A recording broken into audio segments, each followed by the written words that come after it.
The word apartheid is exactly accurate. This is an area that's occupied by two powers. They're now completely separated. The Palestinians can't even ride on the same roads that the Israelis have created or built in Palestinian territory. The Israelis never see a Palestinian except they're Israeli soldiers. The Palestinians never see an Israeli except at a distance, except the Israeli soldiers. So within Palestinian territory, they're absolutely and totally separated, much worse than they were in South Africa, by the way. And the other thing is, the other definition of apartheid is one side dominates the other, and the Israelis completely dominate the life of the Palestinian people. Why don't Americans know what you have seen? Americans don't want to know. The word apartheid is exactly accurate. This is an area that's occupied by two powers. They're now completely separated. The Palestinians can't even ride on the same roads that the Israelis have created or built in Palestinian territory. The Israelis never see a Palestinian except they're Israeli soldiers. The Palestinians never see an Israeli except at a distance, except the Israeli soldiers. So within Palestinian territory, they're absolutely and totally separated, much worse than they were in South Africa, by the way. And the other thing is, the other definition of apartheid is one side dominates the other, and the Israelis completely dominate the life of the Palestinian people. Why don't Americans know what you have seen? Americans don't want to know. The word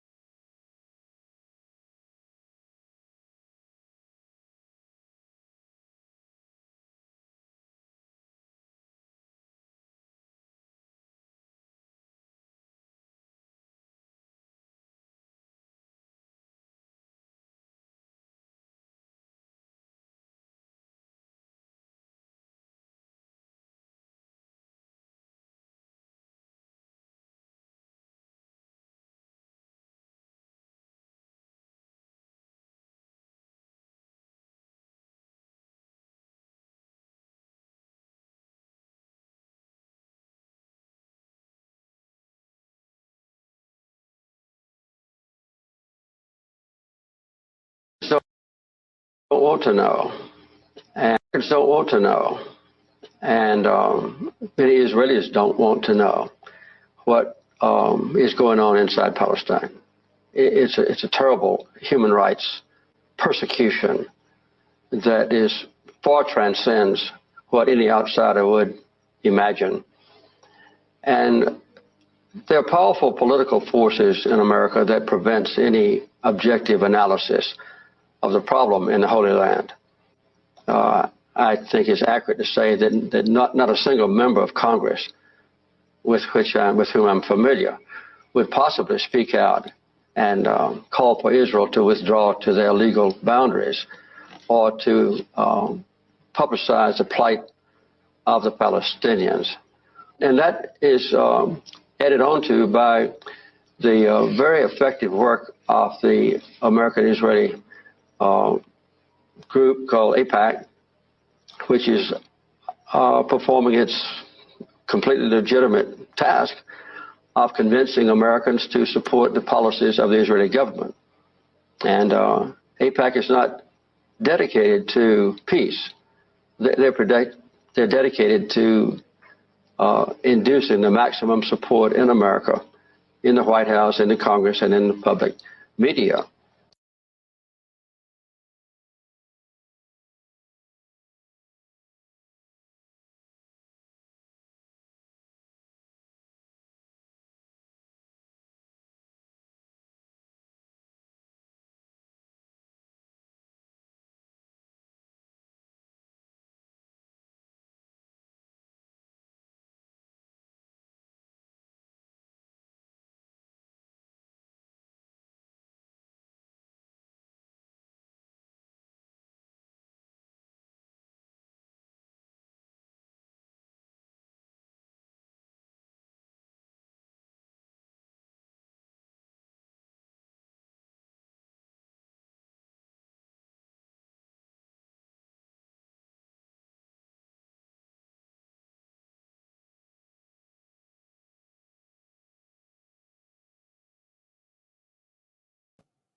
this is right.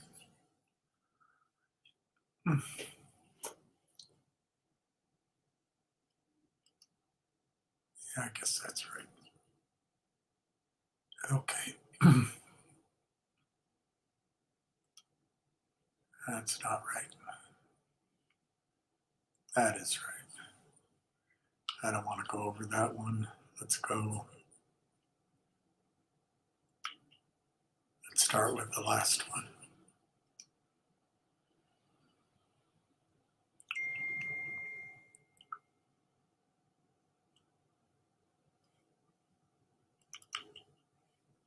Okay.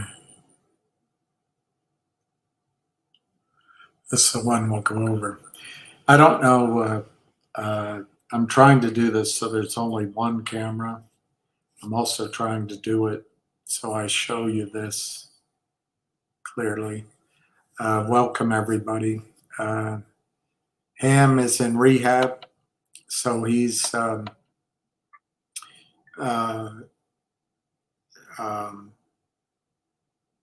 not going to be available for about an hour and a half.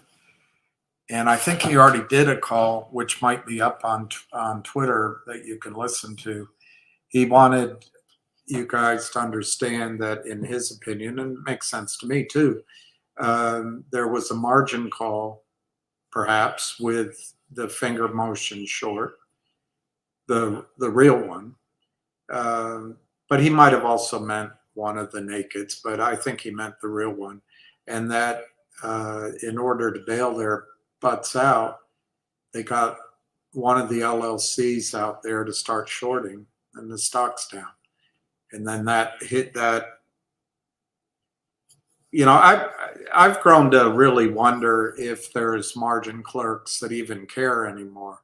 But in my experience, if you were in a house call,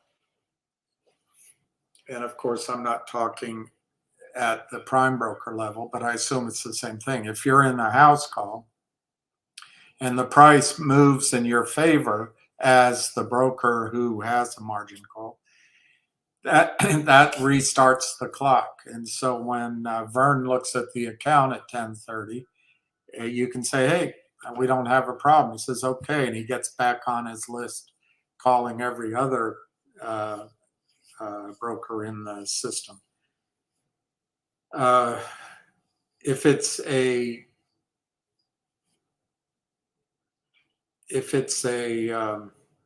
Fed call, in other words, you're at 25%, or, you know, I'm hesitating because there were levels in the house call where you had no choice either. It's really up to the broker dealer, the firm. So let me state it a different way. If my client's account, for example, fell below 40% equity, that might generate a call for cash.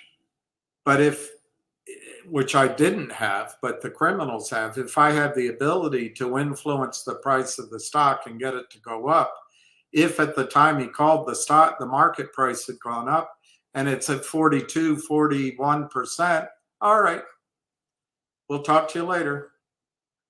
But if it were a Fed call, which is 25%, but maybe at 30%,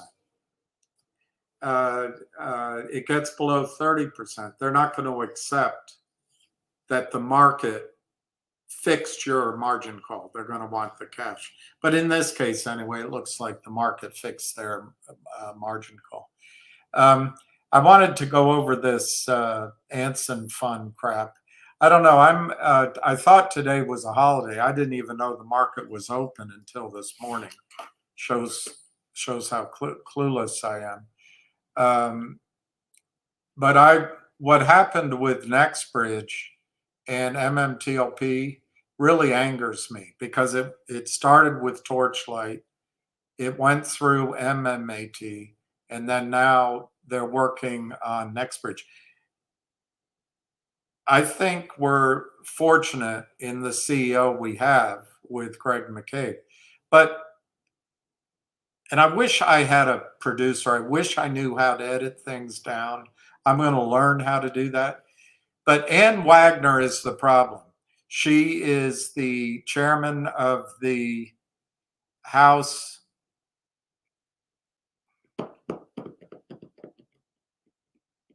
Committee on Markets. I forget the title of her committee, but what came before her committee was that we should have transparency on the trades. And obviously we should. Obviously we should.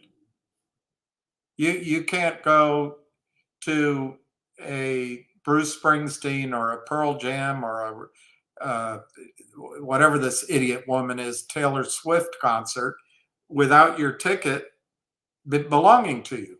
It's the same with stock certificates. We have computers that can track every conversation we're having over cell phones in the entire country. YouTube has the ability to track if I say something about the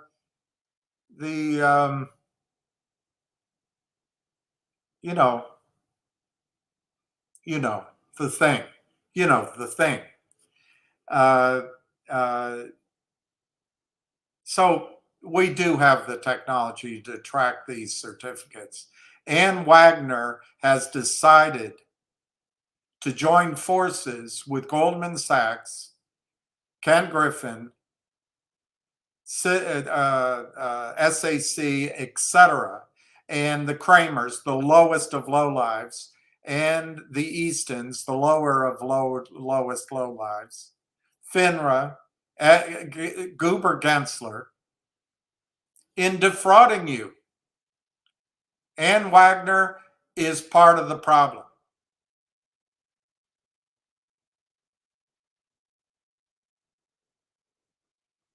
But she doesn't see the necessity to have clarity, transparency of trades.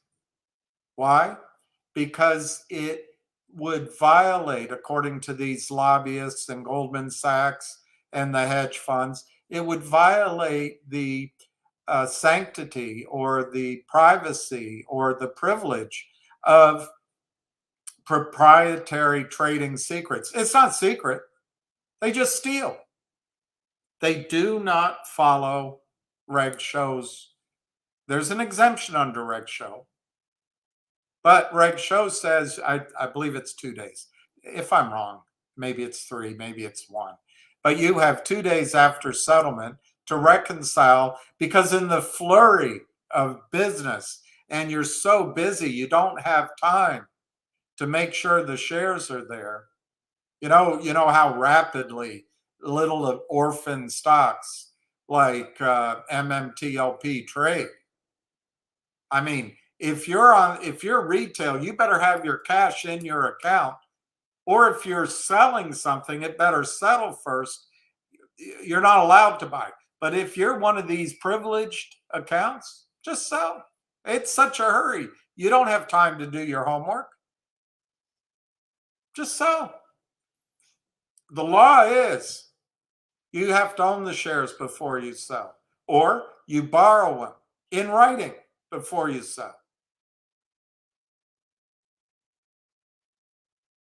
or you locate them. You know where they're coming in writing. No one cares, though. And Ann Wagner's the problem. Why? Because she has the oversight. She has subpoena power. She has the ability to change enforcement. Goober Gensler's just a loser wimp of a man who glads hands his way into a fortune by lying and being Weasley.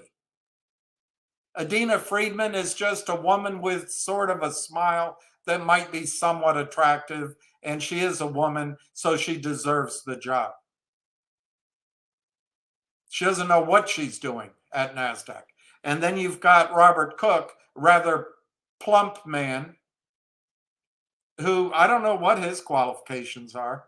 I guess he's just a lackey for the goober over at SEC. But he doesn't enforce the rules.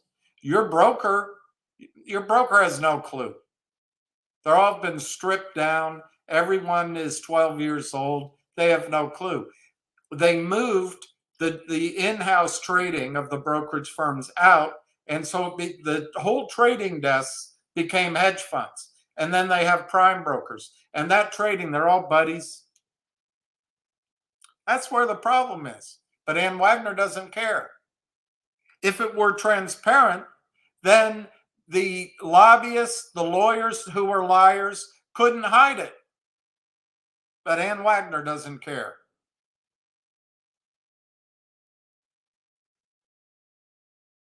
Friedman doesn't care about her clients. She makes $2.5 million a month. And she juggles. You know, it's tough being a woman, doing everything, juggling. She doesn't have time for your concerns. Goober Gensler wants to be Secretary of Treasury, doesn't want to upset anybody.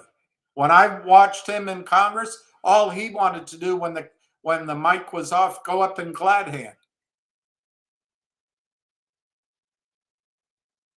And then Robert Cook, I don't know. He's just a suit that doesn't fit the large body he has. He doesn't do anything. No courage. Overpaid. He doesn't make what Friedman makes, but he's overpaid.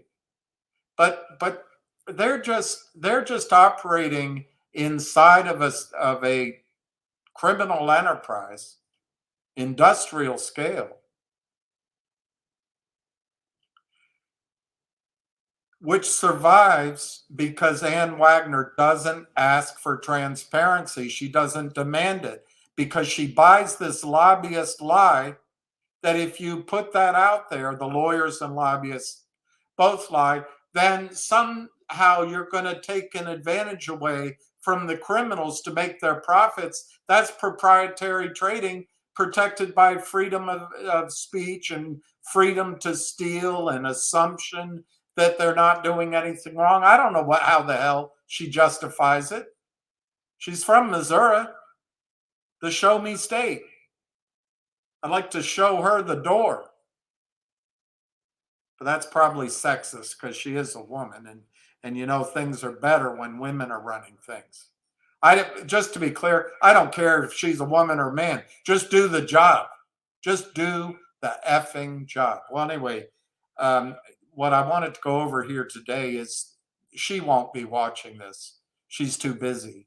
She's got to go have lunch with the lobbyists from Goldman Sachs at the Capitol Grill. And don't you know she's got an important speech in front of some club later on, and then she's got to meet for drinks on the Hill. And then, you know, she's a busy woman.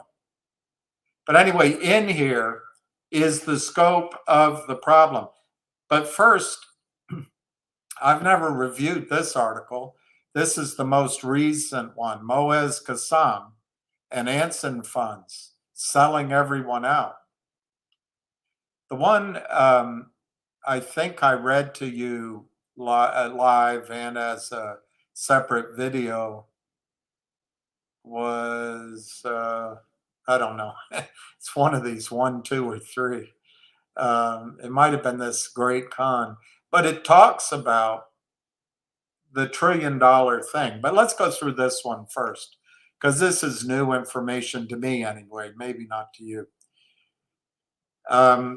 And it's written by, if you go all the way at the bottom, they don't really say who they are, but it says copyright market frauds 2024. They don't really come out and say who's writing the article. But anyway, let's just go through it since we don't have much else to do. As the Anson Funds ship swiftly navigates toward the rocks, Moez Kassam and his crew are making moves of desperation, trying to change the course. These include intimidation, hacking, hit pieces, and a host of lies to those they believe have the influence to help them avoid the coming collision. Moez Kassam have hired, or Anson Funds have hired, some 6 different law firms at a cost of around $6 million a month. Lawyers are liars and corrupt too. It's your money. $6 million a month. These lawyers aren't talented. They're just talented at disguising criminality. They're part of the criminality. They're paid to be criminal, these lawyers. But it's all in the guise of, hey, we went to law school and there's precedent and Your Honor, your offer. So Moez Kassam has hired some 6 different law firms at a cost of around $6 million a month to deal with the multitude of legal issues facing the fund, ranging from individual lawsuits to dealing with the DOJ and the SEC. The same law firm who represents the Kramers in their recent case, which I read to you, they represent the SEC. The whole thing is a cesspool of criminality and corruption. And Wagner doesn't give a care. Whilst this is going on, Moez is still trying to raise money from unsuspecting investors. How is that possible? Because Ann Wagner doesn't care. Why do I pick on her? Because she is the one that can change this. She is the one that has subpoena power. She is the one that can make these rules enforced. She doesn't care.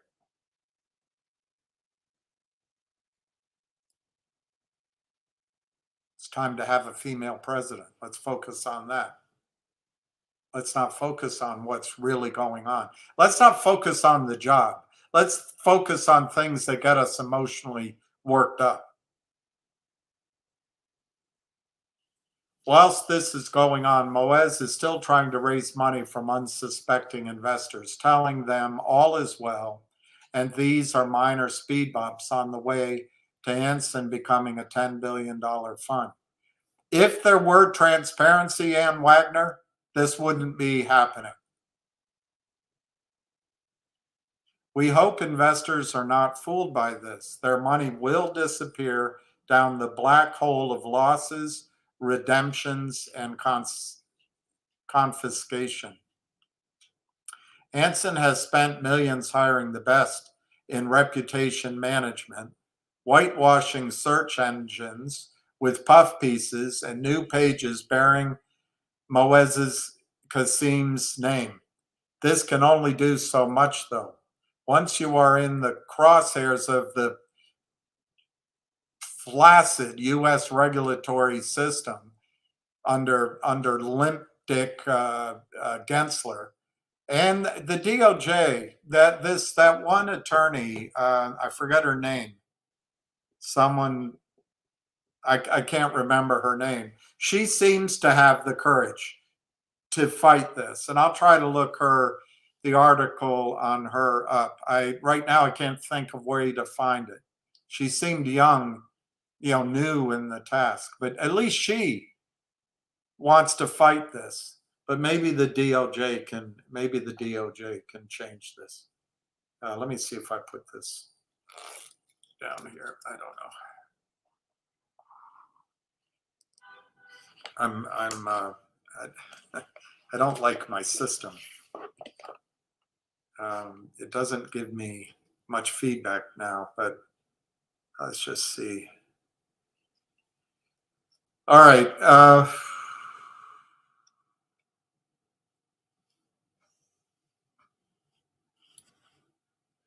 In Anson Funds case, all this whitewashing could help with pitching the fund to new investors as positive Anson pieces dominate the Google rankings.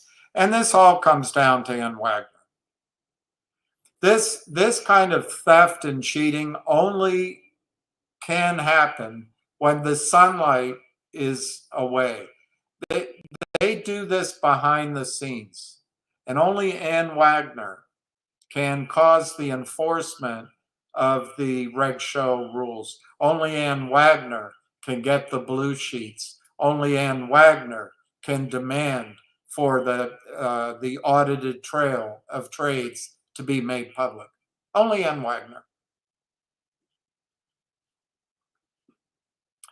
Gensler's the weasel. You want me to go after him? It's like pushing on a raft, a blow up raft in the pool. It's going to just go down and move and squirt away. He doesn't have any backbone. He doesn't care.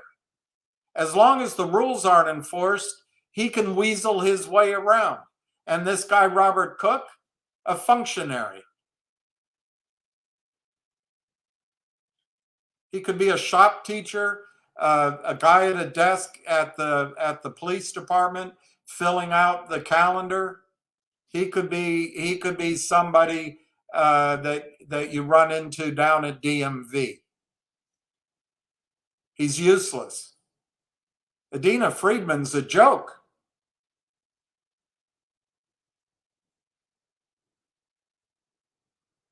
She doesn't care about her clients. Her client is where she came from, Carlyle Group. There's only one person right now in power that can change this or be the catalyst for the change. She's going to have to go get help from the committee at large and then go to the Senate, but it's Anner.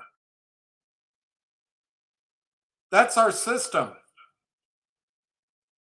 Congress has the power.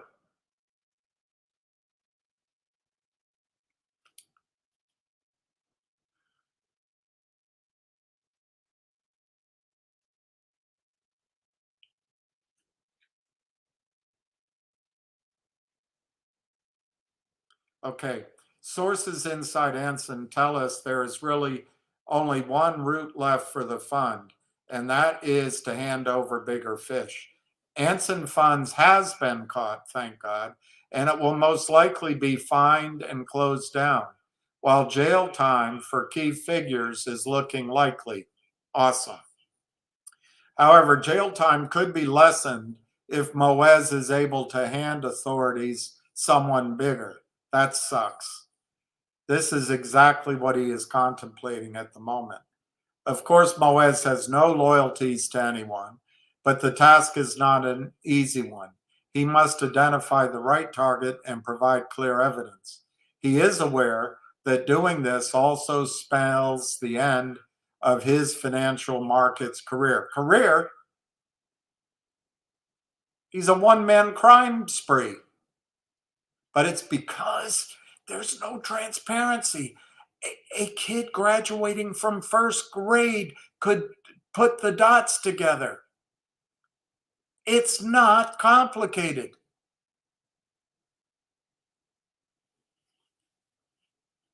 Just enforce settlement and the rest will fall in line. Who is he planning to throw under the bus? Where did Moez Kassam come from? Exactly. What rock? Hedge funds managers usually start off in research and are in the business a long time before anyone would consider giving them money. It takes years to build a track record. What doesn't happen is that a nobody like Jeff Easton, with no experience other than day trading Yahoo stock like Jeff Easton, comes out as an undergrad and starts running a hedge fund. Because the criminals train these guys, put them at arm's length. Who gave Moez the money? Disastrous investment decisions. Does it sound like Easton? Could it be organized crime? A larger hedge fund in the United States? Yes, and yes. A foreign entity? Yes. Pooled money from a certain community within Toronto? Yes, to all of them. All of that. They're all in on it together. Or maybe the money could be linked to various groups in the Middle East, dirty money funneled through Abu Dhabi and into his fund. I'm not keen on blaming this on Arabs and terrorists, but it could be true. But I think it is organized crime. It doesn't mean it's the five families. Organized crime is what it means. Organized crime. I think it's hedge funds. I think it's the people running trillions of dollars, and they set up foreign entities and they pool their efforts. Absolutely. They're the big boys, and they're the ones corrupting Ann Wagner while she pretends not to see it. She's useless. I like to show her fucking boot. Sorry for my language. It just angers me so much. It just angers me that people, you, me, get robbed while the dainty requirement to keep this secret so that their trading secrets are not disclosed. There's nothing secret about stealing. All right, Anson does not behave like a normal $1.5 billion hedge fund. We hear their legal bills in the United States and Canada are north of $6 million a month. Who is paying this? Is it the fund or a third party?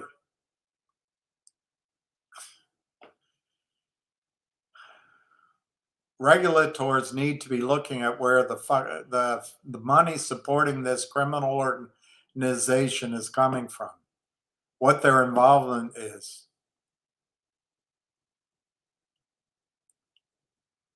I don't know Afaria, Scott and Scott law firm.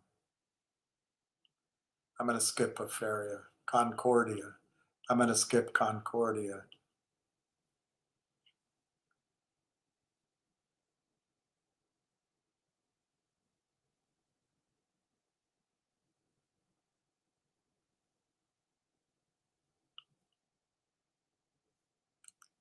So he's got relationships with these companies, Concordia, direct communication, and working with Mark Cahodes to damage the stock.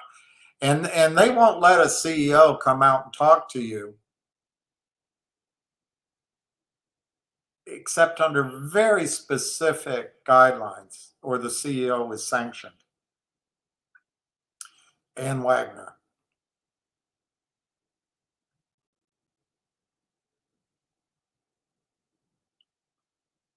I'm going to skip all this.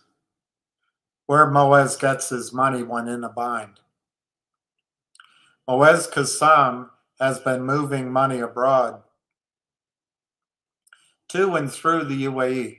Well, that's not necessarily because Arabs are evil or anything. It's that you've got the DFIC, the Dubai Financial, DIFC, International Financial Center. I can't remember it, but you can set up accounts there that you don't pay taxes on, and et cetera. You can, it's just like setting up something in the Cayman Islands. He is feathering his nest in case he needs to run. What isn't known is that he is friendly with members of the royal family there. These are not senior royals, rather they are primarily nephews of the king. Well, I don't know. Junior royals wanted to get into pot, but because they are Muslims and part of the royal family, they were concerned how the royal family would look on this. He's tight with them and partying with them. All right. There are millions of people and hundreds of thousands of, literally hundreds, 100,000 princes. I don't know about in Abu Dhabi, but or the UAE, but in Saudi Arabia, there's a lot of them.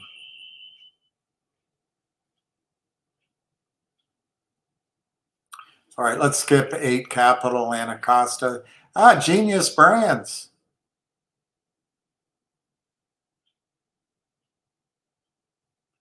was behind a huge and illegal pump and dump involving Genius Brands. Do you think they paid off the CEO? Oh, no. He's saying it's his fight. He's in it with you. All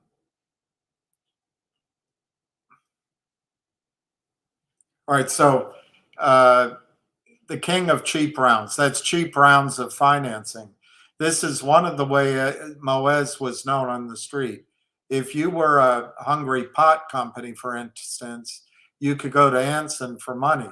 If Anson liked the deal, they would either give or help raise the funds for you at a significant cost. They destroy your company. Moez would always demand to be given founders' stock, and that would go into his personal companies. It wouldn't go into his fund. And Hindenburg Research. Moez is known for telling people he created Hindenburg.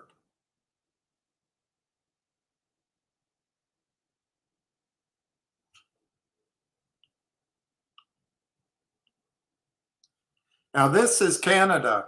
So Ann Wagner's going to say, it doesn't matter. It's just up in Canada. We have good markets here. No, Ann. Not that you care. But this is how the Canadian markets destroy our markets.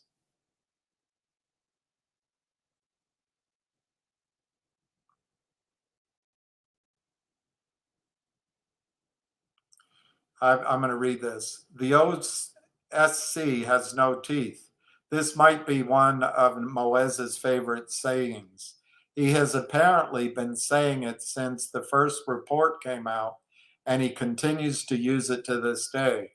The last time he uttered it was when he was blind drunk, a daily occurrence, and talking about trading patterns and being obvious with their illegal trading and how it could alert regulators. His response was, quote, "I don't give a shite about the OSC.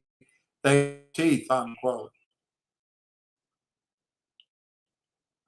Credit cards.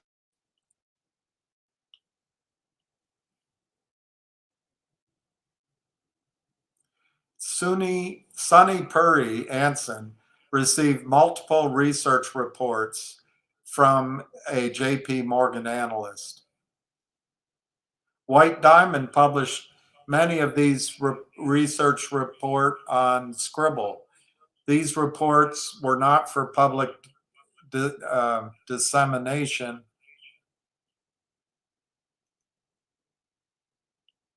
All right, well, we'll go past that. JP Morgan. All right.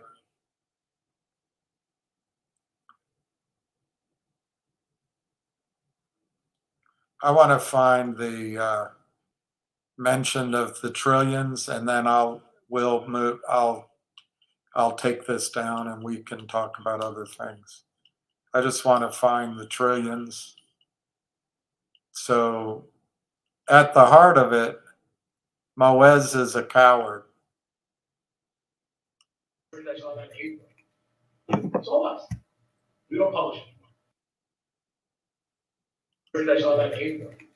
It's all us. We don't publish anymore.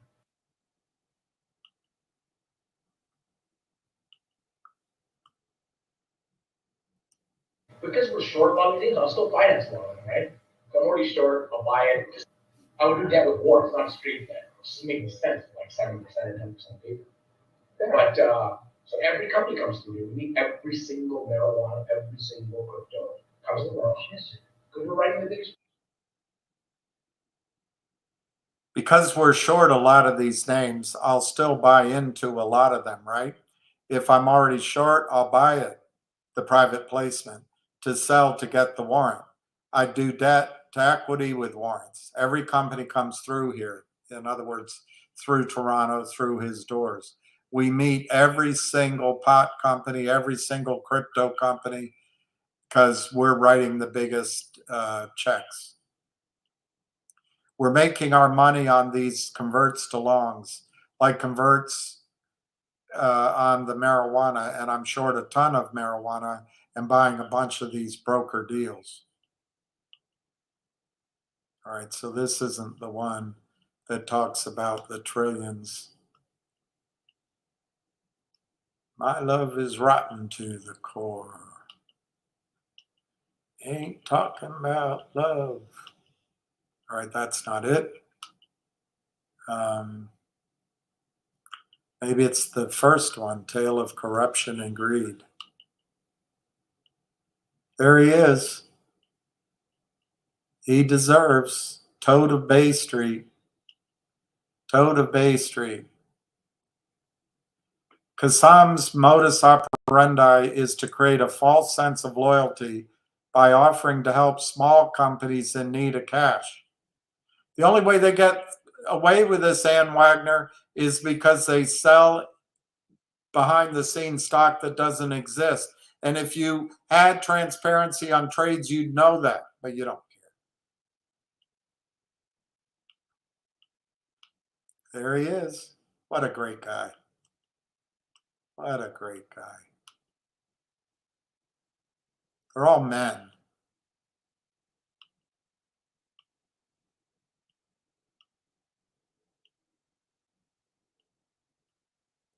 All right, this isn't the one either.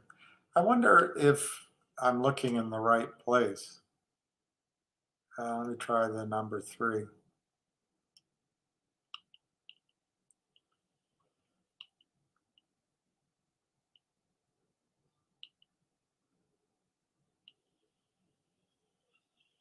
Andrew left. Ongoing RICO investigation. Where investigators need to look.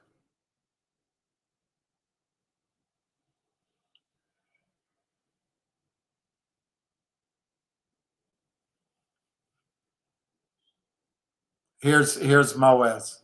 Since the DOJ investigation was announced, Moez has adopted a mocking tone on social media.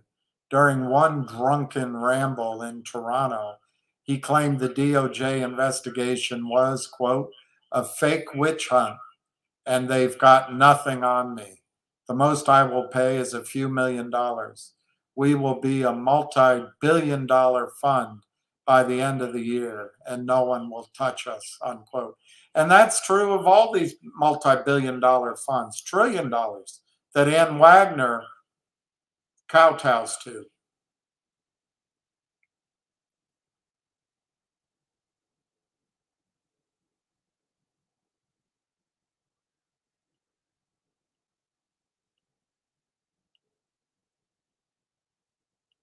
I'm trying to find the $1 trillion.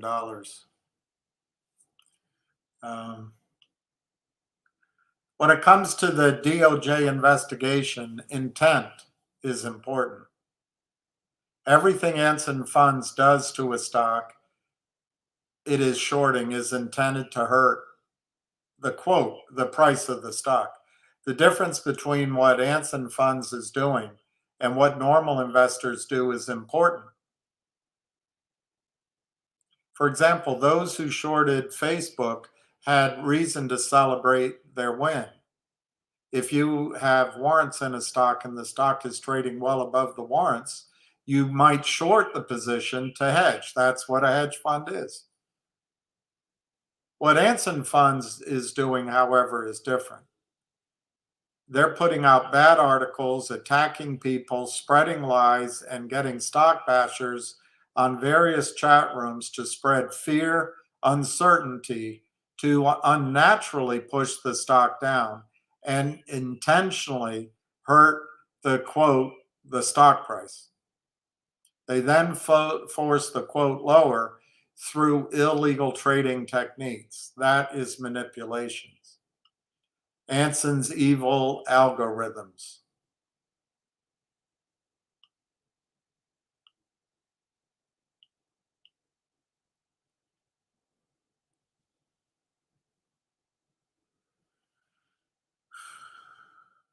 I can't find this. All right, Hindenburg Research.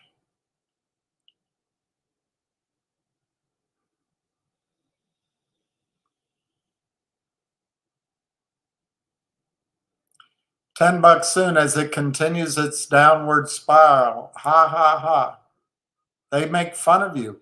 We'll have a face-off. Ha ha ha.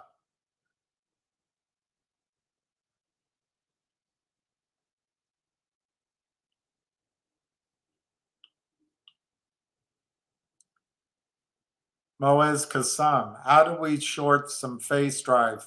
FD at lots of laughs. How's things, bro? Ha ha ha. Float is locked up. Check back with me Monday, though. Don't forget. Ha ha ha. Okay, I'm setting a reminder. Can I call you tomorrow, bro? Sure.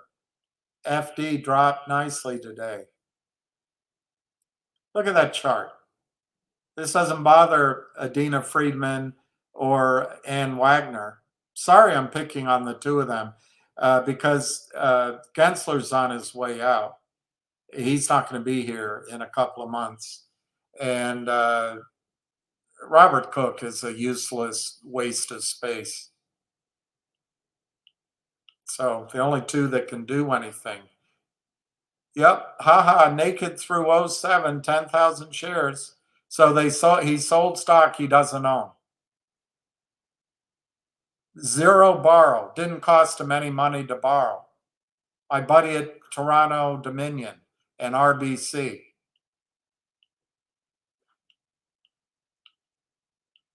It's absolutely.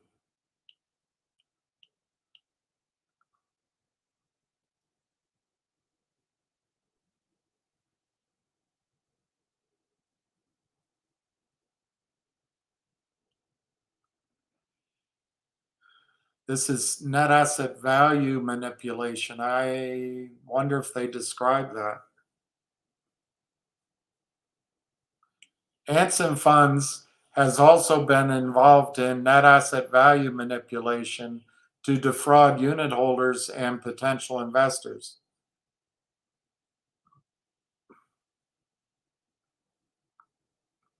The bizarre internal pre-market cross, which involved face drive and 2 institutional accounts. The broker at Mackey who did these trades was Diana Blake. Hey, a woman involved. According to one of the traders who spoke with us, an institutional account set up terms for a trade at a steep discount before the open.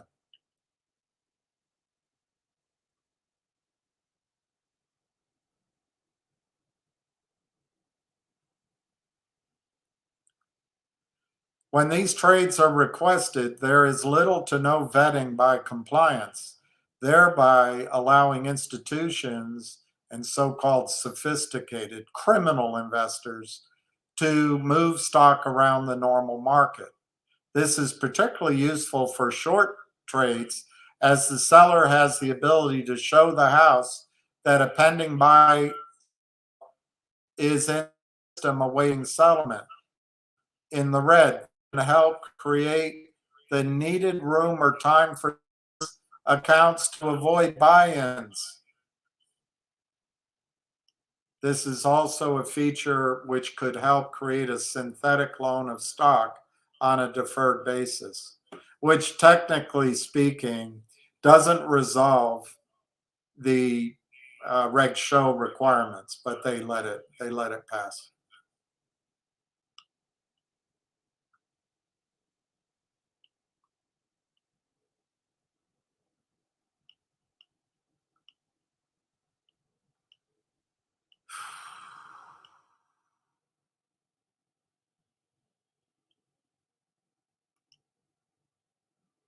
I can't find. I think I'm going to give up on it. I can't find the $1 trillion mention.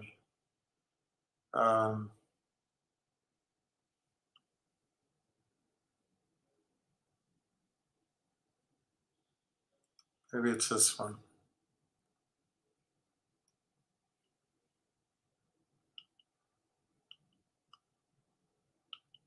Here's Genius. All right, I'm going to stop wasting your time because I can't find the $1 trillion. I thought I could find it right away. I will find it. I will find it. I will find it and then show it to you quickly next time. All right. Let's look at some of the quotes. I don't know what to do to make regulators fight this. I really don't know what to do. I'm out of ideas.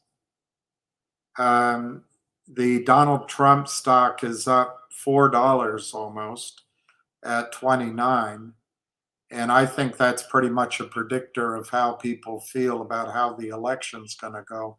So I think that you'll get an opportunity to trade that almost daily. The stock I mentioned that I thought was breaking out, NIXX, is down today. I thought today would be a holiday.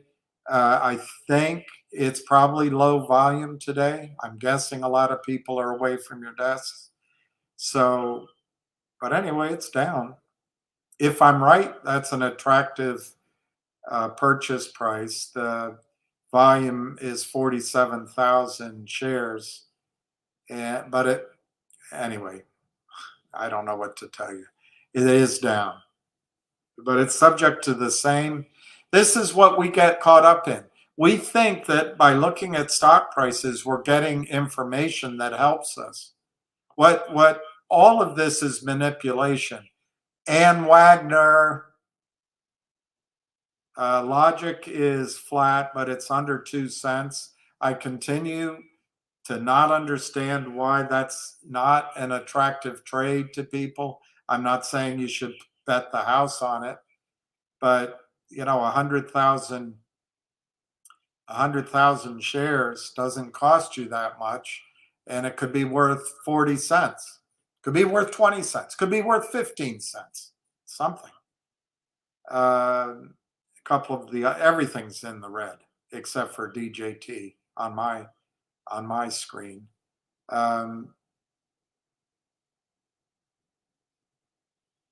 Let's just make sure war hasn't started out. I'm feeling a little bit unhinged because nobody else is worried about the wars, but I'm scared to the bottom of my feet.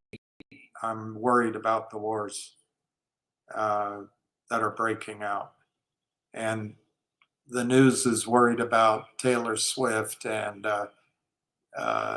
Nicole Kidman giving the brush off to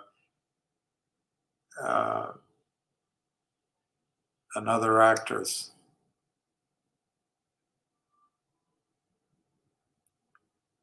Yeah, no war yet. Salma Hayek. No war yet. That's good. All right. Let's see what you guys are talking about. I'll start with John. Hey, John, I found out I'm reading this book, John, and for some reason I thought I had read it before. I bought it a while ago. Let's see how old it is.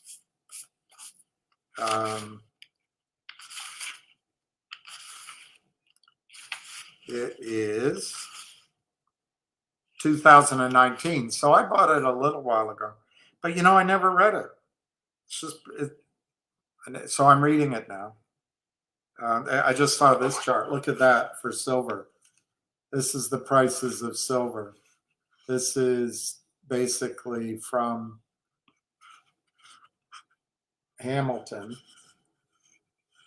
and then it goes through the cross of silver. This is, I've just been reading about him and Roosevelt.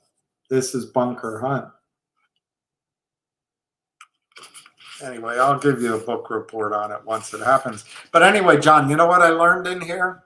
If I remember correctly, silver, gold, and platinum, that's yours, are called noble, Nobl. Let me see, noble metals.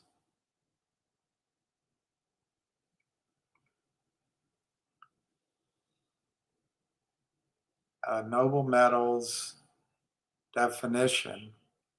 A noble metal is a metallic element which is resistant to corrosion and oxidization, especially at high temperatures. I don't know. Silver gets really ugly, doesn't it? All right, let me go to the list. It made me think of you anyway. Okay, the list of noble metals includes ruthenium. That's a critical metal. Never heard of it. Rhodium, palladium, silver, osmium, iridium, platinum, and gold. Those are the noble metals.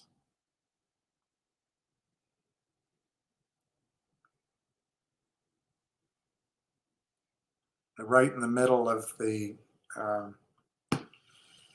element, the chart of the elements. Hey, Frank. Hey, Paul. Freezing in the UK. Really? What's the temperature in the UK? You all right? You all right? Let's see the weather.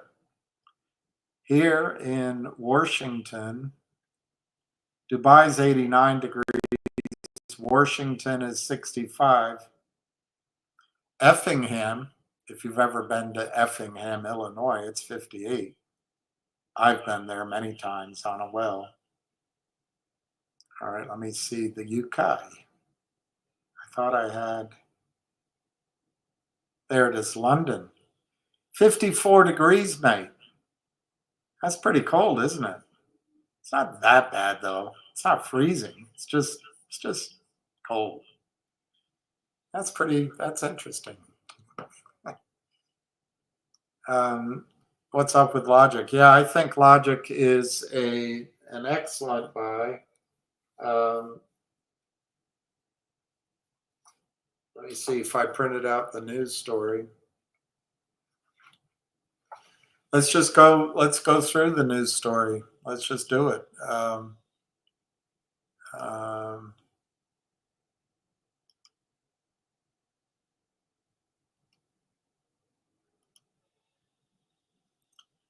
Let's just do it.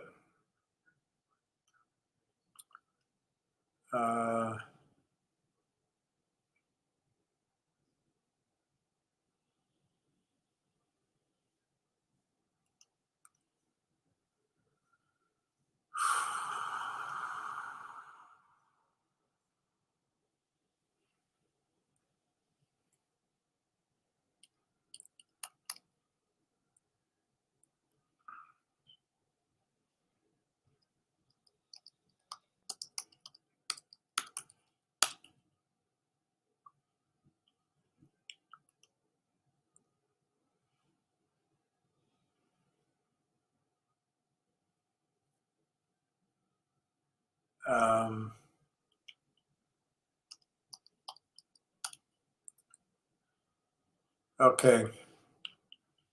So the question is, what's up with Logic? The number one thing to know about Logic is this group. Let me go to that. I got to remember how to spell it.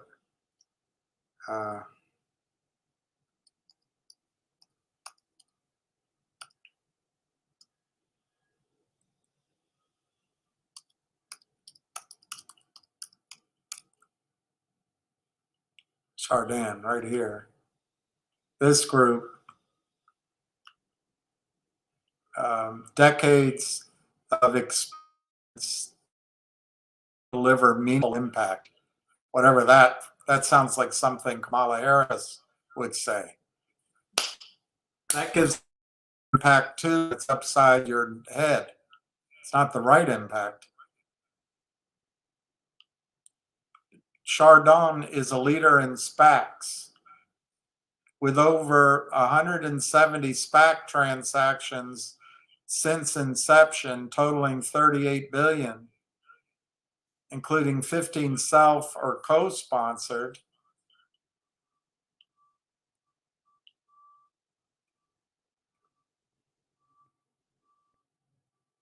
healthcare SPAC, fintech SPACs, cross-border SPACs,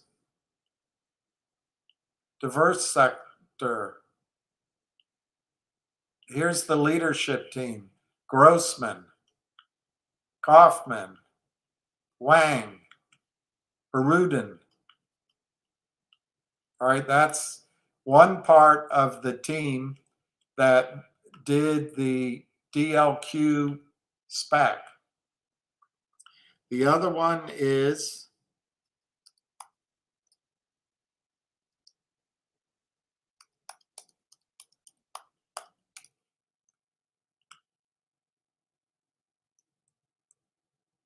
Aubrey Advisors.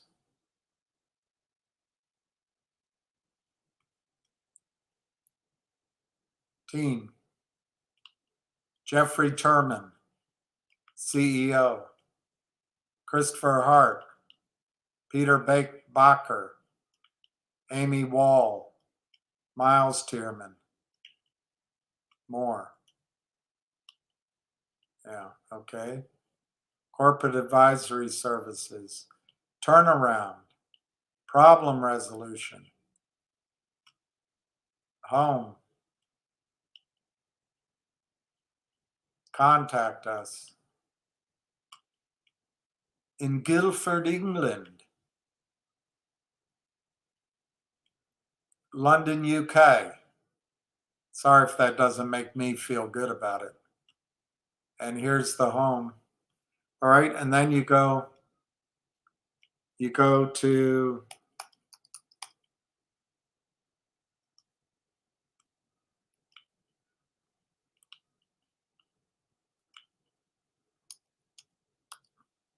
no.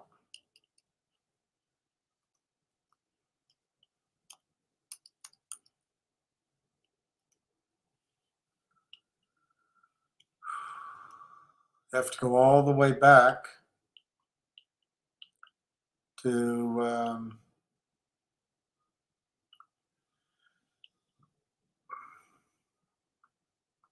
last year, somewhere in here. Let's try this one. This is November 3rd. As previously announced, on September 22nd, Aubrey SPAC, a Delaware corporation wholly owned by Aubrey, and DLQ, which is the spinoff from Logic, entered into a merger agreement. At the closing, total consideration paid by Aubrey is 11 million shares. We all know that. That's what we got. Then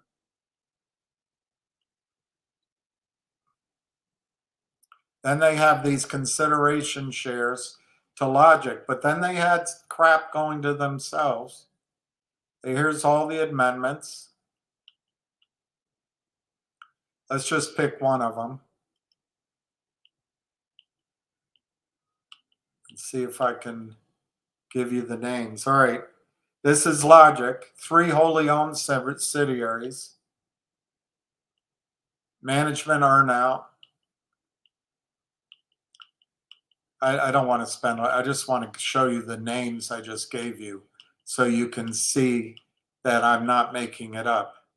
You just saw Aubrey. I just have to show you Chardin, or whatever the hell they're called. And then the law firm, I don't know if it's here.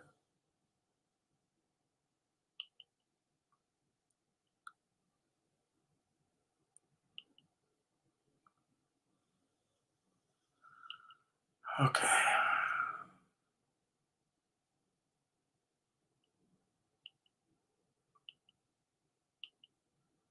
This is why even somebody like me, I get bored going back through all this. This is how they can hide what they're doing. It's all disclosed if you read it, but they can hide it because nobody reads it.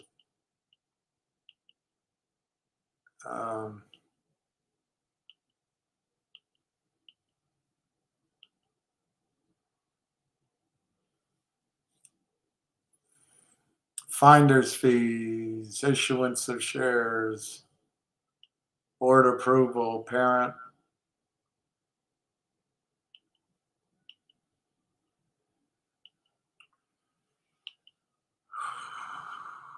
All right, let's see if the parties are here.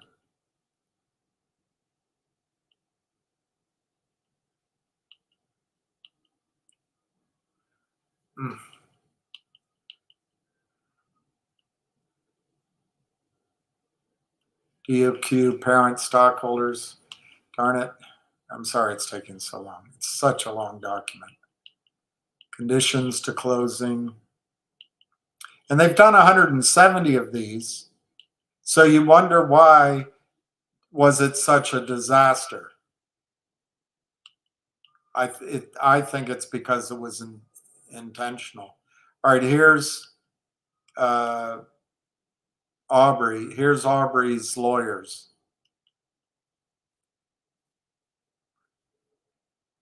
Nussbaum. Beverly Hills.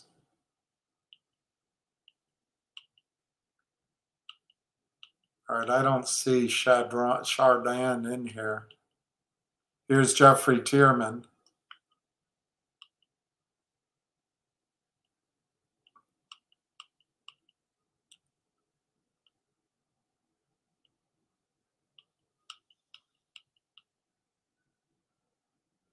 Aubrey Spack, Mitchell Nussbaum. Aubrey Spack, Jeffrey Tierman. All right, Aubrey Ventures, Mitchell Nussbaum, Tierman, warrants, the agreement, lockup period.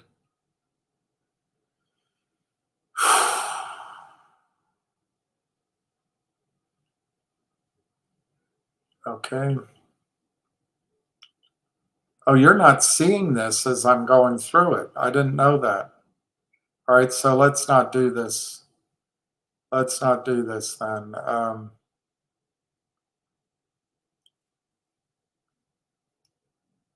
You're not even seeing it.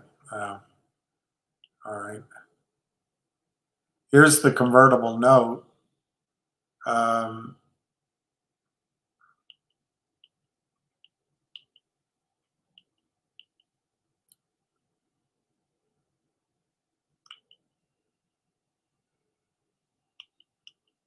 All right, sorry. I'm going to back out of this because it's not showing up to you, and I don't know how to show it to you anyway. So let's go to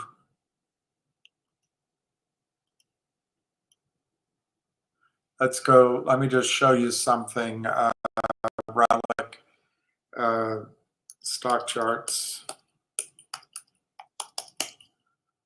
and you put in logic. Well, let's put in collective audience first, because that's what DLQ was. And you'll see, I'm sorry, I didn't realize you weren't seeing it, but I just read to you the date when they completed that, and it was November 3rd. Right in here. So the stock was, well, let me show you. For 2 years. The stock was $10, $11. You see that? For a year. Based on third-party research, they do these SPACs all the time. They've got the DLQ. Logic is going to be a shell. It's all out there. The stock soars. And I can't tell you the exact date here. But the stock soars. Somebody calls into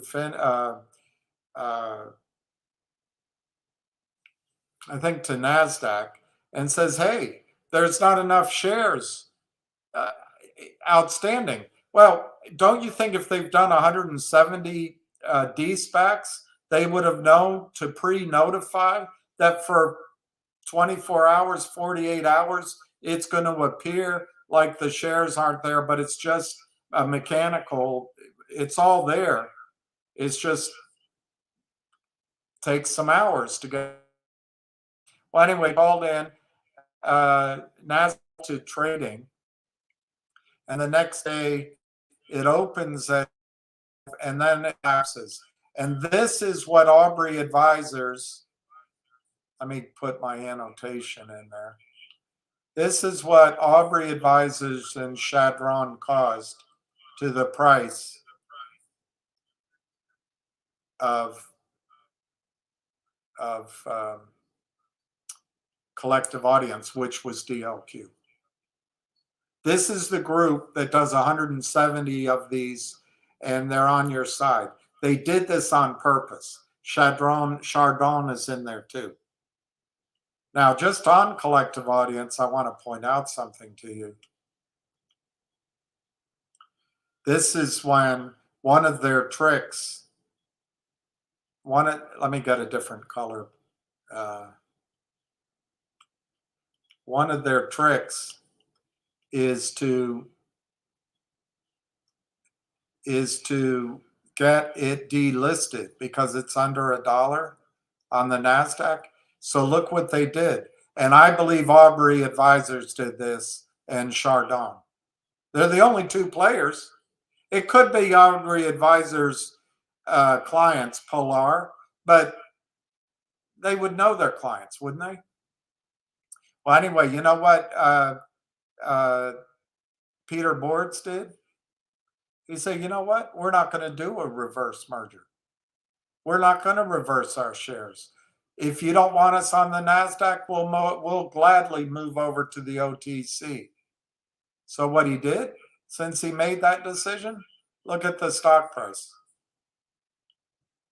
There, he's fighting back. But all of this destruction here, all of this destruction is either an incompetent Aubrey Advisors or a complicit Aubrey Advisors. Now that's DLQ, or as it became called, collective audience. Now let's look at Logic, which is just a shell. It's just a shell. But in the same 2-year period, at the same time, this is what this is when the deal got finished, and this is what Aubrey Advisors allowed to happen.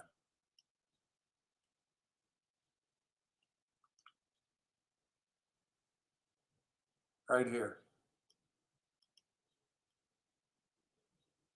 Right here. Now, so your question is, what's up with Logic? This is what's up with Logic. Criminals selling that probably took $100 million out of the market. And I don't care how many apologists are out there. That's what I see. Now, since then, what happened at Relic is they were meant immediately to reverse, to have companies reversing into Logic the shell. But because it was destroyed, as you can see here, the focus of management went first to collective. But look at this time frame here. I mean, there was a bit of a rally in Logic, but in this time frame here that I drew horizontally, they didn't get any company merged in. So what happened is they needed to raise money to get their financials done for last year and then for the first quarter. And I think that's what this selling is here, maybe. But then they got those financials done, and pretty much the stock has been in a trading range ever since. That's the broad measure of it. You could make it tighter if you wanted. So your question is, what's happening with Logic? Well, Aubrey and their client Polar and Chardin have to protect their massive theft out of the stock market for both Collective and for Logic. I think it's $100 million or more. And the way they protect it is by selling stock that doesn't exist. Then the delays come in, which is normal. The CEO can't talk about it. They have to do their filings and they have to issue stock. So it's working. It's working. Well, what's happening now is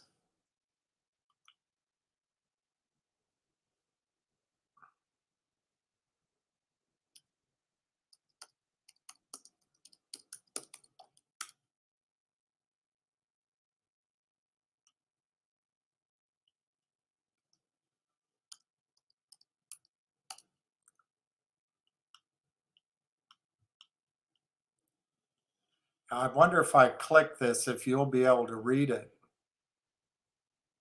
There's a picture of Peter Boards. I think he's doing a great job. All right. So, Relic. Let me just see what happens. Yeah, there you go. All right. So 2 months ago, Logic announced that they finalized. There's no ifs, ands, or buts about it. That's a final deal of $100 million. So that's the reverse merger they finally got done in July, not in November, actually in October, like first predicted, because Aubrey Advisors is incompetent or complicit. Chardon is incompetent or complicit. There's no in between. Anyway, so they finally got it done almost a year later. And this acquisition is valued at $100 million. But before we go through this, Relic, let's quickly go to the statistics on the company.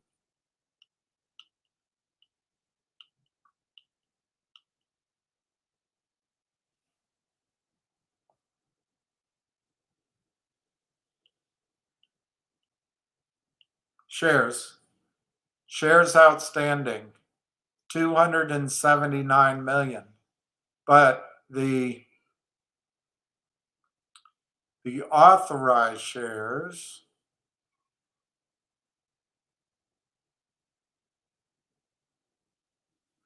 well, it's not here. I thought it was here. Authorized shares are 300 million. Oh, here. No, that's not it. Anyway, we'll just go with the shares outstanding is 200 and call it 280 million right there. Shares outstanding, 280 million. We can use that number. All right, so we go back to the news story.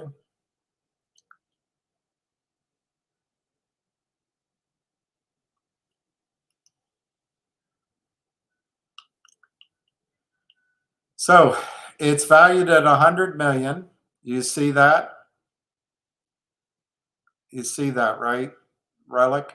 With Logic shareholders poised to retain 15%. So right there, I can't get my whiteboard, but right there at 100 million, you can take 15 million, 15% of 100 million is 15 million. Divide it by 280 million shares outstanding. It's 0.05357 cents per share, basically 5 cents a share. Okay. But that's if the other way to do it is if our 300 million shares is 15% of the company. We divide that by 0.15.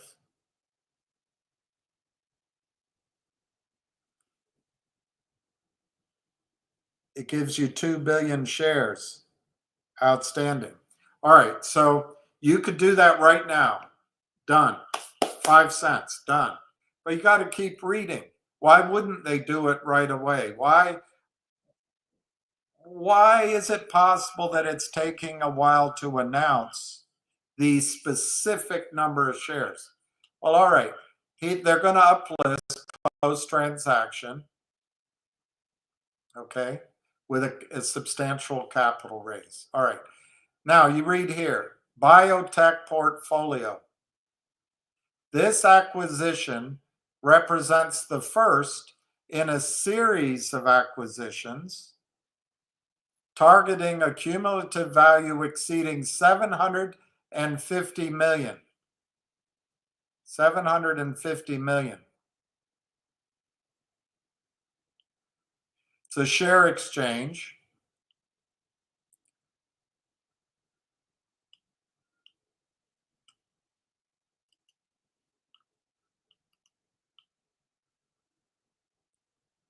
They're going to upgrade from the over-the-counter to now. I hope not. The Dina Friedman is a nightmare. Maybe NYSE, that's better. So now Relic, targeting 6 additional. So they did this one, plus 6, that's 7. 7. I don't know how to do that's, I'm looking down there. That's 7.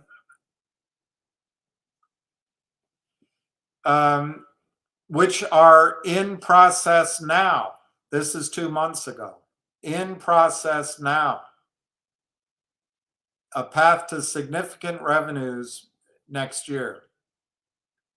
All right, and then he talks about direction, drug development, and all that. All right, so let's go back to the most recent news story.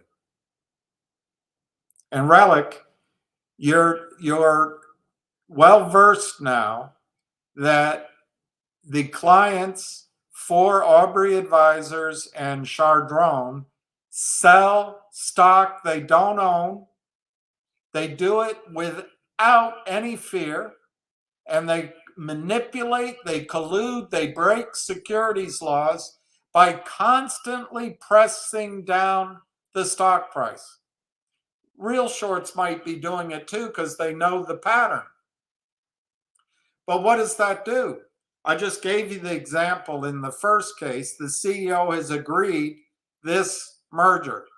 Well, if they can get the stock to go well below 5 cents, if they can get it down to a penny, if they can get it to half a penny, the CEO might say, you know what? 2 billion shares isn't enough. I want more. So that the criminals, with Ann Wagner's permission, by never having to disclose their criminal selling, can self-fulfill the destruction of deals which are good for the company. It used to be that when stock prices were strong, you could use the stock as currency at high prices. Now they crush it, so you're using the stock as currency at low prices. But even at that level, once the deal's announced, they keep the pressure on, hoping that the CEOs bust the deal.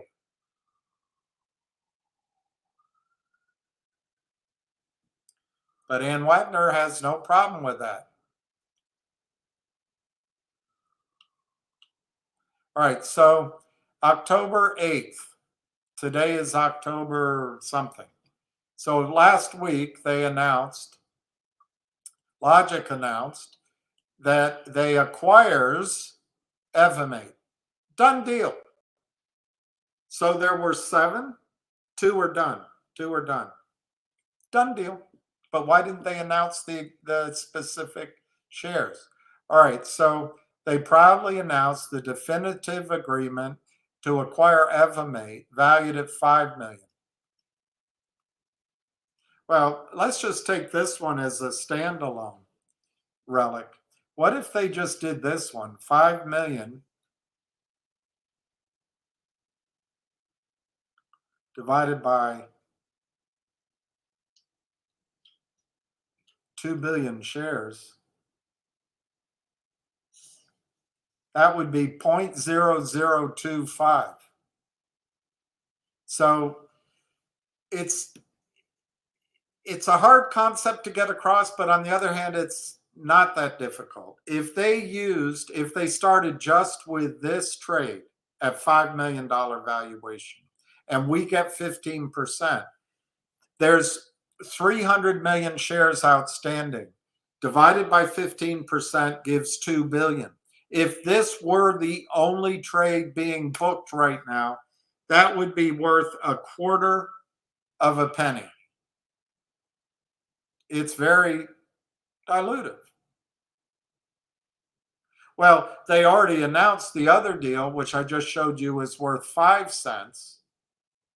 Had they announced that specific number with 2 billion shares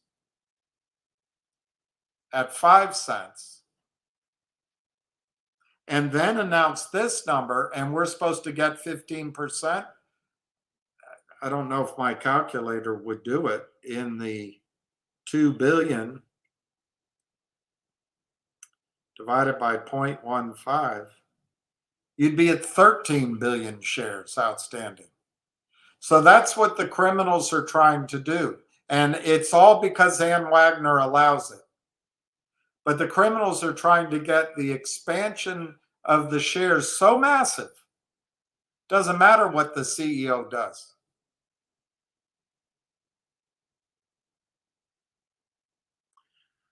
So what I'm telling you, in my judgment, I tried, but I have not spoken to management, is rather than announce in the first instance 2 billion shares, and then in this instance, the further, and I'm taking the extreme, the further expansion to billions and billions of shares to give Logic 15%, they're holding off on the specific announcement because they want to slam the shorts.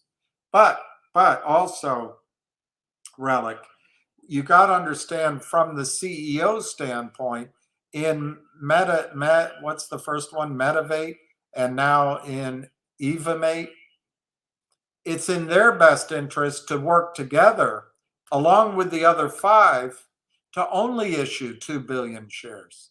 It's best for all because it creates wealth for all. So I think what's happening, that you're not seeing the specific shares, I think Brent is negotiating with all of these companies to make sure they do it within the 2 billion share amount. Now, obviously, it'll expand a little bit because of the destruction that Ann Wagner allows in U.S. markets, because she does not require the transparency of allowing all market participants to see who sold the stock and who's funding stock, and to see the criminal activity. Because Dan Wagner, that is protecting some sort of proprietary trading skill. It's just theft, Dan. Anyway, so let's keep reading this. Evamate is a vital sign products, blah, blah, blah. There's a video on it. Devices, propels us. They're going to do a capital raise, uplisting goals. All right, targeting 6 additional strategic acquisitions currently in process. I don't know if we're now up to 8 or they should have changed that. Okay, let me see if they say the amount here. They may not say the amount.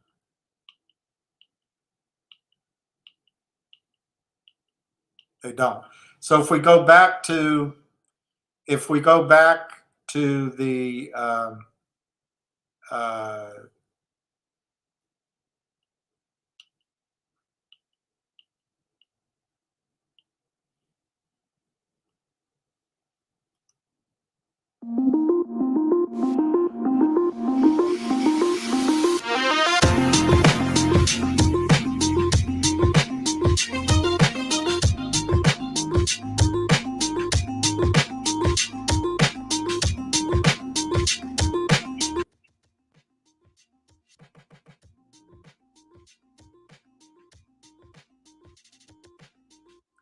whatever.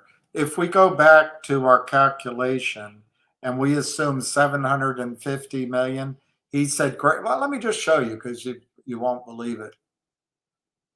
You won't believe it unless I show you.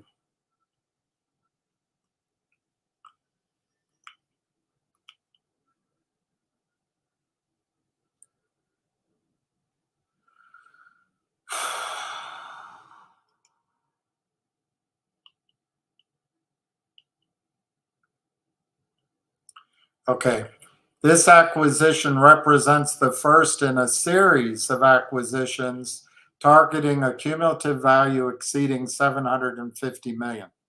Let's just use 700. Let's ignore the exceeding. 750 million divided by 2 billion.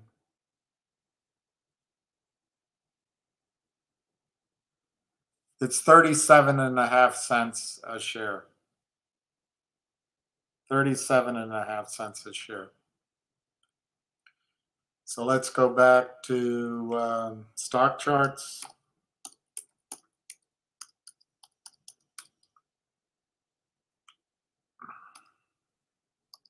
But your brain is telling you the stock's going down. They always go down. That's what your brain's telling you. It's hard to fight your brain, and you might be right too. But the stock right now is at 2 cents. I just showed you 37.5 cents.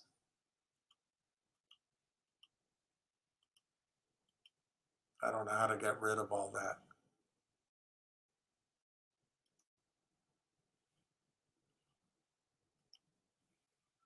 I don't know how to get rid of all this. All right. The question you have, Relic, is this. They've said that these 6 or 7 projects are under negotiation now.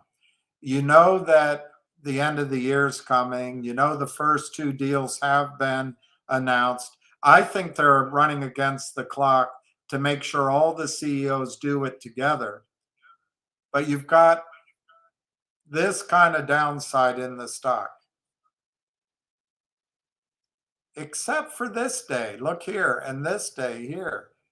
So maybe you've got more downside, you're thinking. Maybe. But I just showed you that the combined deals are worth 37.5 cents at 750 million and at 2 billion shares. So let's assume that the criminals are able to get the CEOs to negotiate worse deals from our standpoint, and it only is worth 25 cents a share, not 37.50. So where do you think the stock goes? Down? Yeah, but we've been in it so long. You've been saying this. You said it before. We've been burned. I get that. But where's the stock going to go? I'm not sure it's going down.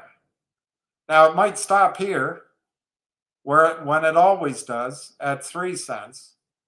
So you can make a little more than 50% on your money by just buying it under 2, selling it at 3. I don't know how to get rid of this damn thing.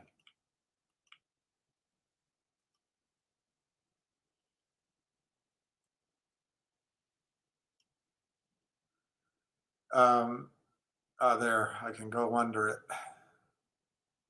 So the other place you could sell Relic is at 4 cents. It seems to come up to 4 cents quite a bit, and that's the stopping point. So you pay 2 cents, you can double your money. I think another area is right here. I'm not as impressed with that one, but this one is probably a reasonable target. 8 cents. So you buy it at 2 cents and you make your 4 times your money by selling at 8 cents. And then I'm going to finish here. This is a gap.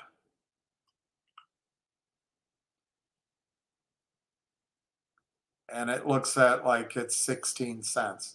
Now remember, the deals at 2 billion shares are worth 37.5 cents at 750 million. What are the risks? The risks are that the criminals convince the CEOs to demand more shares, so maybe it's more than 2 billion shares. That's one risk. The other risk is that therefore, it's the same risk. Therefore, the per share target is less than 37.50.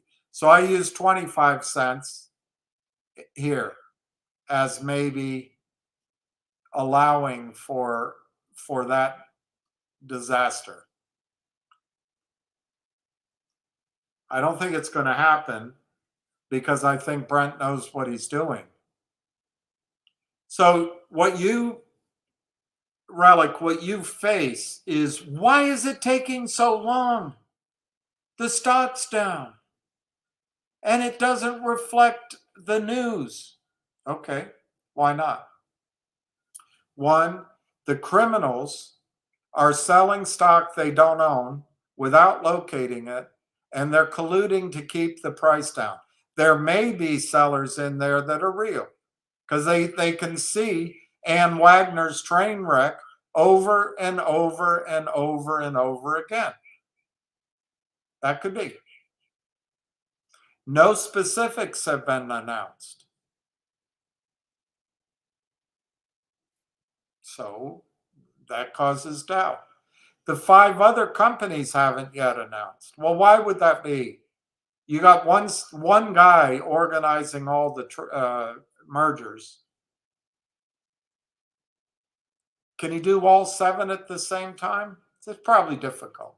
So, but, all right, that's the negative. The positive is he's gotten the first 2 done. He's under a race to get all 7, he hopes, done at the same time. So they compress the number of shares issued into that 2 billion range. So they get into the, I'm going to use a different number, the 50 cent range. And that's the tug of war. So who's going to win? My bet is 25 cents is a pretty reasonable discounting of those risks. And my further bet is once it becomes clear that right now they're just at 105 million. Once he becomes clear that he's at 750 million, 800 million, maybe 600 million, this stock goes up. How high? I don't know. What do you need? Personally, I think it's going to go much higher than this 16 cents, but you might have to wait till next year. And I don't like baiting and switching because I think this was a trade and it's been very disappointing for me anyway. But I think depending on how the news comes out, I might wait until next year and try for 40 cents. But you don't have to do that. What I'm saying is you may get a trade, you're at 2 cents. 3 cents is an obvious place where the stock has rallied and then pulled back. So is 4 cents. So when it gets to 3 to 4 cents, maybe you sell. You say, hey, I'm done. And you double your money. Or almost 50% to 100%. I don't think this 6 is all that meaningful. I think 8 cents might be meaningful. So if it goes to 8 cents, maybe you sell it there and you make 4 times your money. I don't know. I'm not going to do it there. What I would be tempted to sell is when this gap gets filled and it's 16 cents. Well, why isn't it happening? Why isn't it happening yet? Because there's no research, there's no trading desks, and the criminals just keep counterfeiting shares. Now, I'll point out to you, where can I show it to you? It's hard to borrow now. I don't know where to show that to you. It's on E-Trade. I don't know how to show it. But the shares are hard to borrow now. All right, I'm going to leave that at that. I'm sorry it's such a awful trade, but that's just how it is. Okay. What did Ham say on his call? Well, when he's done, maybe now he'll tell you, but his basic message was, I didn't listen to it, but he called me, is that there was a short raid today and that he believes the finger shorts had a margin call this morning.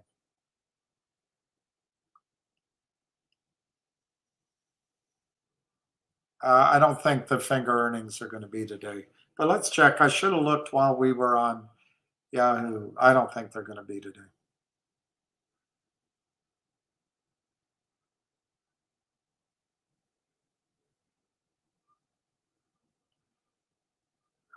According to Yahoo,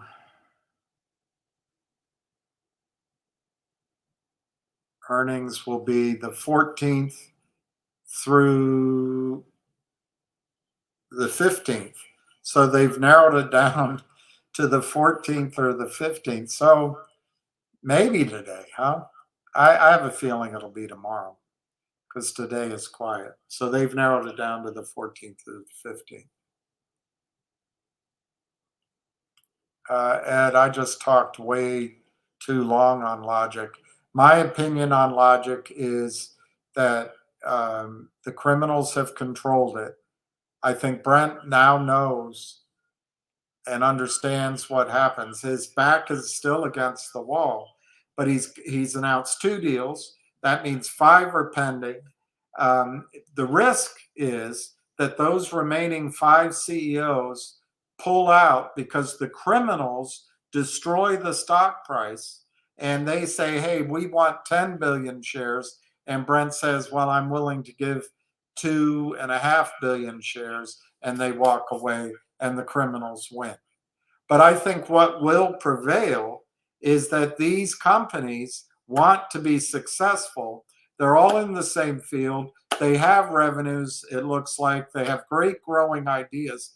And as a group, they benefit and they become a bit, I'm going to use rounded up, $1 billion valuation, not 750 million. That's in the press release. Greater than 750 million is in the press release. So allow me to call it $1 billion. Well, if they all come together, they can demand more of the market, and it's in their best interest, and screw the shorts. And I think that's what's going on. And it takes a little while to negotiate that, Ed. And in the meantime, Brent was in charge of collective audience, and now Peter Boards is, thank God. But then Brent is still in charge of 3 companies, Recruiter.com, which has become, well, they had a CEO, but as it relates to logic, he's in charge of that, which became NIXX. He's also the Stub company, which is in the toilet right now. He's in charge of that one. And he's in charge of logic. So he's got a lot of work to do. And the criminals, as I just read to you, they can spend millions every month, law firms throwing roadblocks. I think this time you're going to see logic. It's October.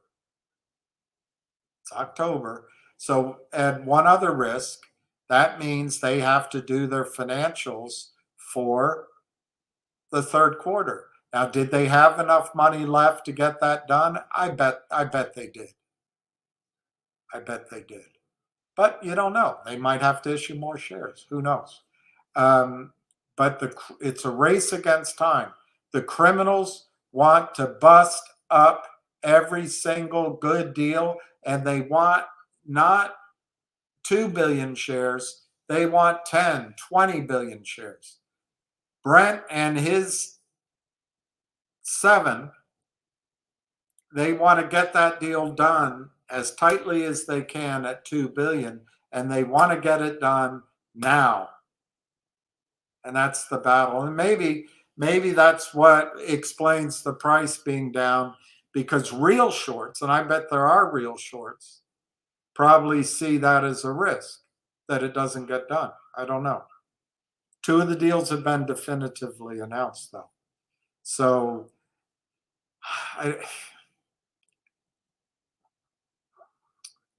is it fair to assume if 2 are definitive that the others are pretty close? I would think so. I would think so. Or the parameters of the others have been pretty much defined.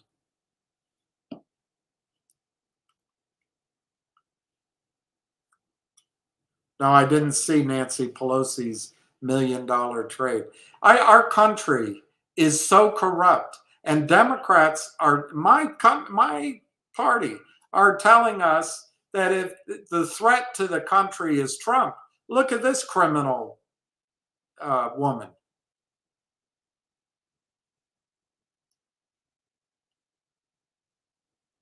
Thinkorswim says earnings today, aftermarket. Well, we'll find out. We'll find out. That'd be great. That'd be great. That'd be fun to finally see something, huh? On Finger. Hey, Eddie. Hey, Pilot. Hey, Nunya.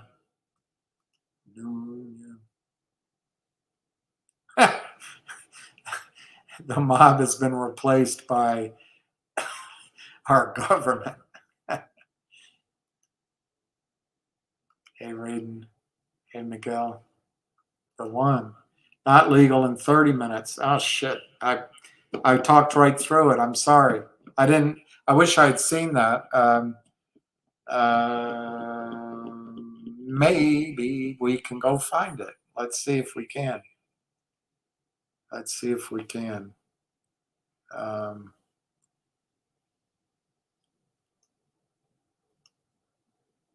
Let's see if we can go find not legal advice.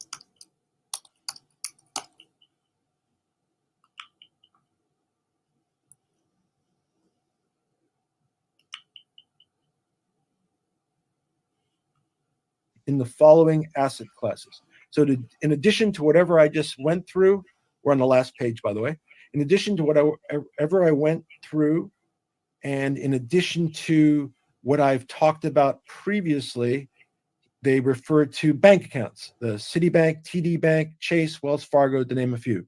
Securities, stocks, bonds, insurance policy. Real estate, locations in New York area, Los Angeles area, San Francisco Bay Area. So they're suggesting there might be real estate in those areas. Luxury goods, fine art, jewelry, home furnishing, designer clothing. And again, they're saying that this might be additional items that are assets of GTII. Automobiles, 2007 Bentley GTC, 2020 Porsche SUV Macan, 2024 Range Rover Sport, and Trust Holding Companies Special Situations. That's the Hans and Rosie Epstein Memorial Committee, the San Francisco Irrevocable Trust, the Anne Francis Trust, First American Business and Management Consultant, Dot 8 Inc., TTI Strategic, ACQ Equity Group, assets held by lawyer Roy Lester, to name a few. And the report is signed by the receiver and by the receiver's attorney and was submitted to the court on, it's dated October 6th, submitted October 7th, and that's the first report. There'll be multiple reports. That's the first interim report. I'm sure as they are able to knock off some of those items, we'll get more information, and I'll bring that to you. So that's it for today. There is just to bring you up to date, there's a motion for reconsideration to be heard in Nevada on the 16th.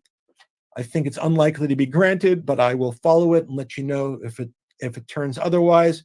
If you recall, the attorneys who represented, part of the what's going on here, also reflective of what's going on, is the attorney shakeup and the numerous attorneys and et cetera. So the attorney who's now representing Mr. Reichman, but seemingly at this point is not representing the other parties, is going to be, I guess, participating in the hearing that's occurring on the 16th. Prior counsel has a motion to withdraw that's heard later this month, and that's the current counsel. But Reichman has already changed his counsel in Nevada to have this new counsel is filing the motion for reconsideration with every other stay motion. So that's going on 16th. I'll keep you apprised, and that's it. So hopefully that summary, it wasn't much of a summary. It was more I'm reading the report to you. But that's the receiver's view of what's going on. That was submitted to the court. The court will have a chance to rule on the motion. Same court in Nevada will have a chance to rule on the motions for reconsideration, et cetera. I think the court was, just based upon what I saw, I don't think the court was very impressed with the Reichman group, and that resulted in the receivership order, obviously. And we'll see. We'll see how that goes on. For everybody out there, be well, take care. Thank you for being here today. If you have comments, questions, please leave them. Please share them. And I'll keep you apprised. Everybody be well, take care, have a great day, stay well, and we'll see you soon. We really will see you.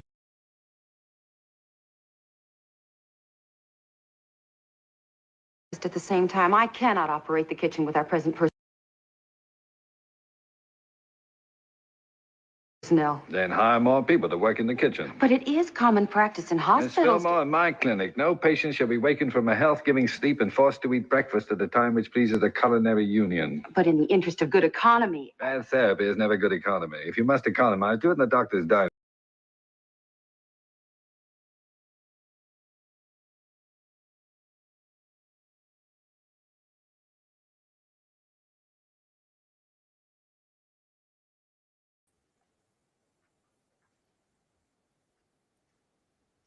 How do I end that?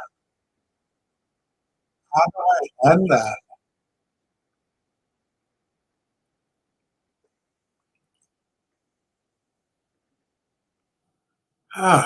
So annoying.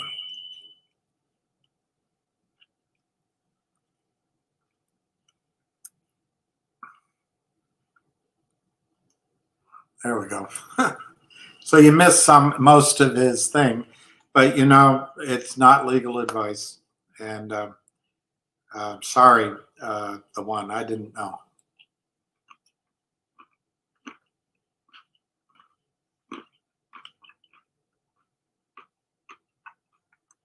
Hi, John. Wow, Marco, 10,000. Wow, good for you. DJT just hit 29. I know. Whenever you sell, it always keeps going.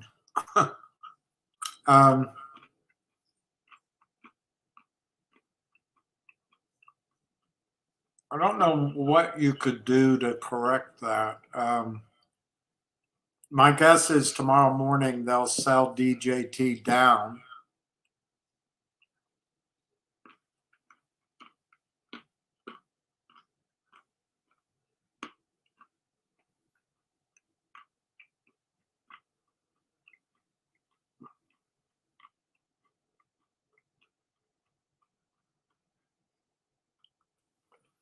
But it won't come back to 23.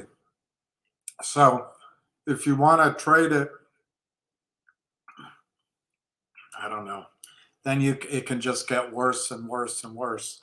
Maybe it's best just to say, hey, you missed out.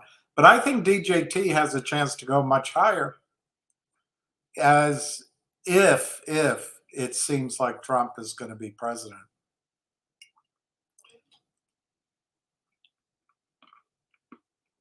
Wow, that's great, Barry.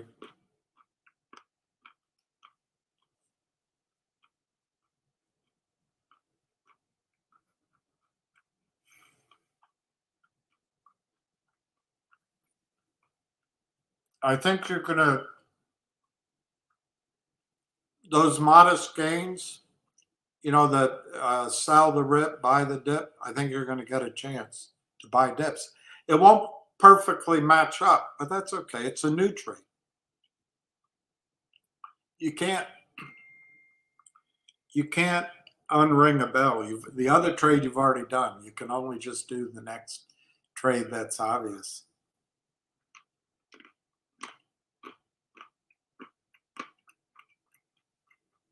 Finger might hit 207 again.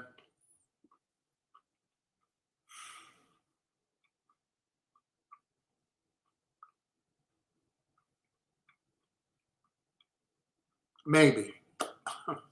To me, finger looks like it has,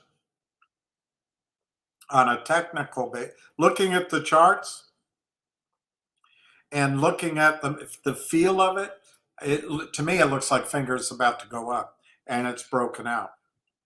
So I'm not sure it's going to go back down to 207. But I do think they're going to try to do it. But I think they're in trouble with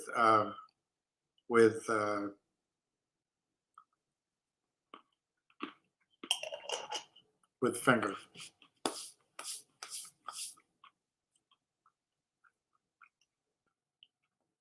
Yeah. Yeah, Relic, I'm sorry it took so long. It's Canada Thanksgiving. Well, let's see how it's trading. I didn't mean to talk over not legal advice. I had no idea.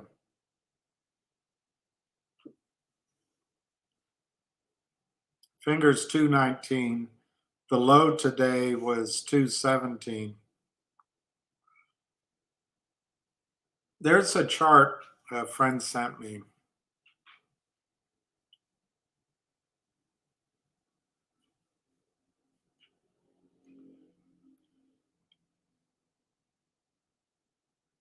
Here it is.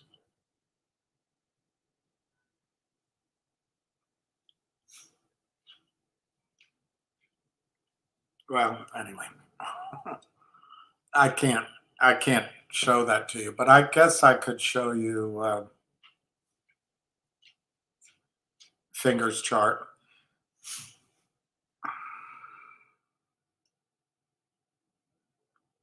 Hey, lucky boy. Hey, lucky boy. All right, that's my stupid logic chart.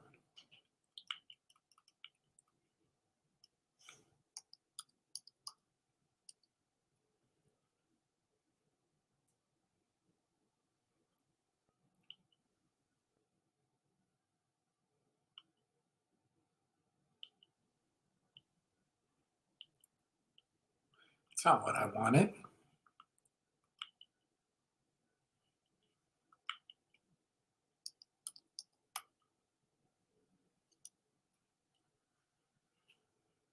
Okay, let's go with this one for finger.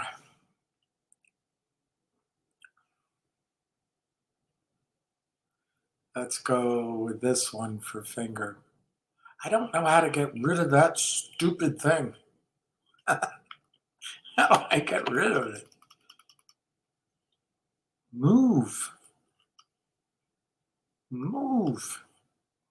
Move. I don't know how to do it. Okay.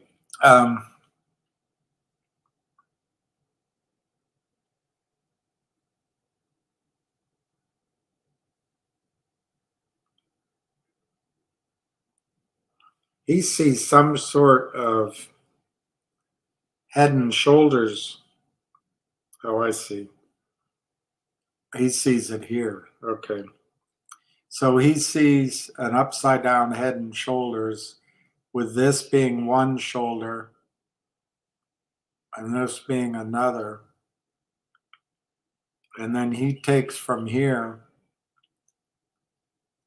and he points out that is a breakout. So this becomes the head, and these are the two shoulders, and this breakout could be huge. Let me see if I can refresh this.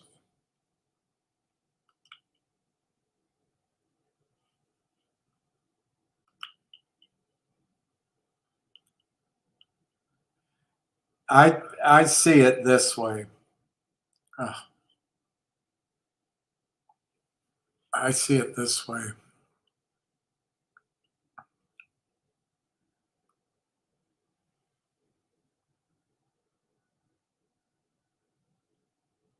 Something like that. And it could be lower. You could do it from down here. You could do it from down here. But either way, that's what I see. And to me, finger has, after a sustained pressure, it tried to break through the various moving averages. And then they got it back down. And to me, the other day, I don't know when that was, last week or this week, not this week, last week, of course, it broke through. One day it went up and came down a bit. Next day it got through, and then it really tried again. And they've been successful to get it under, let's say, 220. And the 20-day moving average has become support, basically. But that's kind of self-defining. The 50-day moving average might be the real support. But to me, anyway, to go through this, I think what's really, excuse me, what's really happening here is it's busted through this trend line here. And that trend line has now become support, and it's just testing that support. So I don't see the stock going to 207 again. I think you're seeing the lows right now. Now let me just see if we can go out. Let's just go out 5 years. Yeah, well, I don't think we need to go out 5. Let's go out 3. Yeah.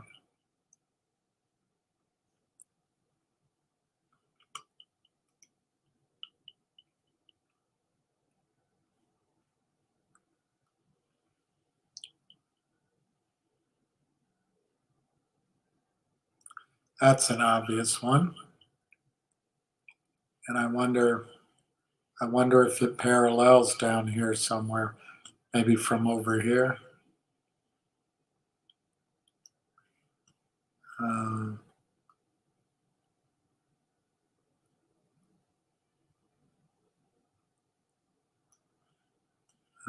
Let's see.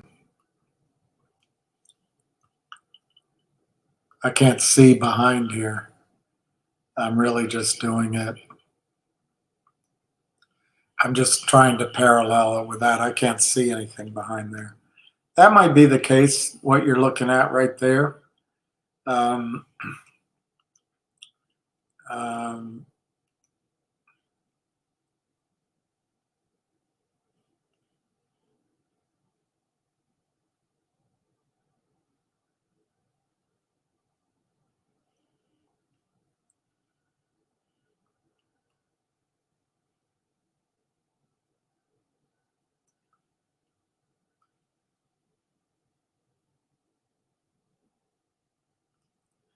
and I don't like that one. I don't like that one.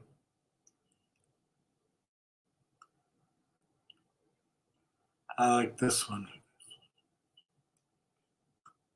Let's see what it does up here. Yeah, I like that. I like that one. So anyway, I think you're seeing a stock on finger motion finally showing a reason to trade it with urgency. I'm not talking about investing in it. I'm not talking about that good news could have helped it all along. But I think this stock right now is telling you it's about to trade up. Could I be wrong? Sure, I can be wrong. That's what it's telling me. This is support, and it could bounce here longer, I suppose. But I think it's ready to break 255. And how high it goes,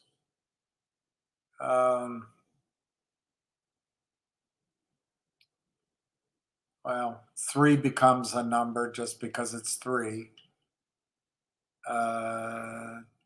Somewhere in here, maybe becomes becomes your next target, and maybe right here, 350. I don't know, something like that. I would say my next target is 3.25, 350. That's how I see it. That's how I see it.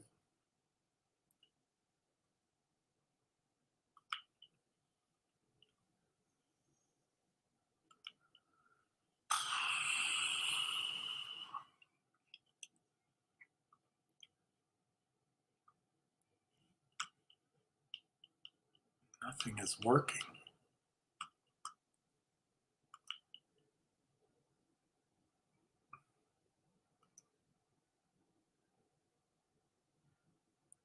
I think you might get your chance to make money on your calls. I think you might. So I don't know what else to talk to you guys about. Let me just see if there's any news. I really believe we're going to war, and it scares me. And maybe I'm getting overwhelmed by watching news, and I should just stop. And that's possibly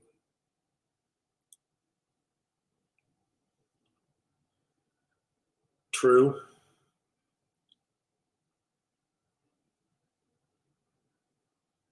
These asteroids have been going by Earth, and we're in kind of October, November.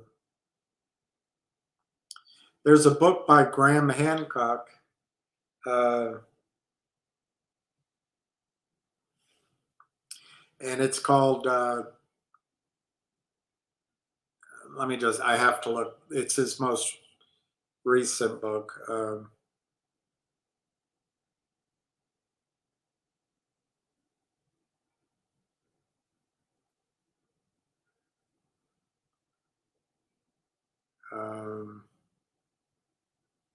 No, it's not. He has a book I haven't read yet, America Before. I want to read that one. But way back, I read his book, Fingerprints of the Gods, and I just was in its thrall.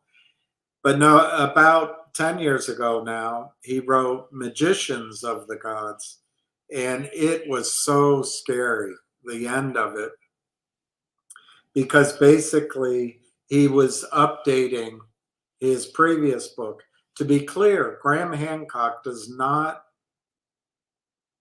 really believe that we're talking about aliens. So when he talks about the gods, he's talking about, and this is my interpretation of, I've read so much of him, I'm not trying to put words in his mouth, but he's talking about the civilization which predated us. In the Bible, we have Noah's flood. In the Old Testament, we have Noah's flood. But in most cultures, there is a flood in their history. So anyway, pre-flood, you don't have to get all worked up that I'm being a Bible thumper. So anyway, I think those are the gods he's talking about. He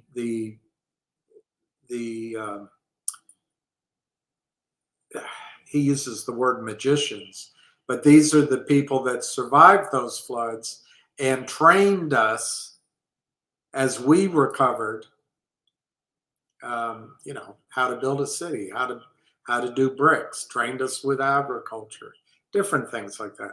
But anyway, this book is really scary to my memory, and maybe I have to read it again.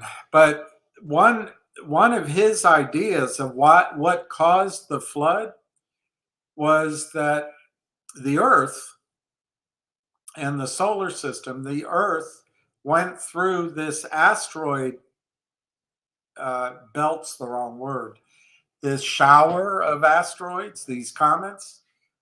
And again, I'm doing it by memory, but approximately, oh shoot.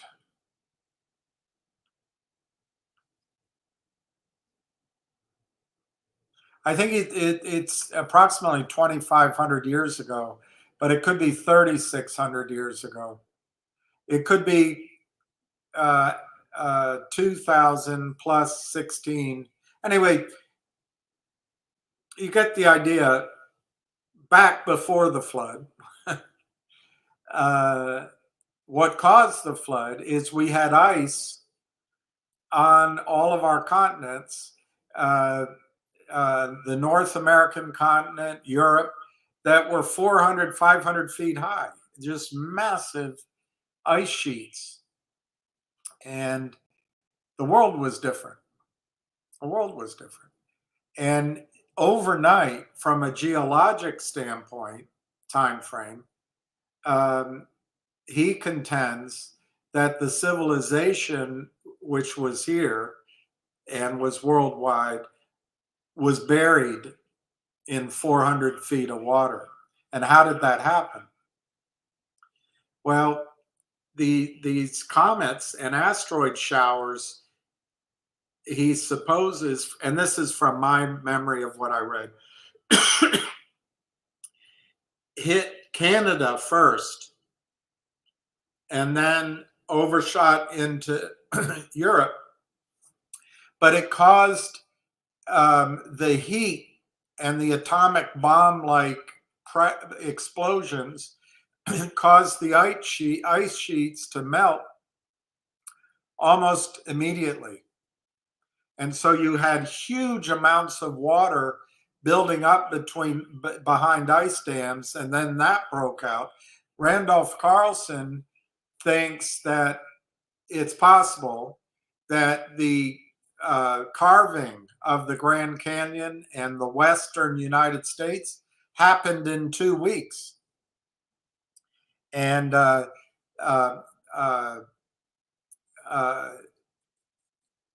not eons, but anyway, let's leave that aside. So as the ice melted, it stopped the Gulf Stream, and it did all sorts of other things.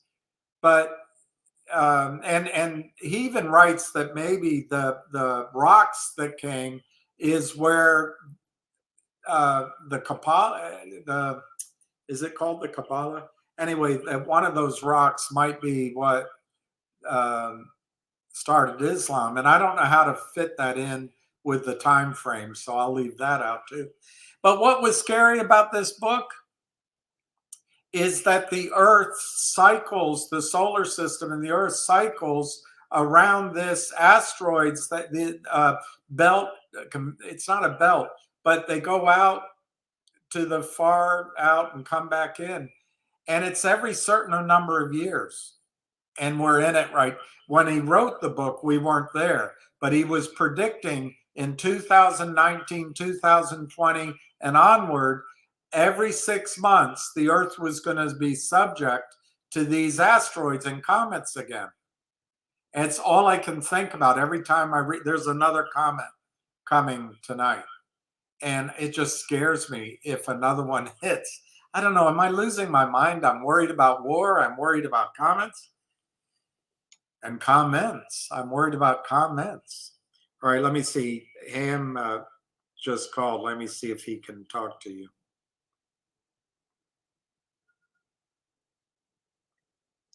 Battery 100%. Connected to Phil's iPhone. All right, let me call him.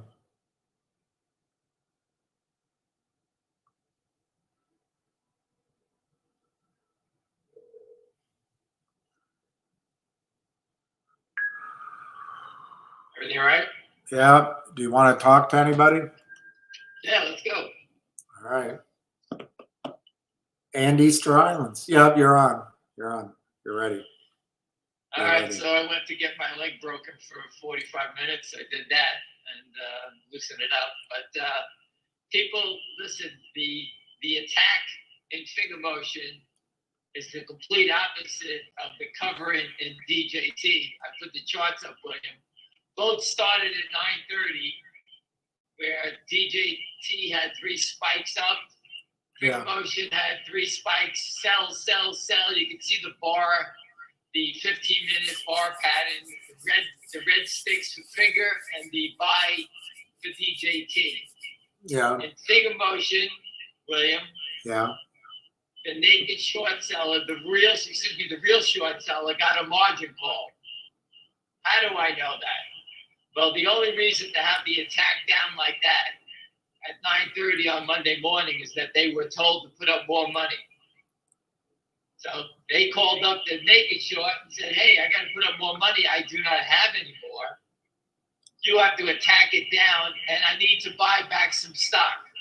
So the naked short sold stock at the market, knocking it down, and they begun to wash trades. 300,000 shares of buying today is a joke. Over 200,000 of it was washed to make believe. So the naked short, the real short is buying stock from the naked short to reduce his position because he's on death row, that guy. 245 he was dead. And I keep trying to tell you, just look at that point. It came to that point, they pushed it down, and they're doing everything they can. So they're eliminating the real short position by moving it into the naked short position. The number's still the same, but the real short is in trouble and someone is not giving him any leverage. He has to put up more money and he doesn't have it. So the action of him going broke set up a chain reaction and the short's trying to knock it down at all costs. DJT, I said it 1,000 times. Who's going to short the next president of the United States stock?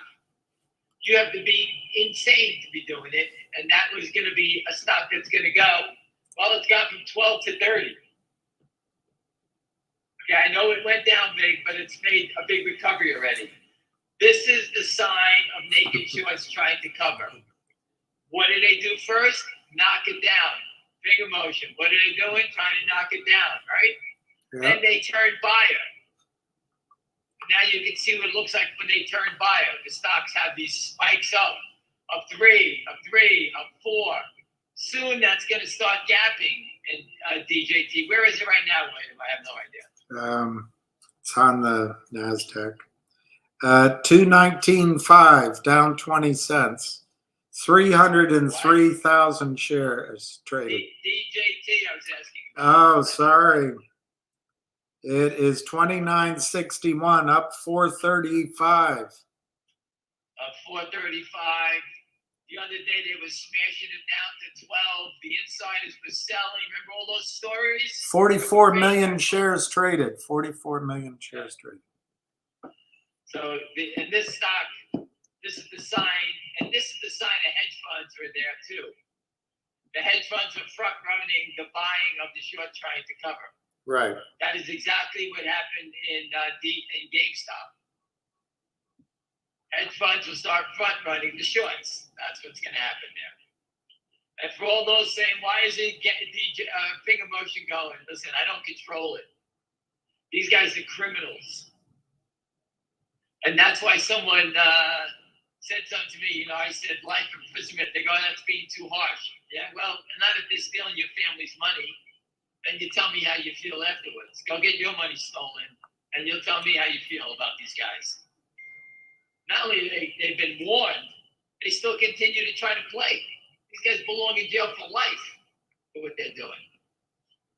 And it should be RICO charges. Everything they have should be taken from them. Everybody knows it's a crime, and yet they don't enforce it.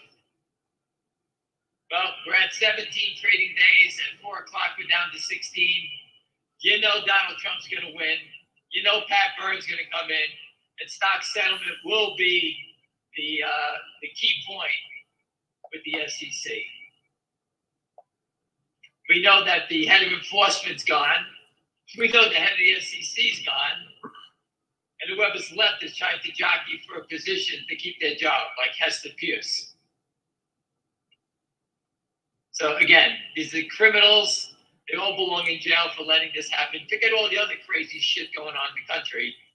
This just happens to be one problem that we're trying to fix, because with financial freedom, we can all survive. Without financial freedom, we're all going to be slaves. I mean, that's just the way it is. Slaves being that we have no voice and we can't say anything about what we're witnessing here with these stocks. You know, how these guys keep selling the stock. 300,000 shares today. The stock was moving up. Who would want to sell 300,000 shares down 20 cents? That's $60,000 in losses. Why wouldn't you want to sell it, William, at 240, 250, right? Mm-hmm. 50 minus 220 is 30 cents, right? Whatever it is. Mm-hmm. They just want less all the time. It's so blatantly obvious. I mean, I don't even know how to say it anymore. They're trapped. I know it. They're fucked. It doesn't make a difference anymore. To me, it doesn't make a difference. The game's over. We got 17 days going down to 16. You know what? They wanted to stay long in the game. This is what happens. The shorts and DJT, at least they know that they're going after the president and they're going to get wiped out. So they're sitting there, screw this. I told you their average on all the shorts and DJT is $54, maybe $53 now. That's the naked short. Finger motion, the short squeeze numbers 385, 390, like that. So we still got $1.50 to go there. The real short is the one that's got the problem, because he's short at I told you 245. And you know, as we touch 245 on Friday, he's wetting his pants.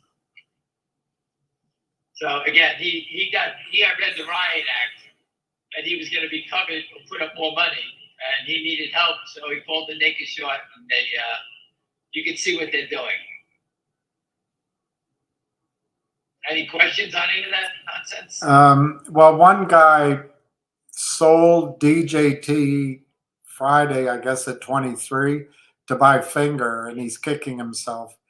But I don't know if you have any advice on that. I think that's a trade you made money on, and then you made money on it. You can't cry about it. Listen, if you're going to cry about it, you're in the wrong game. yeah.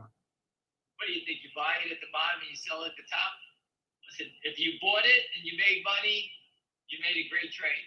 We all do that. That's part of the game.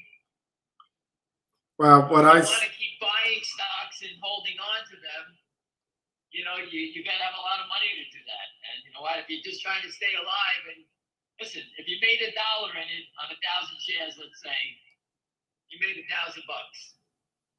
If you got 10,000 invested in Finger Motion, you got 9,000 invested now.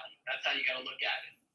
Yeah, and I think Finger looks strong right now, as I explained, and I think you can still, you're going to get a chance to buy the dip and sell the rip in DJT. Just don't focus on 23 anymore. That's gone. You have to, the numbers change. the every numbers day. change. It's The a, number change. It was today it was 26. What was it? 26 to 20. I think it went down to below 25. all right. A friend of mine paid 25.38 and sold it at 26.78. Right. And it could do that all the way up. I mean, it could go back to $70. So, you know, your dips could get higher and your rips could get higher, both of them. You just got to get the feel for the dip. If you don't have a feel for the dip, if you're buying 1,000 shares, you got to tiptoe in. You buy 200, 200. And this way you average in because you got to have a good feeling for where it's going to turn, the bottom. Right. Because, you know, they do turn. They settle in and they turn. Finger motion is settled in and dug in. These guys know that. And that's why you're seeing all the wash trades here today.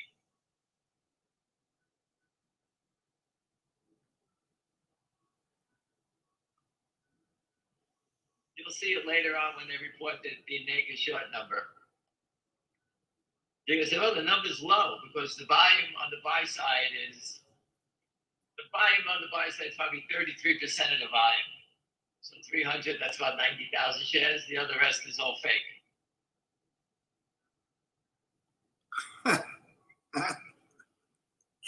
Kamala Harris is putting out proposals for crypto, but she's narrowing it, as this article says, to black men.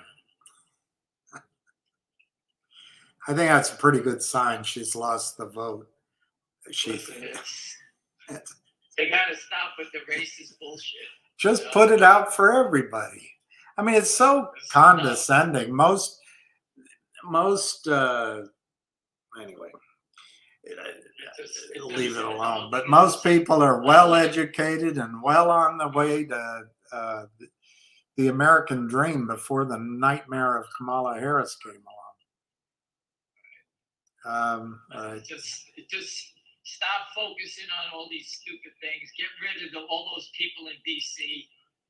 Close down the government spending and focus on what's going to help Americans.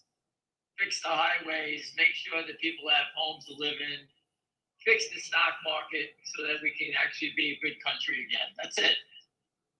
You know what? I just laugh at it. You know, I don't wish harm on anybody, but these people that want to vote for the Democrats in these wars, go look at them drag out the young guys in the Ukraine.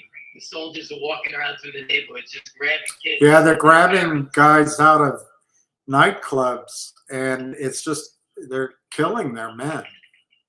So the women, I guess, will come over here as mail order brides. I don't know. They just grabbing them, and it's just a disgrace. And you know what?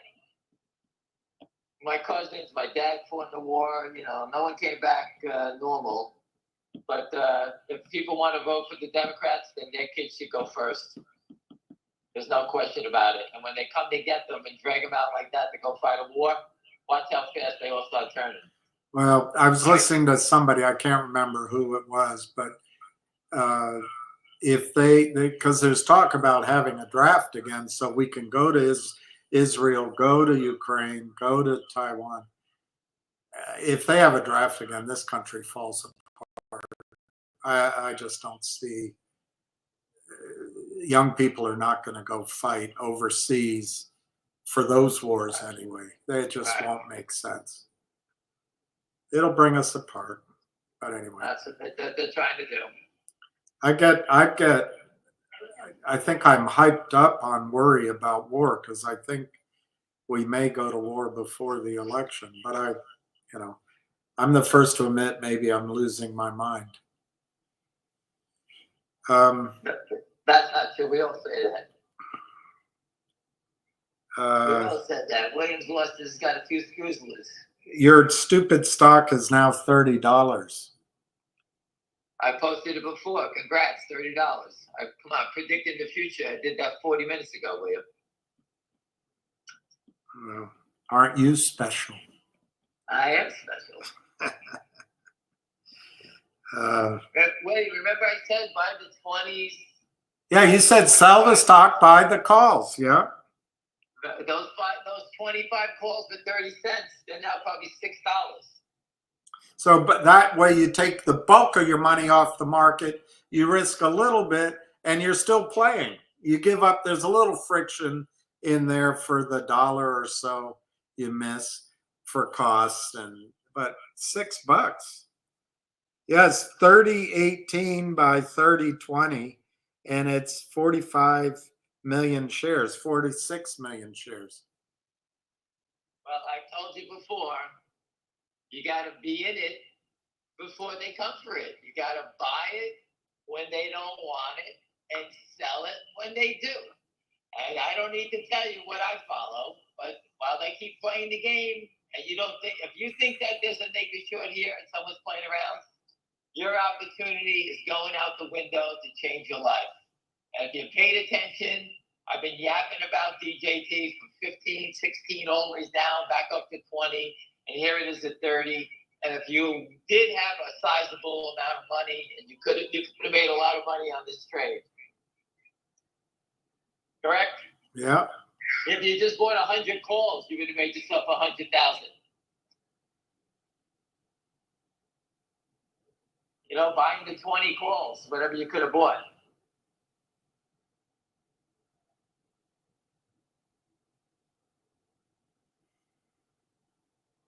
I'm just saying, so that's what you're looking at. But you know what? You got to buy them when they don't want them. And people just don't understand that. I keep trying to tell you that. Once it turns, it's too late. So if you think the company's going to zero, stay away. If you think the company's going to be, benchmark says it's worth 5. Who the hell's selling it at 220, 300,000 shares today? Nobody is. It's just a total head game trying to fuck with you. That's all it is. And guess what? These retards, I know every scumbag who tried that move for years. Okay? I've seen them do it, trying to scare people out. They got the wrong fucking crew. We're too smart for them. We don't give a shit that it's not 3 or 4, it's going to be 2. You're giving it to us cheaper. I know people that are putting it away every day. They don't buy size amounts. I told you, they buy 5,000, 3,000 every day, 20,000 a week, and it just keeps adding up. They know what's going to come. You can't hide forever, so we don't know. It's just a matter of when.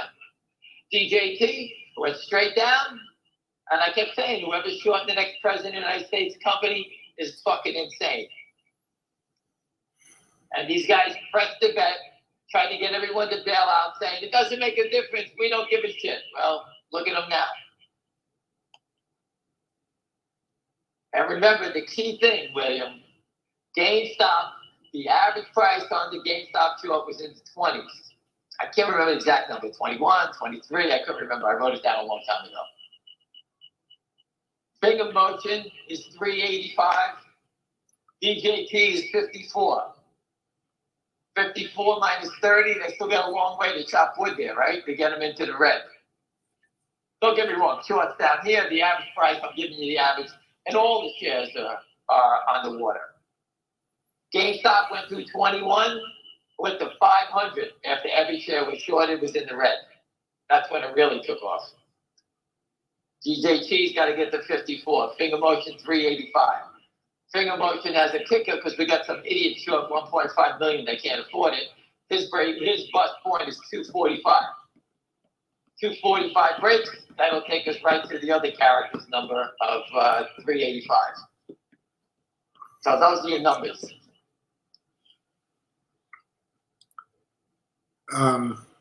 Someone said, well, the stock never goes up on news. So who gives a shit about the news then? I don't really care about the news. The company is not raising money, and the company's building. That's good enough for me. Goldman, Tepper, Hurry. Right? They're all saying buy China. I don't think you're getting 3 people better than that versus Jeff Easton and his friends. You're going against 3 powerhouses telling me China is going to ramp up their economy, and any company doing business in China is going to get rewarded. Well, Finger Motion, all they do business in China. They don't get the money in a day, but once the economy starts kicking in, finger motion will be the beneficiary of it. That's all. That's how it's pretty simple how that works.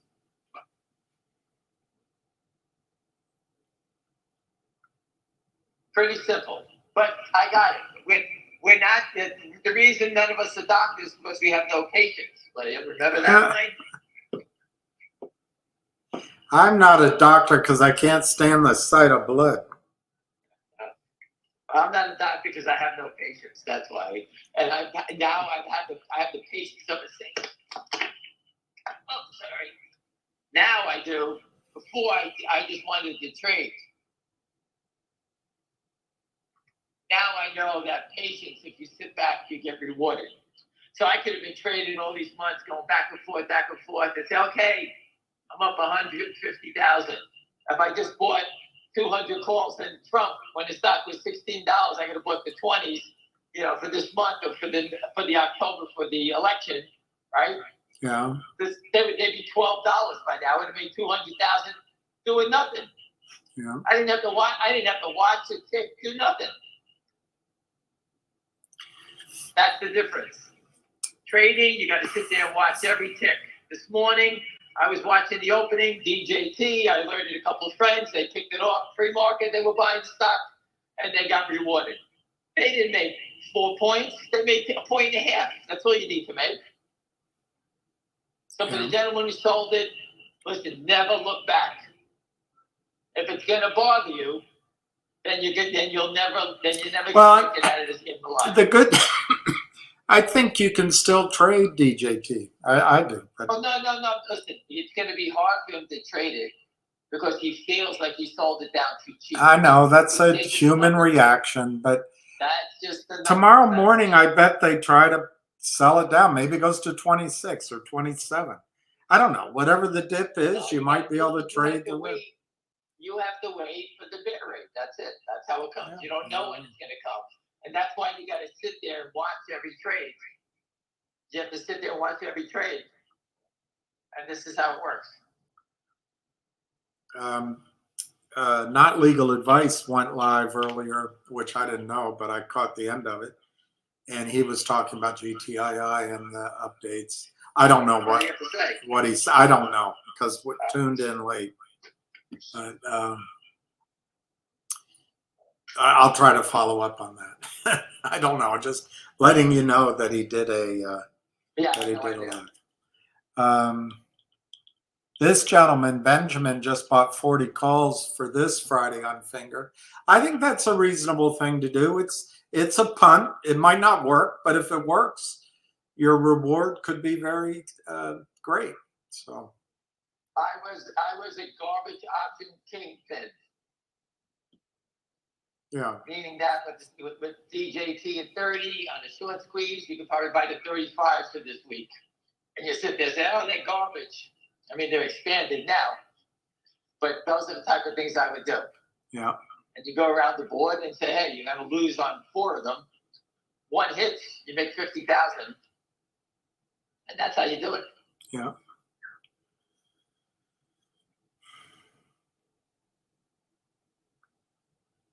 What else we got?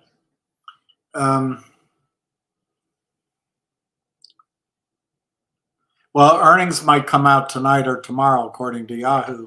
Do you think they're going to surprise?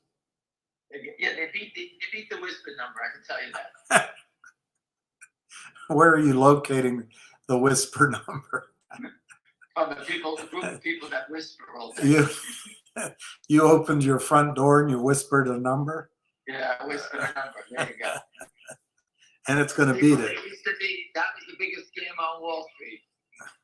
Companies will come out with the earnings, and the short sellers had this thing called the whisper number that no one knows where the whisper number came from, but it was a whisper number. Yeah. And what the whisper number was, let's say Apple Computer is supposed to earn $1, and they earn $1.05. Everyone would come out and say, well, that's below the whisper number. And they start selling it down. And everyone's sitting there, what are you talking about? The number, everyone was looking for it to be north of $1. It was $1.05. Why are you selling off? Well, the whisper number was $1.10.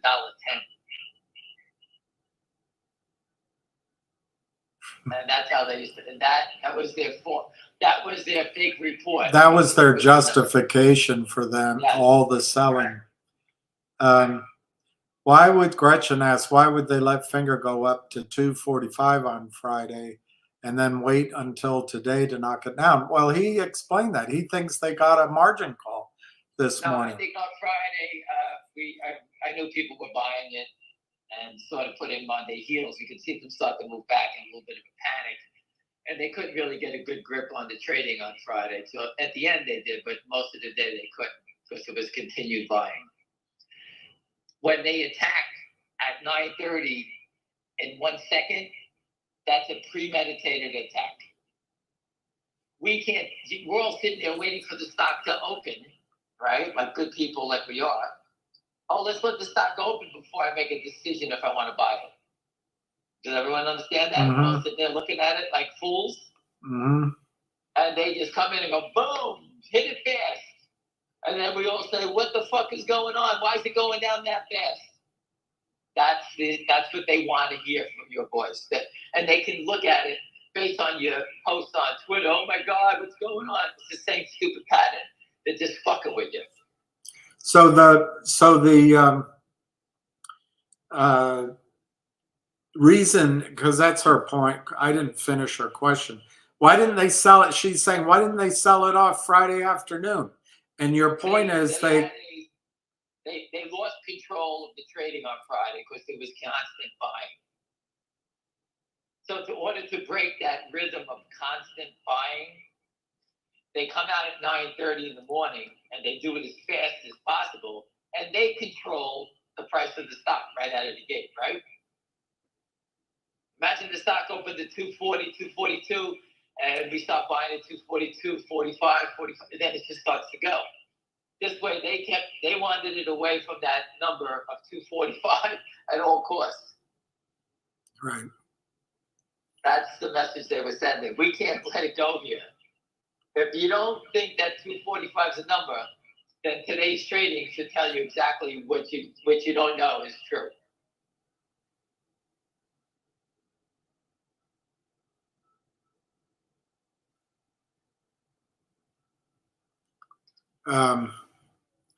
If you're playing poker, they just showed you their cards, right? Yeah, that wouldn't help me in poker. Yeah, Mike's asking, do you think Finger could be up from last quarter's numbers in a big way? I don't know. I really don't follow it. I'm sorry. I don't follow the numbers. I don't really. Whatever it is, it is. I don't even know what they were last quarter. What I think will be interesting is management's. 1 second, William. What I did do is I went online and I looked at your video with Martin talking about how, I guess, the quarter coming in, the first quarter of the year coming up, whatever it is, 2025. Yeah. He made it sound like that's going to be the real exciting quarter. I don't know if this carries into that or it goes into the next one. I don't know about it. But if you just watch the video, the conversation, they're very excited about what's coming up. Yeah, their third and fourth quarter. It's a little different. They're behind us a little bit. But anyway, so I think by the end of the year, beginning of next year, we could be really excited about earnings. But what I'm more interested in is management's discussion, what they talk about, contracts, projections, if they can make any, that kind of thing. Well, yeah, I'm looking forward to see what the fees are for the install into the emergency vehicles. That's my. Yeah, that'd be fun.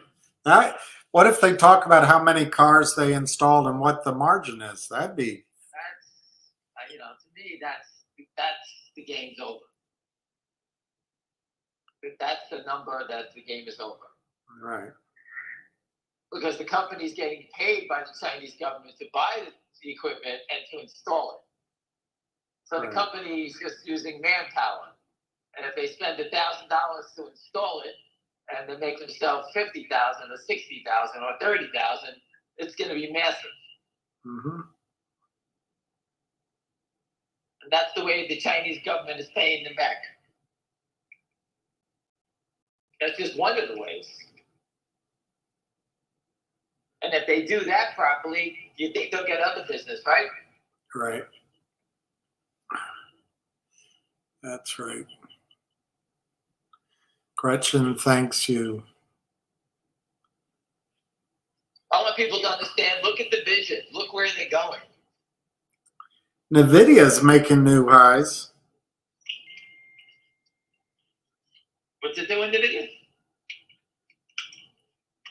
NVIDIA's making new highs.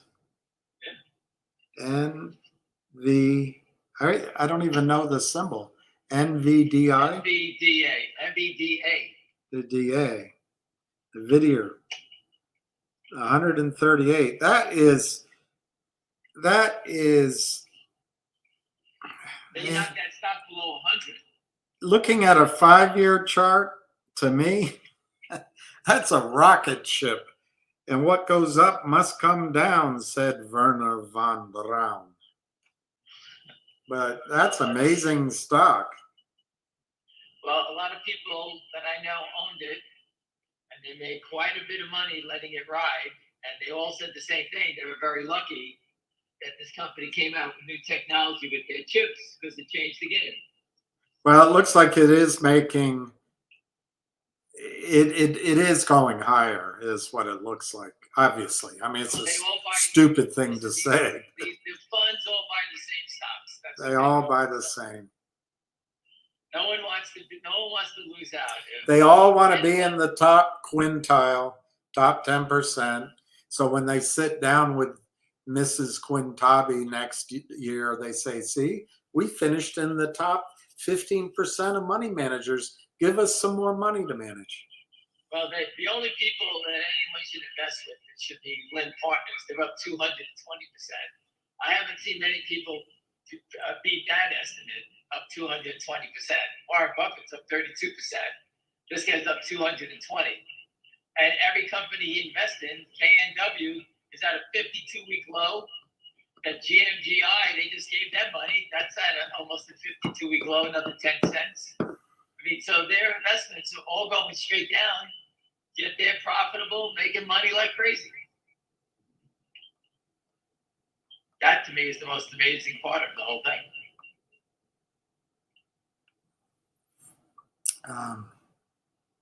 So it's either he's lying or his clients are all bragging because they made so much money stealing.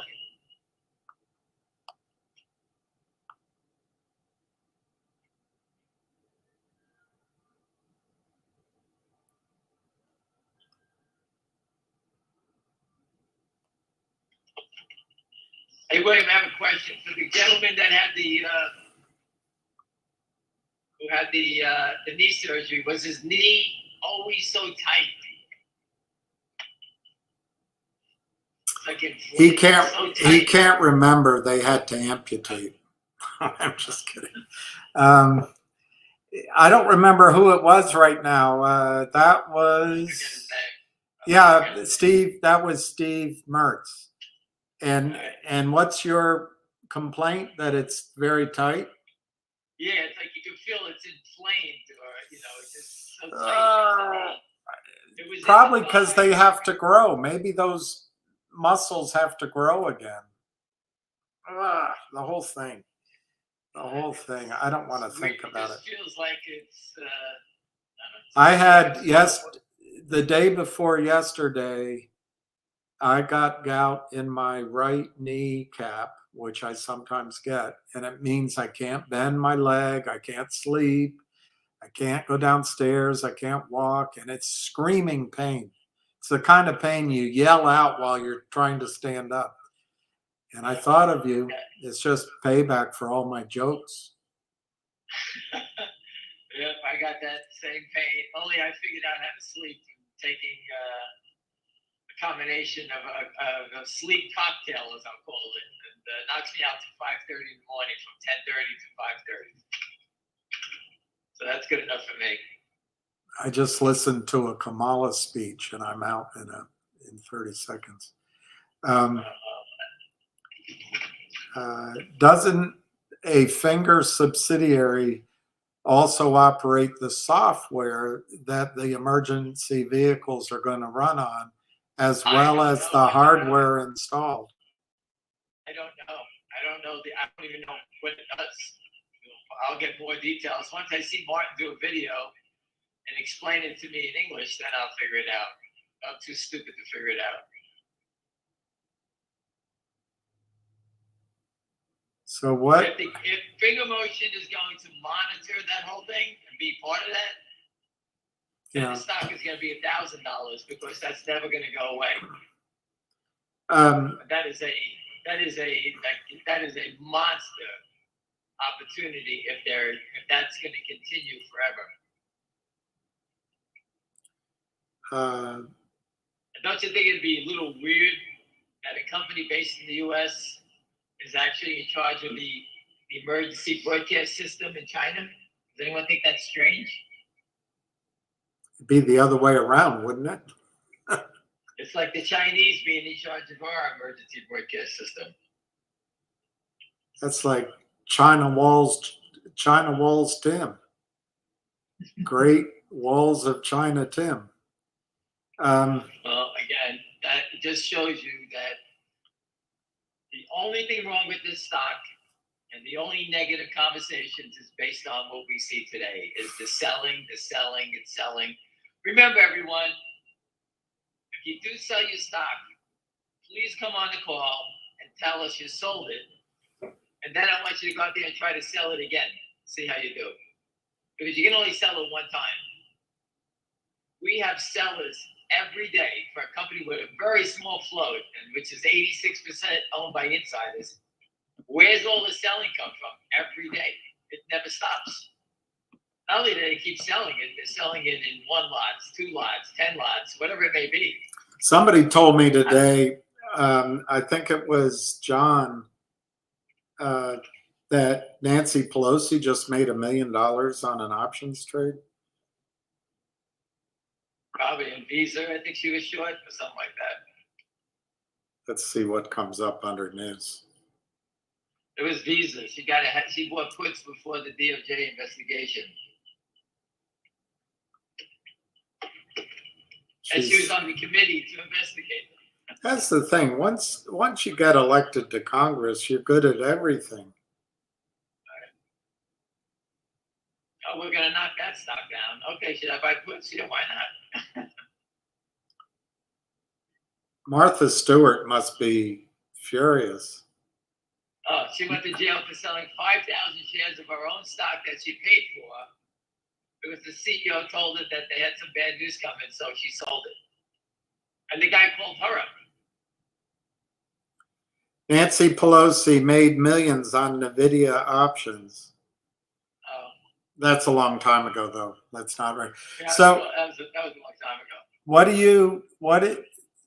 What do you think the chances are that we will have to wait until January for a run and a squeeze in Finger? End of January.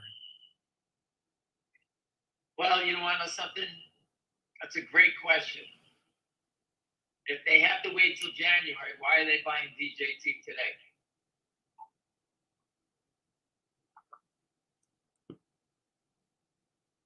Oh, so you're answer is, you're focused on Trump.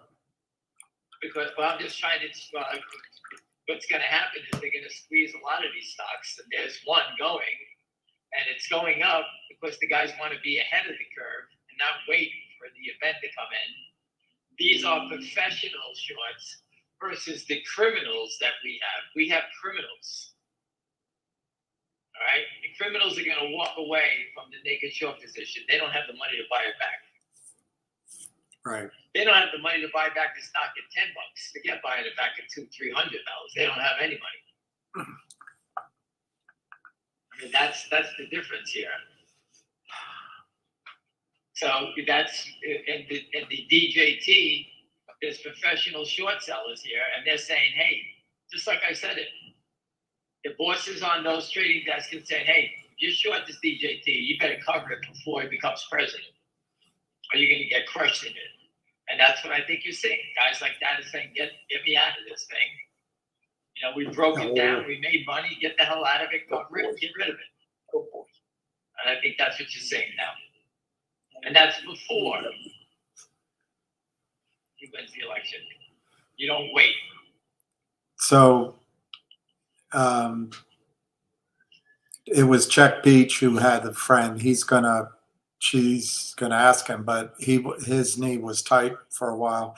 I'm glad you're alive after Milton. I hope your plane survived in your house and that there aren't any weird snakes in your backyard or alligators. She says his nights were the worst for a few months. He's fine now. It's like unbelievable. I'm working hard. I work out all day, ride the bike all day, walk all day, do all these stupid exercises. But when it gets tight, oh my God, he can't even move.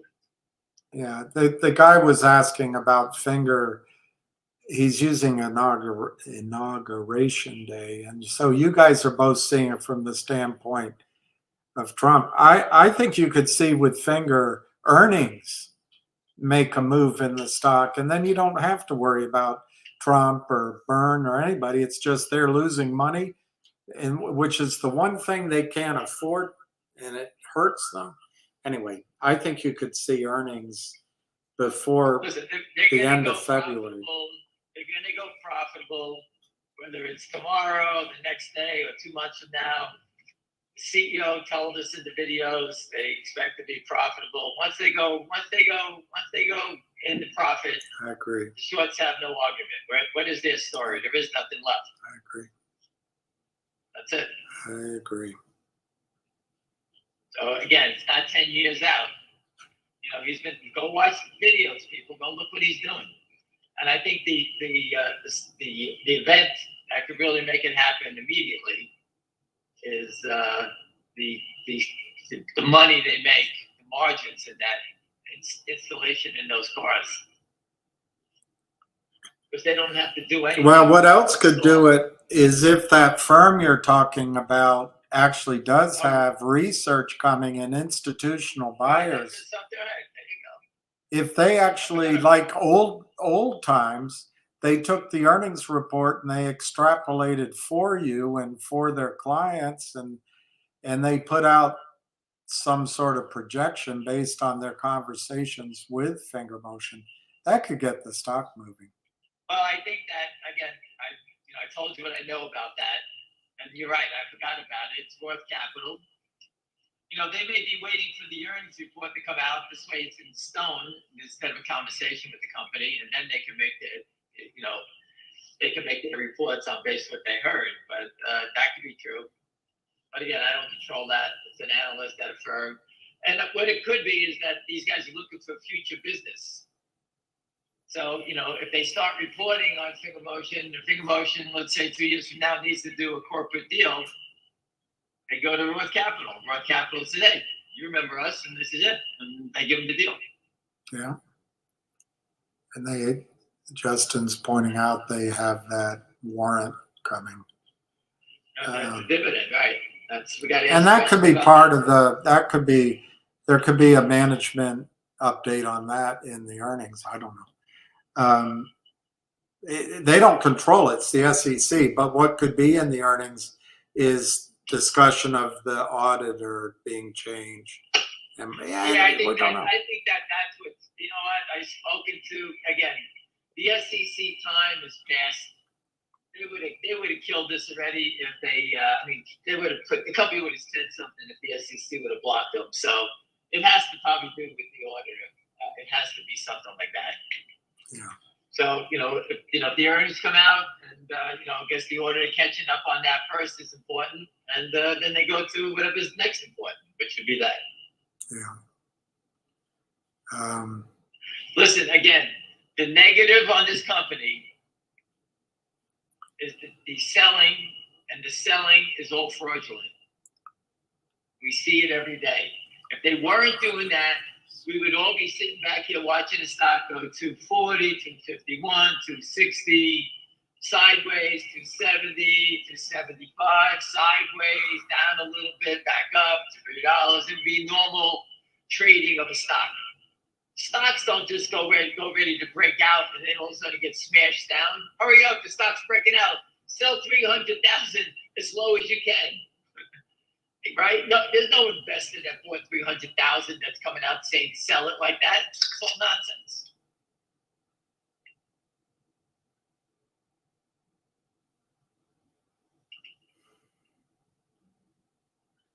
Go work on a trading desk. Go ask yourself. I bought 1,000 shares at 240 on Friday. I think the stock's going higher. Oh, it's opening up. It's Monday. Sell it as low as you can, as fast as you can, because it's Monday. That's what happened. Nothing else happened.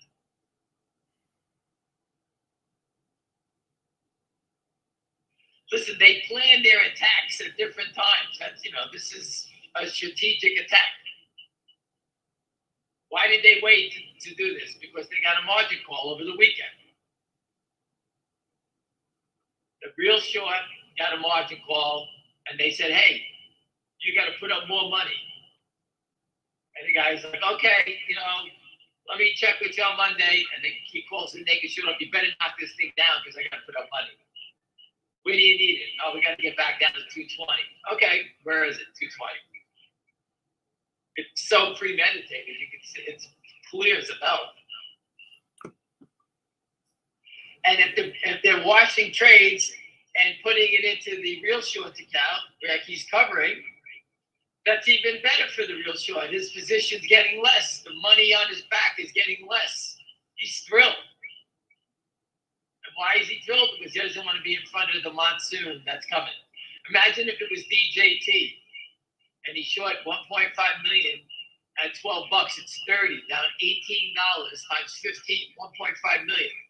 Just make it the 1 million. The most he can make is 4 million, and he's down 18. That's how stupid this trade is.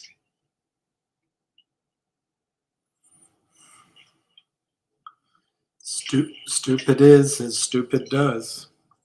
And listen, I keep telling you so you understand it, because you'll see the same type of patterns in other stocks also, where you say, "Why the stock is going down? I love it. My grandfather uses that medical device, and it works out in his world. Why are they killing it?" Obviously, someone wants to cover and needs to, get you to panic out, which they do. And I'm sure people tap into 100 times. That's what they do. That's why the manipulation game has to stop. They can't keep carrying shares that don't settle. They just keep flooding the market with counterfeits. The weight of all the extra shares forces the stocks lower. That's what happens.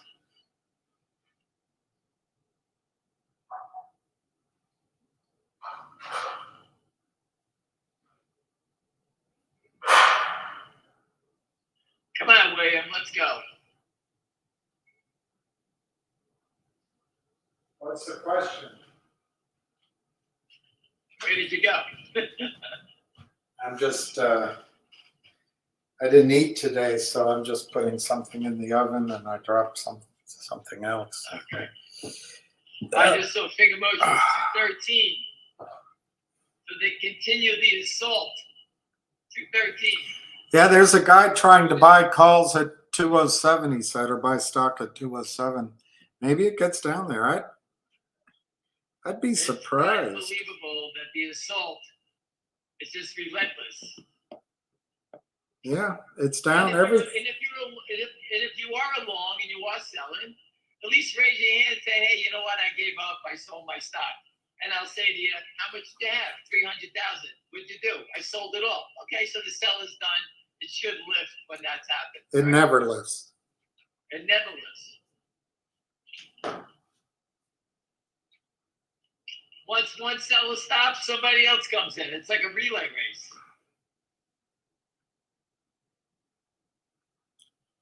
Good boy. And why would you keep selling? I told you, if the stock was 20 bucks, I would be concerned because of volatility. It's $2.20. What do they do? They're trying to create volatility. What did I tell you? Volatility has to come to the upside to get people to sell. They keep trying it to the downside because they can't let it go up because they don't have the money. So they have to push it down. So what are you seeing them do today? Push it down so that you bail out. That's it. That's the whole thing.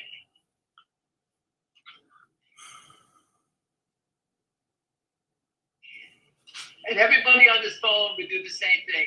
Hey, leave it short. What are we going to do? Get Jeff Easton to sell some more naked shorts so we can cover our ass. Okay, Jeff, sell more. Okay. That's it.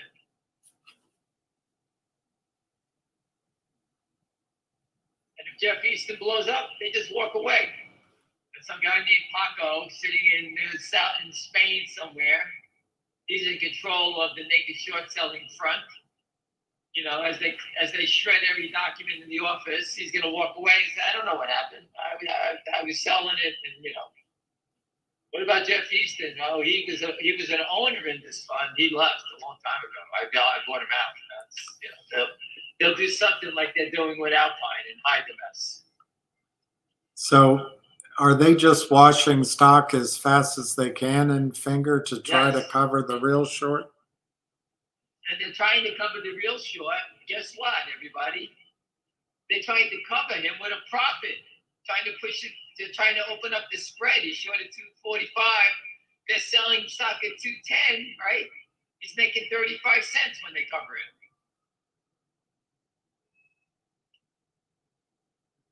You see how that works now? Mm-hmm. He's short at 245. He wants to buy it back at 210, but there's no sellers, so Jeff Easton sells it to him. Now Jeff Easton's short at 210. And then real short, he's covering up his stock and he's making a profit from it. The other day at 245, he was eating crow.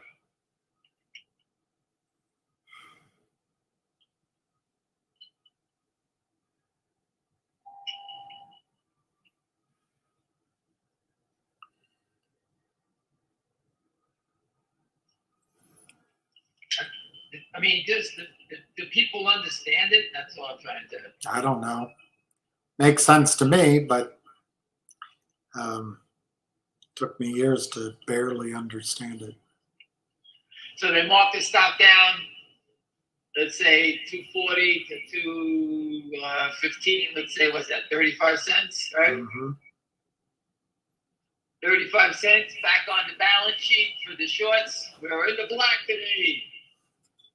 Fuck these retards, is what he's saying, Jeff Easton. Fuck you. I'm JeffEaston.com. You can't fuck with me. That's what he's saying. But we're not backing down. We're going to get him.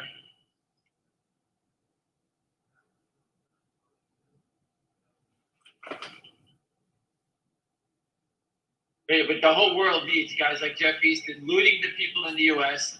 and sending the money to Australia to his buddy over there. That's fun.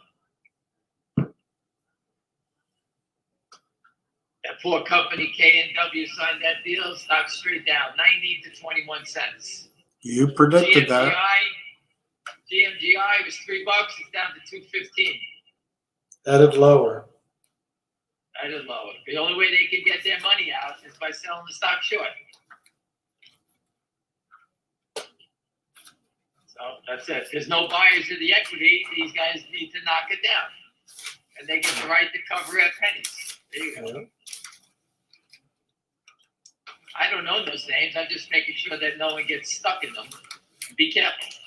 That's why I report on them. Yeah. And these guys should never have good press. Where is the press reporting about these guys? Just look. If anybody was a financial reporter, just go look at the note that they signed with the company. I follow Charles Gasparino. That's who I rely on. How does anyone cheer for security fraud? I don't get it. I don't know. He's after those people in AMC. He's after those people. And, you know, I feel bad for the people at AMC. The company, the CEO stuck them all. The GameStop people, the CEO there, you know, he settled with the shorts. He took the inf out of the stock, and the street doesn't want to play anymore. You know, that's just what it is. Now he has to build a company. I told them open a brokerage firm. Look at the brokerage firm stocks; they just go up. They don't even do anything. The stocks go up. Goldman, New High, Jeffries, Interactive Brokers. Just get a platform and open up a brokerage firm. Get a couple of licenses. That's it. You're in business. And then just do it. Everyone on Wall Street that wants to have a fair, orderly market, open an account with us. We'll make sure your trade settles. We'll guarantee it. There'll be no fails to deliver. That's it. And he can clean up everything himself. And everybody will be his account. We put Robinhood out of business in an hour. Virtue will go out because they want to buy order flow. Don't sell it to them. And there you go. They'll all start drying up.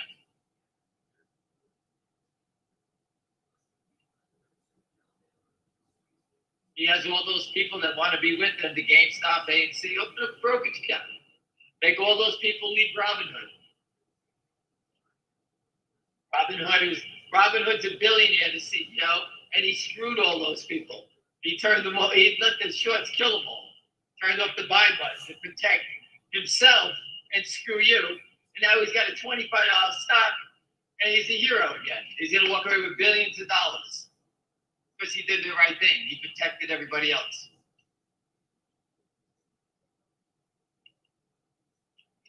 He's a hero. Why aren't we on that side of the game? Yeah, we should just be. Listen. It if Trump loses, seems so much heat more. If Trump loses, I'm just going to change the name, fuck the longs, and write negative stories every day. You can say whatever you want. CEO's a scumbag. This guy, they're accounting fraud. You can say whatever you like. No one cares. Buy some puts. Believe me, investors will start to panic when they see you keep posting every day about the negative story and say, hey, you know what? I don't want to be caught here. Let me get out of this thing. And the stock goes down $1.50. You sell your puts, you make 5,000. And then you go to the next one. Oh, fraud. That's all you got to do. Just keep yelling.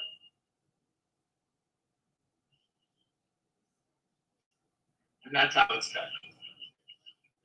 Just go look at the reports these guys write. You can write anything. Well, based on this, they're never going to be profitable. Based on what? What do you know? They don't know anything. But that's what they keep saying. Right? You can say anything you like. No, they're never going to be profitable. This is going to happen. The Chinese economy is going to change. This, that. Yeah, no one took into account that the Chinese economy is going to rip because the government's giving out trillions of dollars, whatever they're going to give out, right? Mm-hmm. I don't think they're giving it out to migrants coming into China. I think the Chinese government's going to help get people to get their business going. And they get their business going, the people then will hire people and get jobs and everything starts to kick in. That's what I think the Chinese are going to do. And I guess it's going to help all the big companies in China, not Alibaba. I mean, Alibaba would be last because all they're doing it with they're selling goods and services. But companies like the telecoms, I guess, whatever airplane companies, whatever the hell they have there, these big companies will be hiring people. That's what they're looking to do.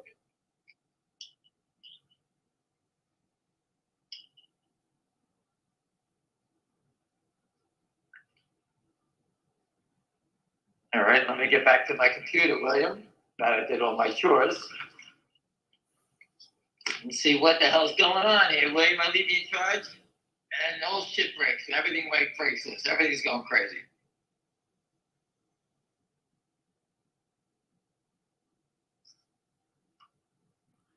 Yeah, Donna, I always overpay. Donna bought Finger 240 pre-market. It always happens, but it's better to be in it. You never know. Look, when it's 350,000 shares. It was going up, it didn't trade that much. So who was selling? Nobody was selling when it was going up, right? Oh, we only sell stocks when they go down. Oh, okay. That makes sense.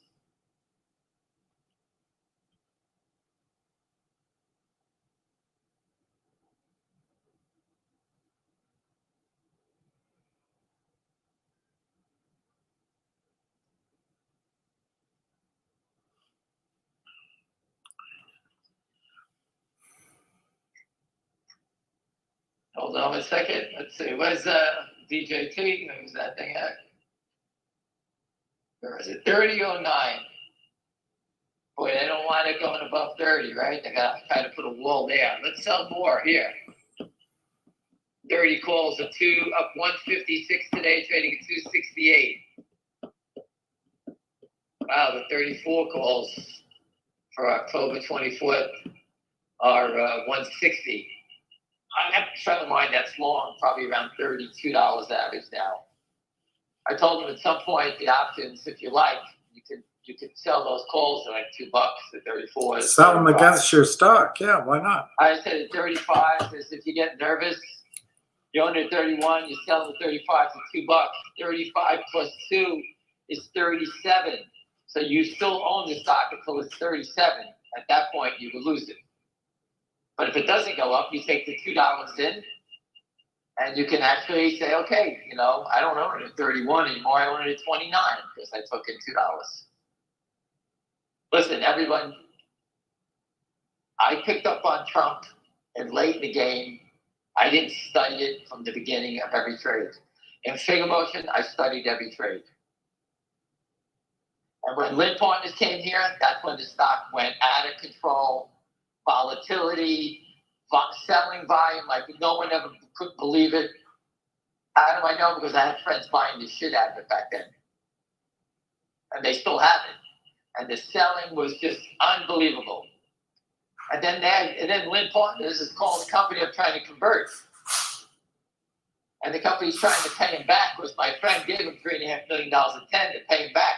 And Lynn wouldn't take the money. Who doesn't take the money plus interest? Only a crook who needs to stop. So the company got rid of them, and now they're trapped. Now what happens?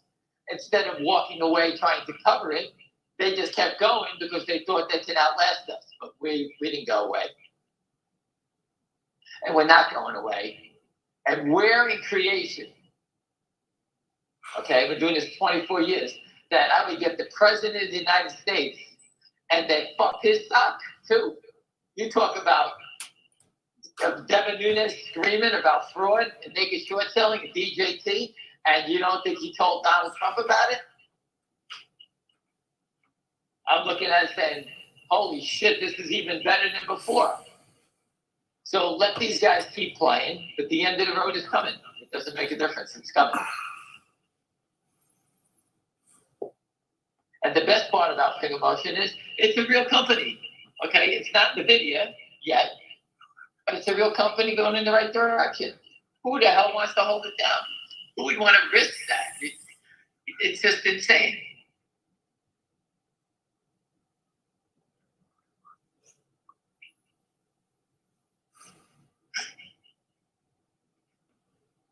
And that was the whole focus on DJT.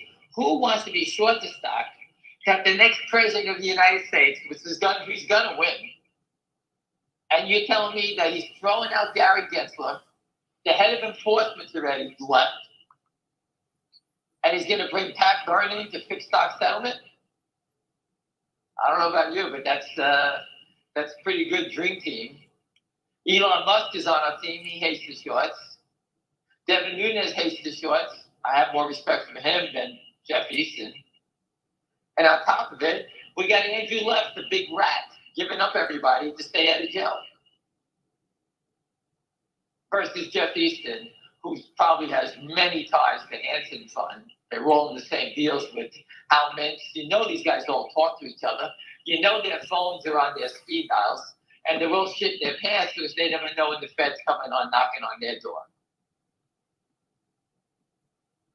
And you know that Jeff Easton made a mistake somewhere, a wire transfer, something, a paper trail, a broker, he paid somebody. Over the years, he's done so many deals. You know he's paying people. He's going to get busted somewhere. They always say, follow the money. That'll lead you to all the details. That'll get you everything.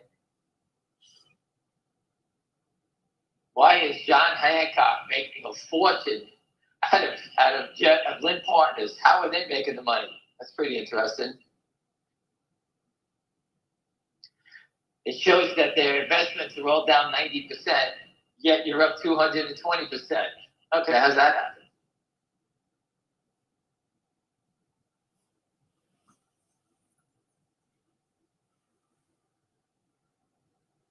Don't you wish you could do that? Yeah, you just got to buy off Congress, buy off the SEC. Well, that all happened and it's over with now.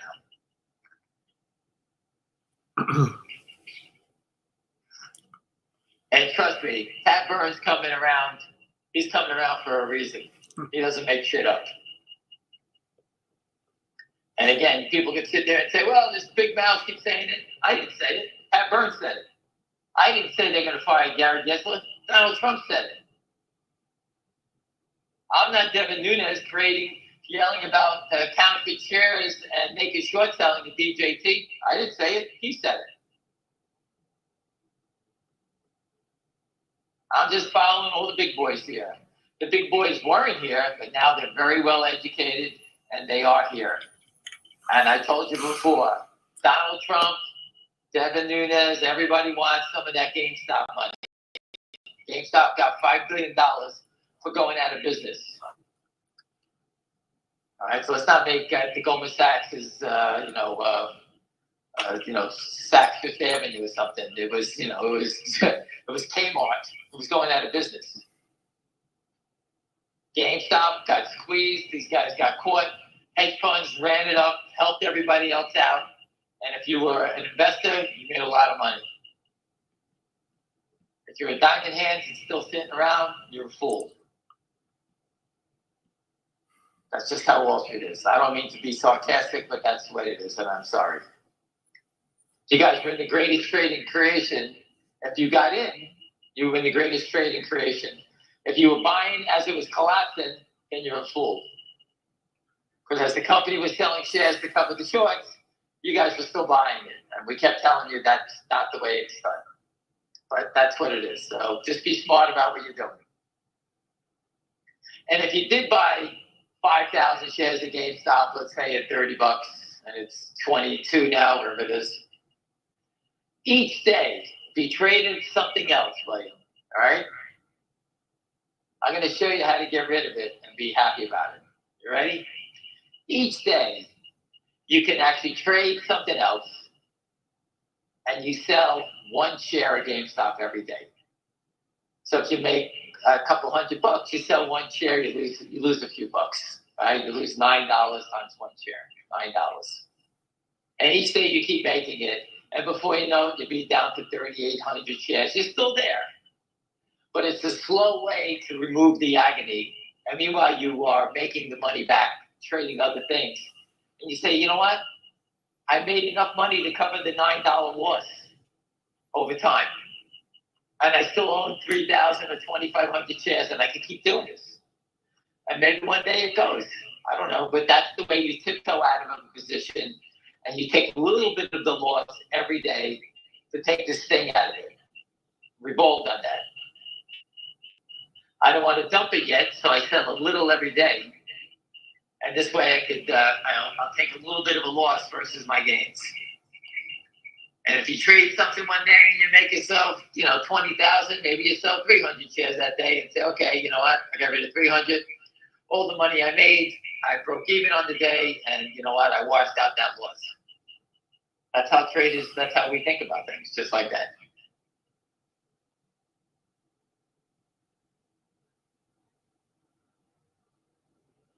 It's just amazing that finger motion is nothing but sellers today. One share to buy, 100 shares to buy, 4,100 to sell. Blah, blah, blah, blah, blah, blah, blah, blah, blah. My phone hasn't rang one bit all day. That tells me that nobody I know is selling, because normally they call up and say, I'm going to sell some, I got a client selling, something like that. Somebody will say something. Nothing, zero. I got people calling buying it. I don't have anybody saying they're selling it. You think at all that volume, everybody's like going to say, well, the stock was breaking out. How does it go from breaking out to actually going down the same percentage it went up on Friday? Stocks don't trade like that. And if anyone says, well, the shorts were coming on Friday, it was nonsense. How do I know that? Because we got to 245. How fast did they push it down to 240, right? What were the shorts doing? Paying 245 and then selling it back at 240? There's your sign. That's not them covering.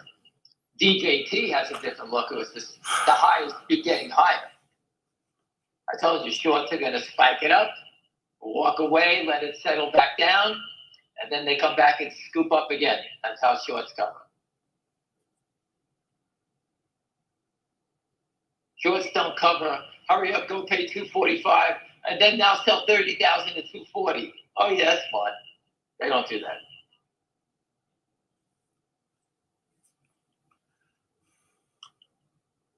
I'm sorry, I have to keep walking to keep my knee loose. By the end of the night, I'm exhausted from walking all goddamn day. Sounds like you have to keep talking to keep your knee loose. I'm talking so I don't think about the pain in my knee. It feels like someone put bubble wrap around my knee and I can't, and it's just like there's no room to bend it. That's what it feels like. It doesn't hurt, but I'm like, Jesus, get this pressure off of it. I don't know. I guess that's a prayer. I guess this is it. No pain, no gain, right? Does anyone have any other questions? No? Just trying to help out. You're doing a good job. Like I said, we'll get answers from the company, hopefully on the truck. Think about shorting the stock, finger motion. You look at the news and say, well, this company just got a contract to install this technology in all the emergency vehicles in China. They don't look at the news. Look at it, they must sit there, What is China the size as Maine or New Hampshire? How big is China? They don't even know. Because just based on that press release, you got to be out of your bird to see that the company has the only license given ever to have someone to do this, and Finger Motion has it. But that's a bad business. Like getting listed on, ringing the bell on the NASDAQ. That's bad, right? Getting the top up for the electric cars in China. That's bad. It's all bad. Why bother saying anything? Everything that happens is bad. For every company. Right? Every company, it's bad. This is bad. That's bad. It's all bad. And it's every company. DJT, they're starting a business. It's bad. Everything's bad. Insiders are going to sell, and everyone shuts it down. Insiders say, we're not selling. The company, think about it. Trump had to come out there and say, we're not selling our stock. Because the shorts were driving it down, making people dump the stock on margin because the stock just kept getting lower. I told you about how they do that, right? You buy a stock at $20, they drive it down, you bought it on margin. The next day, you got to put up more money and more money and more money until you say, I had enough, and you sell it. That's what the shorts are doing. They make people bail out. That's a real nice trick, right? The SEC. They'll let these guys manipulate stocks down so people get margin calls. How's that one? And people have to sell it, not because the company's fundamentals, because they just don't have enough money to keep meeting the margin calls. But that's okay. The SEC allows that to happen too.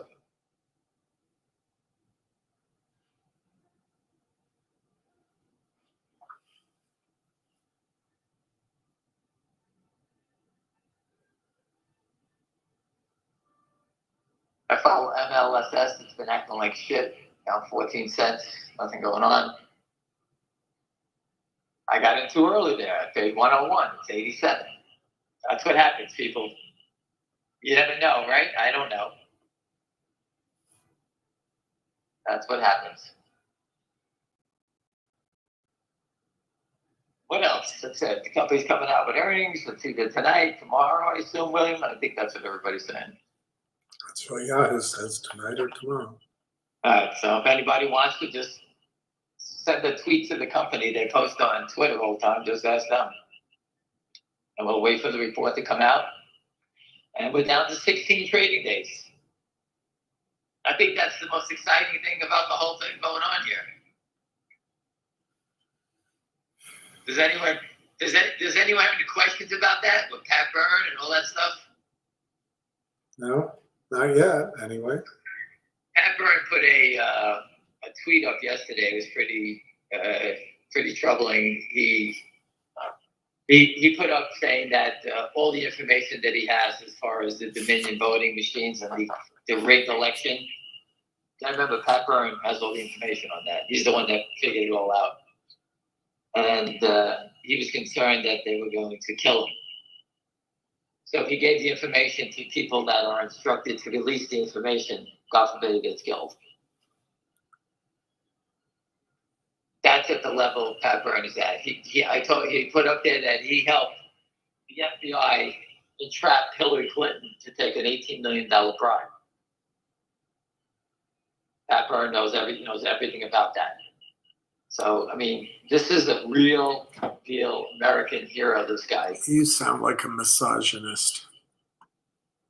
Me? Yeah, you just don't like Hillary because she's a woman. I don't give a shit about her. She took the bribe in front of the FBI. She takes the bribe, but she's, come on. You do I'm it. just saying that she Guys do it. You ask me if I like her, I don't know her, I don't give a flying shit about her, right? I could care less. She took a bribe, she got caught. Pat Byrne helped the FBI, she took it from a foreign official, and she got busted on it. Pat Byrne has all that information. But nothing happened to her. I believe things will happen soon, but I'm just saying that Pat Byrne did that type of stuff. If they asked me to do it, I would say, go fuck yourself. Where's the 19 million? I would say she took the bribe and I would have stolen it. Are you crazy? Giving it to her. Are you crazy? But this is the type of guy this guy is. And you can see it and hear it in his voice. I don't know where he is, but he's wearing his crazy shirts with no collar again. That means he's somewhere overseas somewhere. That's his big thing. But you can watch the video. You can see him on Twitter. I don't know what time he posted it, but he's a little concerned. And, so we got to get him to the election. He's doing the right thing. He's hiding. I've been trying to get to him to come on, but it's unfortunate. But if you just watch what he's saying, he's telling you, serious stuff. And there's some bad people here he's got to get rid of. So we need him to do our thing. So he stays alive and Trump wins, we're okay. Me, no one gives a shit about me. I could drop dead tomorrow.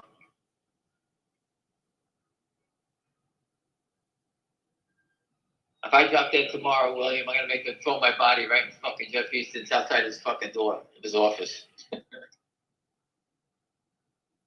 Let him deal with it.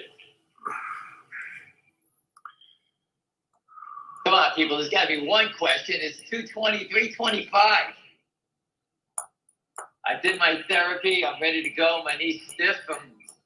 Let's go. Ask any questions. I don't give a shit. Are you going to interview Patrick Byrne? I'm trying to get him to commit. It's not easy. You just go watch his videos and he'll tell me, boy, this guy's under stress. That's what it'll look like to me, like he's really thinking about what he's got going on. Don't get me wrong. He's not stopping. He's that crazy.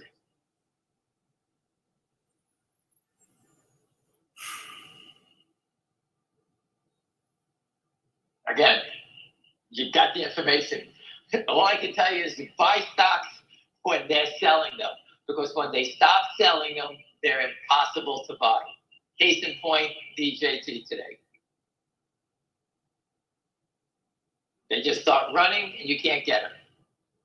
And there's a big difference from scooping it up at 23 than paying $30 for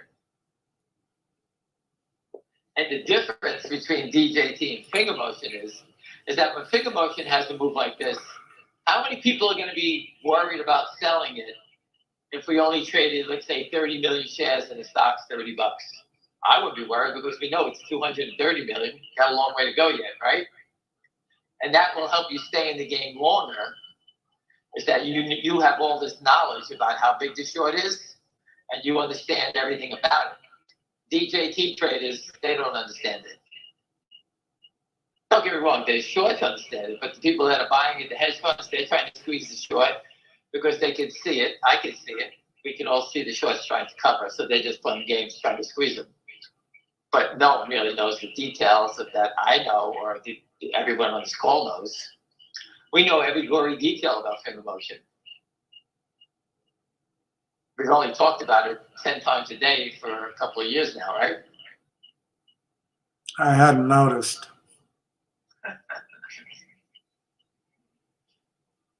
The funny thing, William, as we talk about it, I could just keep going. I know you can.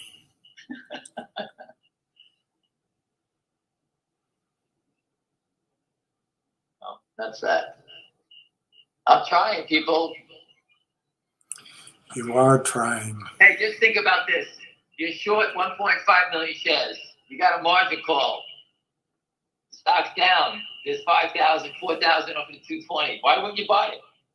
Why wouldn't you take the 20,000 this morning? Why wouldn't the real short be up here trying to cover?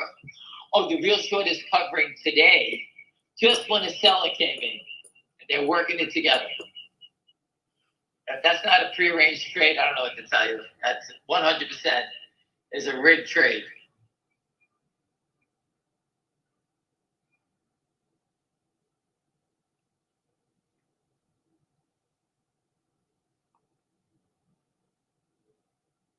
Harry, I'm covering today. Oh my God, there's a seller, 300,000 shares, just as I need to buy 300,000. Boy, is that unbelievable. What time? All they have to do is go look on, if anyone wants to look, where did the real short come buy his stock? Who sold it to him? Well, just look at the tickets. They'll tell you who sold them, who crossed it to him. Well, I'm sure that same pattern existed 1,000 times over already, right? Do you follow hockey? Yes. Mike wants to invite you to Montreal to see a hockey game. Take a I would tour love of to the go to whole Montreal. forum. My friends had season tickets for 7 years to the Ranger game. I sat against the glass right next to the visitors' dugout, the visitors' dugout, right against the glass for years. And it's the best sport to see in the world. It's remarkable.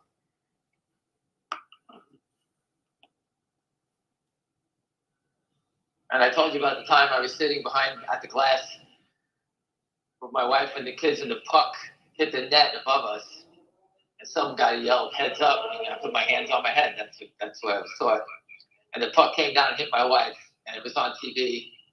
Everyone saw me ducking, and the puck hit my wife, and they called me a coward.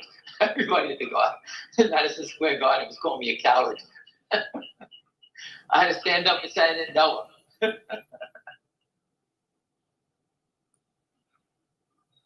Oh, that's my hockey story. So Richard showed, I guess in his live, that there was a lot of crap going on with GTII, which hadn't been included in the original lawsuit. So it might be bigger than initially thought.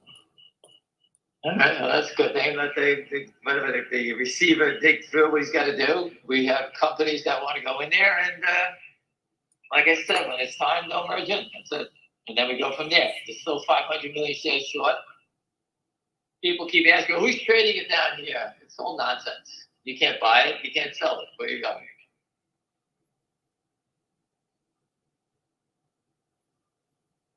If I was short that stock, any number, I'd be sitting here at 10-cent bid for whatever you want to sell. I take it. I go 20-cent bid. Hopefully people find a way to sell it.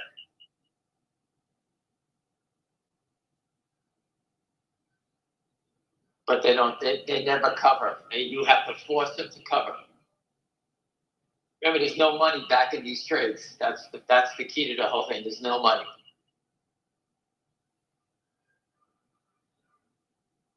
Jeff Easton gives the company $10 million in pieces. They start shorting the stock. They take the money that they get, cover out their money they laid out, and they just keep selling. That's it. That's how they make their money. And then the company lets them convert. They convert their debt into equity, and they do it at the lowest possible price. So selling it at 40 cents, buying it back at 2 cents, you make 38 cents, and they do it millions and millions of times. They try not to push the stock down fast because they need to make more sales. That's the key. In Finger Motion's case, they sold all the stock already. They don't want to sell anymore, but they need to hold it down because they can't afford to buy it back. It's the opposite. KNW, they're trying to hold it up here at 21 cents, 22 cents. It's traded at the low is it's the low. It's a 52-week low, 21 cents. They're trying to stop it from going down. They want people to come in and buy it. They want the CEO to come out and say some good news. Things are great. And that's the sad part, is that when the CEO does come out and say that 4 people are going to go out there buying, they're thinking they're picking the bottom, but meanwhile they're just running into a buzzsaw. That's the sad part. So hopefully people read the debenture, stay out of harm's way. I'd go. I don't know what to tell you. I don't want to.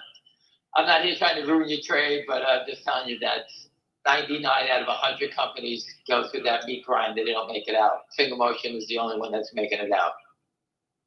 All the rest of them got wiped out. Go through all the names everybody's heard. MULN, wiped out. CEI was $5, gone, enlisted.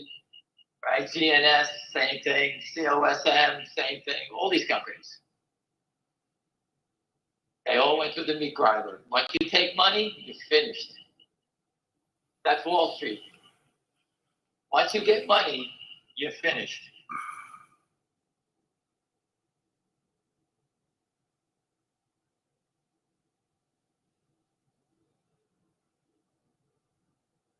What else, Larry? And Finger Motion just stayed away. They put their toe in the water, got their clock cleaned it up, and now it's on to the races. They got rid of them. What are the Habs? The Canadians. The Habs? Habs. Yes, that's the name they've always had for them. Listen, I miss Montreal being a great hockey town. Habs. I can't. Same as Buffalo. They've been awful too. Toronto came back a little bit, I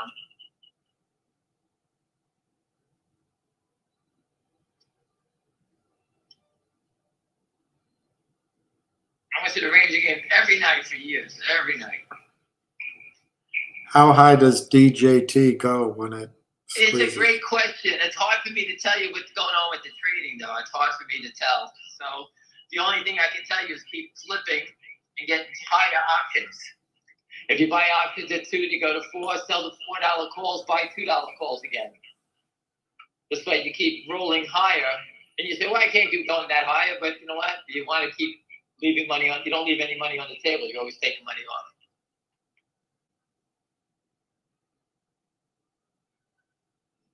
Oh, I think it can go. I think it can. I can't believe it hasn't gapped yet. I mean, it's getting close to where you're going to come in. It's going to be up $5. Well, so who is Truth Social's competition? Twitter. And who was on stage together? Elon and Donald? I don't know. I think a merger. That would be a good merger. I agree with that. A merger would. You trying to say? That's what I'm trying to say. And guess what? With Devin Nunes as the leader, that'd be pretty good. You got the protection of the United States. You got Devin Nunes in there, the head of the Intel committee. Oh boy, that's a pretty good combination. I like that. But that doesn't make a difference. How do we sell another 44 million shares? 54 million shares traded in that stock today. 54 million. I told you. When the stocks go up, that's when they find sellers. When they go down, that's when you find buyers.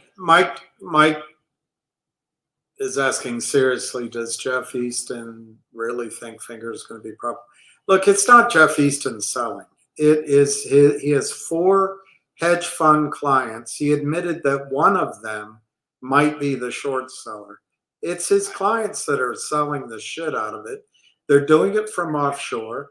No one keeps track of the tickets. Ann Wagner doesn't want transparency.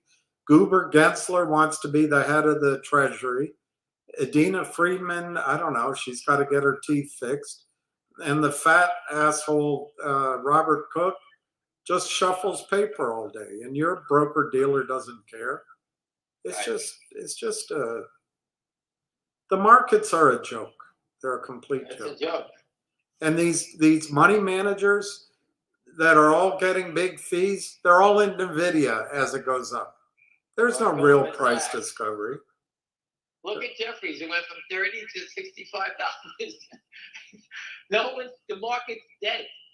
It's been dead for months. Nothing's going on. Yet these stocks keep going up. Brokerage firms need activity so they can make money from the activity and people investing. Well, what are they doing? That's making it go up. Interactive brokers, what are they doing? I think DJT is going to go to $70. I don't know what Ham has on his mind. No, listen, be happy with 70. Again, I don't know anything about. I don't know all the gory details because I haven't studied it, but I think it can go way higher than that based on data. But you know, I don't study it. So is Jeff Easton not responsible to take some of the hit? There's no money at Lynn Partners. There's no money there. It's less than 15 million. I think it's less than $8 million they claim to have. He's not going to take a hit unless he goes to jail. He is just a front. He's a front. And you can spell front differently with a C. Well, never mind. He's a jerk. Listen, they go. I put the video up there. Sedona got money from Amro. That was the lender. Amro hired Rhino Advisors to be the naked short. That's how it works. That's how it works. One short, it's just, one left the money. Easton, Kramer, any of these guys, they're chosen because they're willing to go out. They have no morals. They'll lie, and they'll do it over and over again. They just like the kickbacks and the funding, and they see it as riskless. They don't care. They're like pimps. They don't care what happens to the girl. There's always another girl. And he doesn't have assets really online unless he broke the law.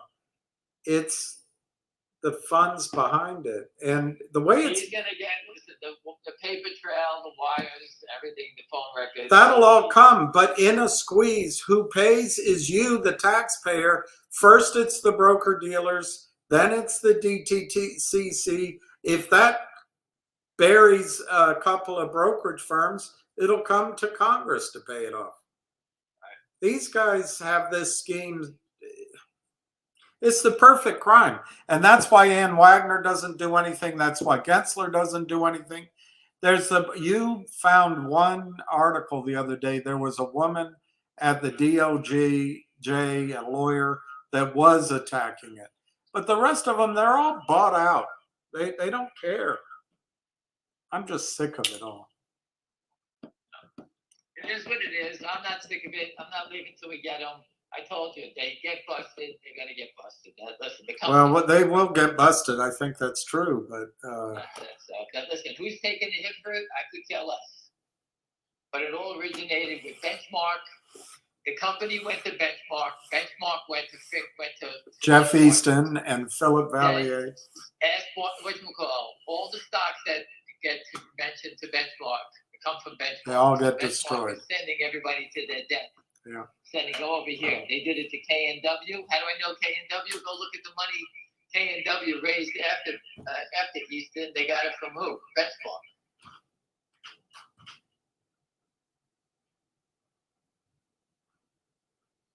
That's what happens.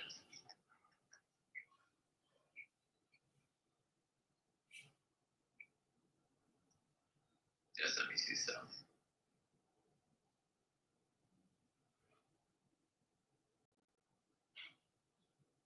1 second. Finger motion. I'm just checking something. Finger motion went up on Friday to 246 on 238,000. They didn't even short enough to make any money from that. And today, put down 22 cents on 400,000.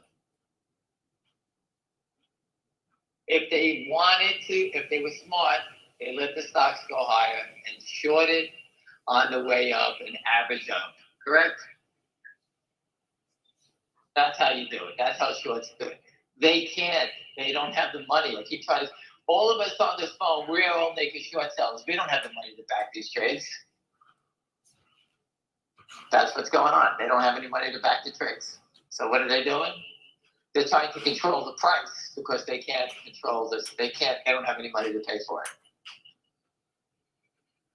That's it.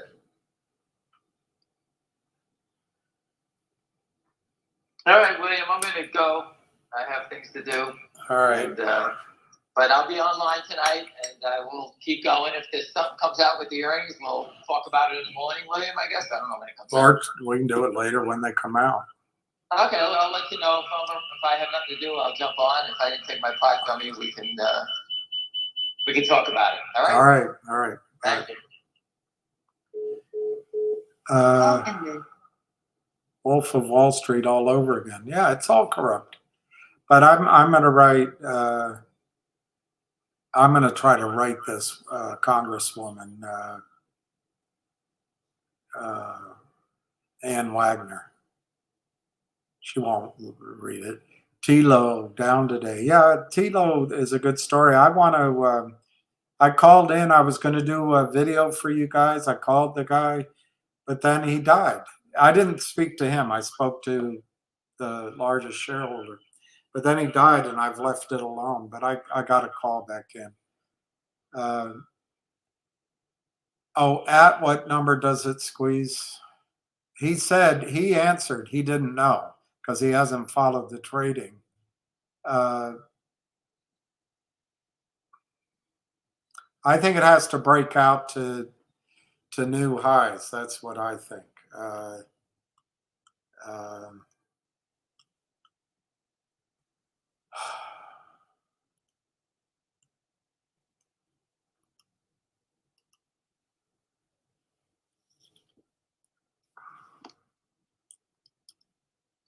I don't think there's a number that's going to scare them.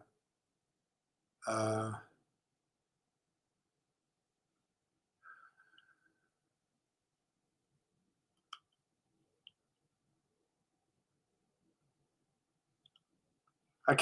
don't know how to get rid of that darn thing there. But this is the most obvious. Well, maybe this goes up a little bit. Goes up. I don't know. That's sort of obvious, but not really. I don't like that line. I don't like that line. I like a lower line. Here. Here. I like that line better. Something like that. So it's breaking out. You've got a shoulder kind of here, a shoulder kind of here. I wouldn't focus on either one of those.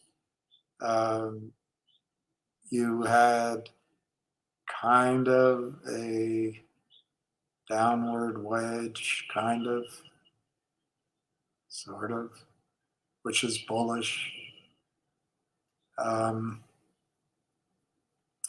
But the biggest thing here is it broke through the 20-day moving average, the 50-day moving average, and now you've got this 200-day moving average. I think if it breaks through that, I don't see any resistance here. Although this is a lot of volume right here, a lot of volume. So maybe I'm wrong.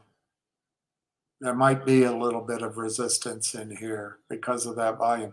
Remember, all charts are trying to tell you, it's all fraud now anyway, but if a lot of people bought here, they thought it was going to break out, and then it crashes, as soon as they get back their money, they're going to sell. That's all the chart's trying to tell you.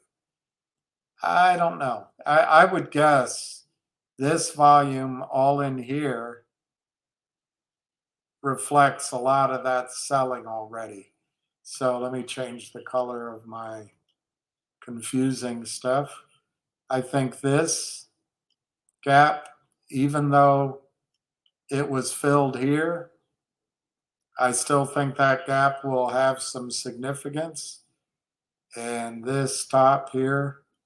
So if I had to pick a breakout number, that's what I would pick.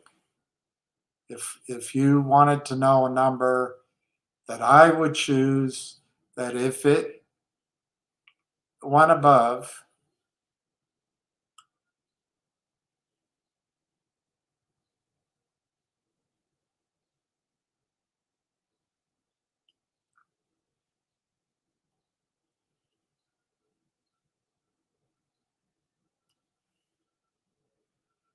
I don't know. This is a little higher right here. See, I'm trying to make it straight. But somewhere around 57, 50, 58, just to be safe. The one above 60, I think you're gonna be off to the races. And I said 70.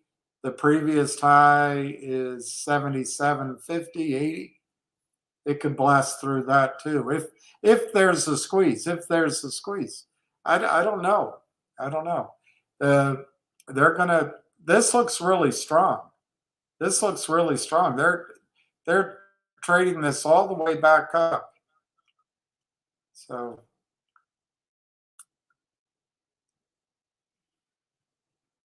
will it pull back? If it goes to 32, I think it'll pull back to 27, 28. Right now, it could pull back to 27, but I don't know. Doesn't feel like it's going to do any pulling back yet. So anyway, I don't know if that helps. Don't know if that helps. Thanks for great info and logic. Please ask Patrick Bird. Didn't Lynn Partners do a deal with? Let me go back to so I can read this on the screen. Didn't Lynn Partners do a deal? Who raises and gives the money? Does he have funds and then get paid? No. He's a front. He's just a stupid idiot that lies. Here's Jeff Easton. You call him, he says, all right, I'll get you the money. He calls his 4 funds. They immediately start selling the stock downward. And then they give the money to the client that they've already taken out of the market. It's all illegal. And Ann Wagner wants to leave it that way because she's lazier than the dogs on her farm. The money is created out of thin air. And they get paid for it. He gets paid. He gets a kickback when it works.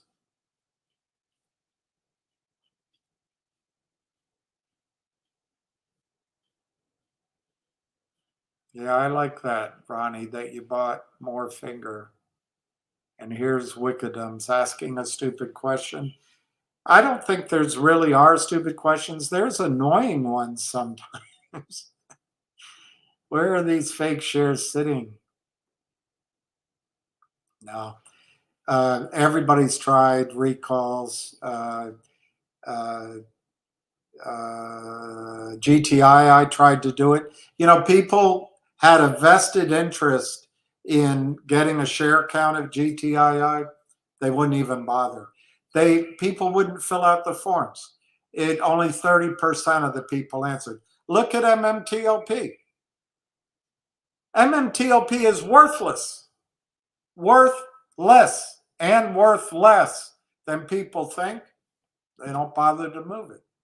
I bet there's 40% of the seats on the airplane, 40% of the seats on the bus, wide open. Nobody's doing it. It's very hard to do a count. To do a recall, now it wouldn't work either because no one enforces it.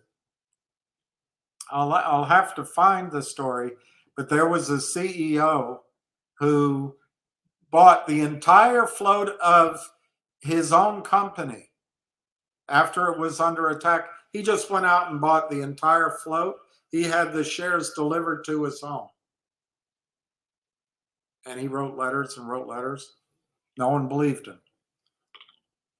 The system sucks, and Ann Wagner deserves to be sent back to Missouri.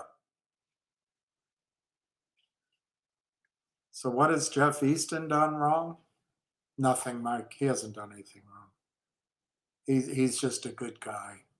And he's when a company comes to him, all he's doing is Benchmark refers somebody. They need $10 million. He calls his client. He gets the CEO to sign the document. The client wires the money via Lynn Partners Trust Bust Plus Fund 33. And he doesn't do anything wrong. Jeff Easton is a good man. He's just providing a service. Benchmark directs it to him. He may pay back Benchmark, but Benchmark maybe is paid from the hedge funds. Jeff's doing nothing. And he's not that bright, so he doesn't really read the paperwork that's being signed.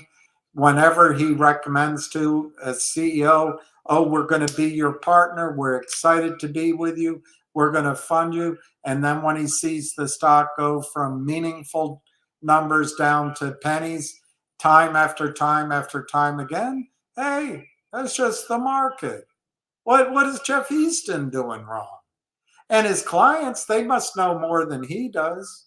I mean, they invest in these deals every time, and so they must be big enough to absorb the losses over and over and over and over again. And why wouldn't Benchmark go refer the clients to Lynn Partners? Because the clients constantly get put into the seller, their seller box. They can't raise any more money. The CEOs are wiped out. But hey, he's not doing anything wrong.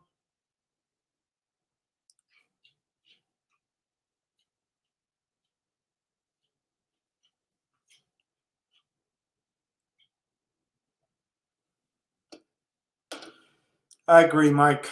I think you have it figured out. I think you have it figured out, Mike. Before I go, I just want to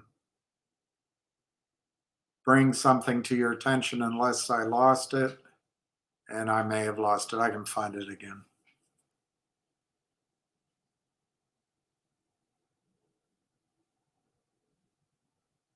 Oh, here it is.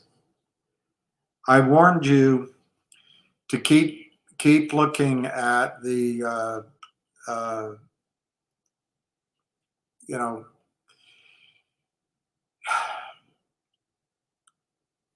the Fed controls interest rates in the short run. They can control the overnight, the discount window. They might be able to have some impact in the very, very short duration. They do go out and buy bonds and sell bonds and have interest effects on interest rates. But for 40 years, there's been a lot of faith. Since Jimmy Carter appointed Volcker, everyone believes in the Fed, pretty much.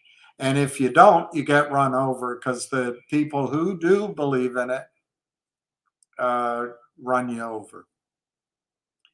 But I contend that has been a distortion.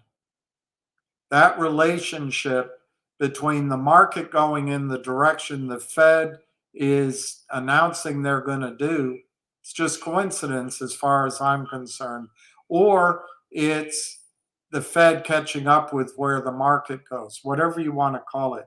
You have to watch out for when the bond market stops listening to the idiots at the Fed. But anyway, I just want to call your attention to a gentleman, Bill Fleckenstein, who I used to listen to his podcast quite a bit, but he just came out with another video, and rather than play it, there's a summary that I'll read, which Thoughtful Money put out. 2024 has been a good year for the bulls, for the bond market.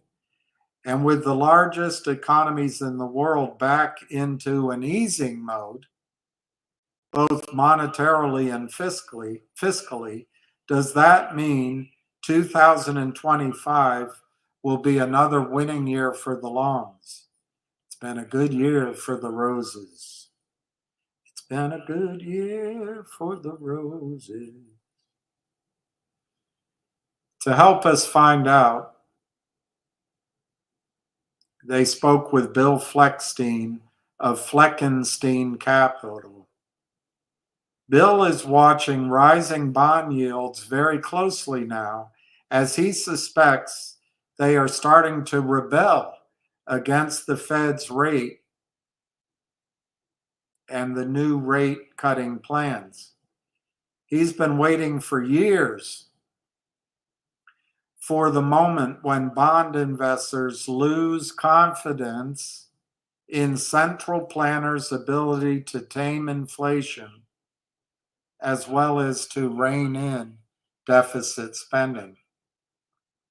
Bill Fleckenstein, who's really a guy to follow, the name of his company is Fleckenstein Capital. He named it after himself, or his father, or his mother.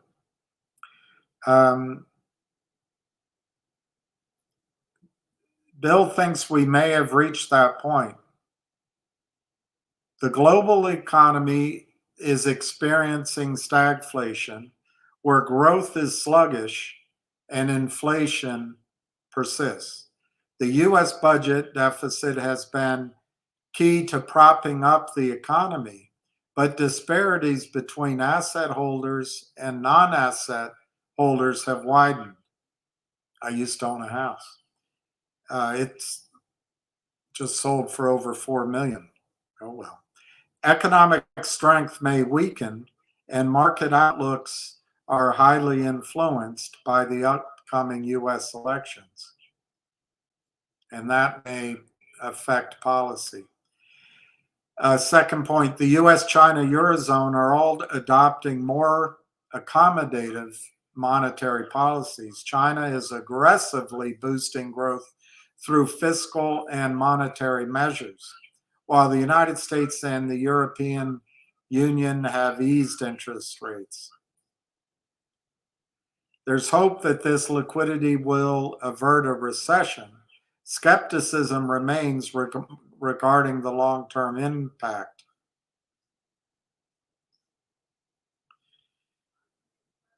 And this is especially true when you take into account inflation over time.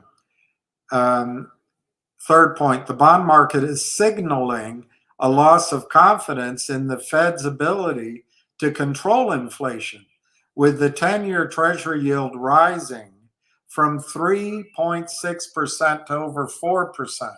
And I know Gregory Mannarino was saying, I don't know what he's saying now, that if we got over 4.2% in the 10-year, watch the F out.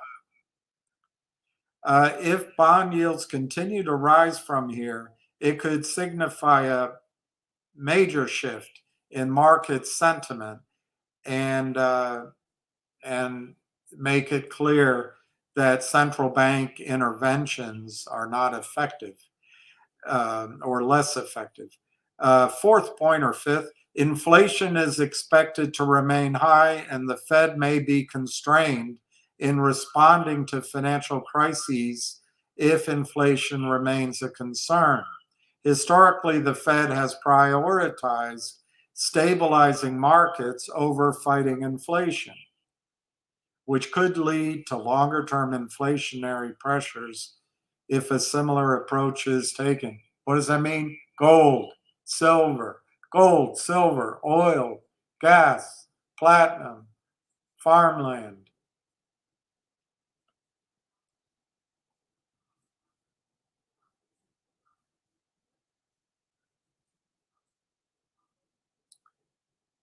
Next point. Many companies face a debt maturity wall in 24-26, as they will need to refinance at higher rates. This could lead to increased financial strain, cost cutting, and layoffs. Commercial real estate remains another area of concern. More distress coming. Next point, mortgage rates have not declined significantly despite Fed rate cuts. The housing market may not see further relief in the near term, limiting growth as buyers face higher financing costs. This could result in subdued housing demand and price growth over the next few years. No shite. Bill Fleckenstein is positioned defensively. He is focusing on gold, silver, and select equities in resilient sectors. He expects the broader market to face volatility and remains cautious about broad equity exposure. His investment strategy emphasizes assets which can weather persistent inflation and economic instability. The concentration of passive capital flows into a small group of mega cap stocks poses a significant risk. If these flows reverse, stocks pose a risk. If these flows reverse, it could trigger a sharp market correction.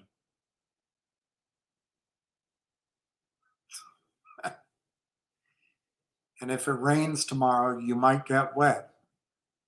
The risk is heightened by demographic shifts, baby boomers redeeming assets. I've discussed that with you, which could reduce passive fund inflows.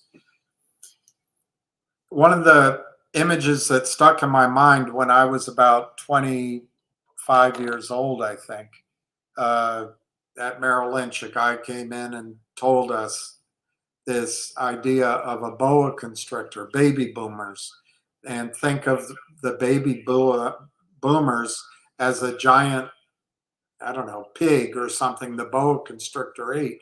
And you could see it flow down the length of the snake. But that baby boomer generation made suburbs expensive when they were born. They made schools expensive to build and staff. They made colleges expensive, nothing like today, but they made when they got graduated, they made starter homes and automobiles and suits expensive. Whole thing as they move through. Well, as they move through into old age, the baby boomers, they're going to make health costs expensive, and that's an area like Logic is in, health and insurance and second homes, and it's going to be a nightmare to watch as they liquidate or attempt to liquidate. There's a backlog of houses, empty houses, where people live in Palm Springs and in DuPont Circle because they don't want to lose either home. But as the prices collapse, if they ever do, they're going to go, how can we hold on? And they sell one. So there's this phantom inventory in real estate, but there's the same in the stock market. And if you add to that, which I hate to remind you, I can't talk about it on YouTube because it's run by, people that are looking out for democracy and looking out for your First Amendment rights to information and opposing points of view. But I can't mention it to you. But something happened a few years ago where in a mass experiment, everyone was mandated, including women. You have right over your own bodies.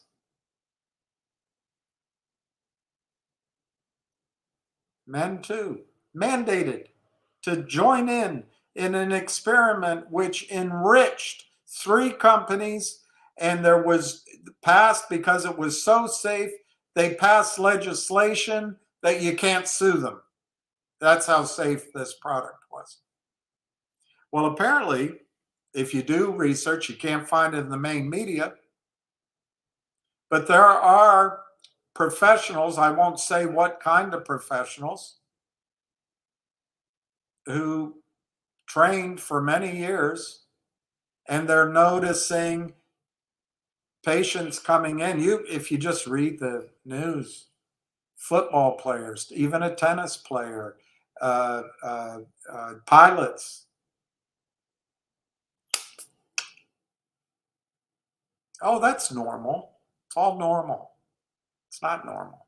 But anyway, if these people, if that accelerates, because if there's a symptom that was caused by the mass experiment, and if that symptom is large fibrous items accumulating in people's circulatory systems,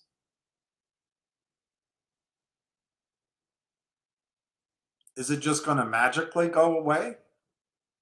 It just happened to a handful of people? So anyway, that's another frightening thing, is if there's a volume of people, going home, that could affect the markets. That's not in there, and I know that sounds crazy, but I think that's something to be aware of. Down the road, I think population collapse, Bill Clinton just talked about it. So for those of you who need to hear it from a liberal, he just talked about it.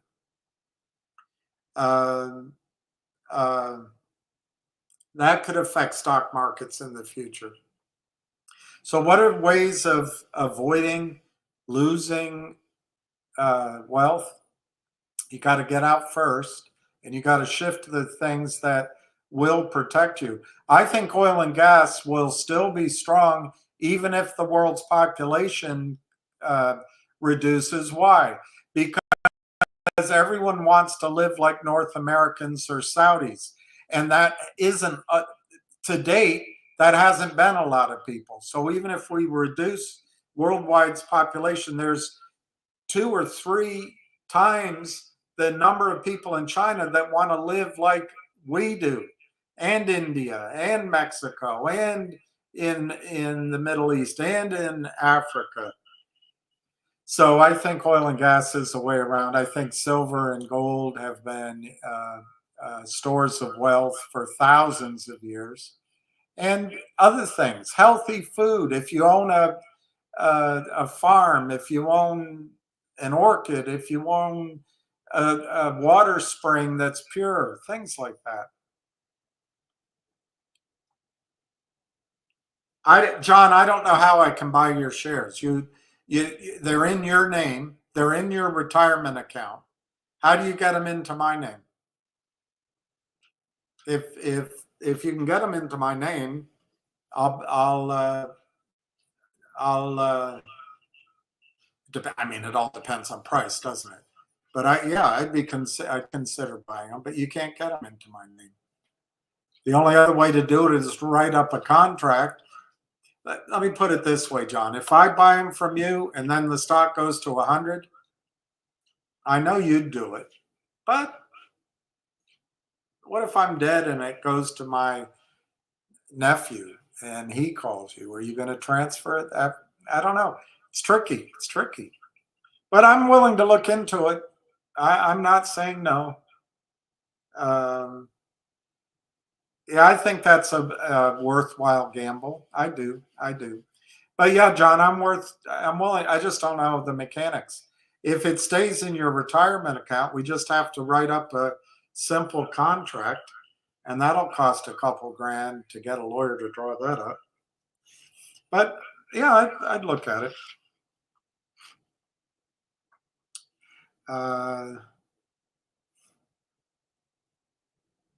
And then let me see, what else did I want to show you guys? I can't, I'm not going to be able to, oh, maybe I can find it here.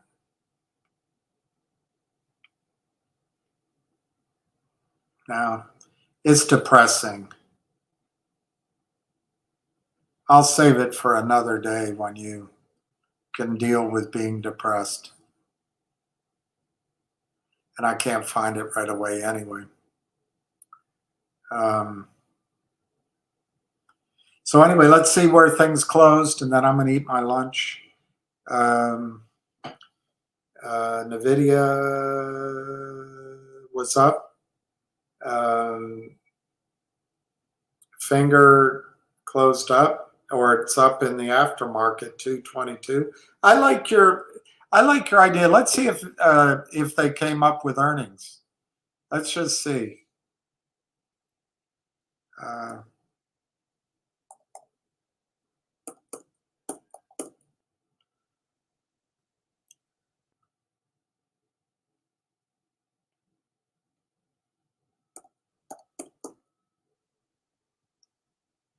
Well, not so far. Let me go to their.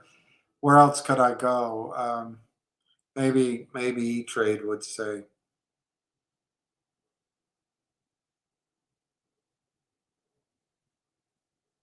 No, I don't see any news yet on finger earnings.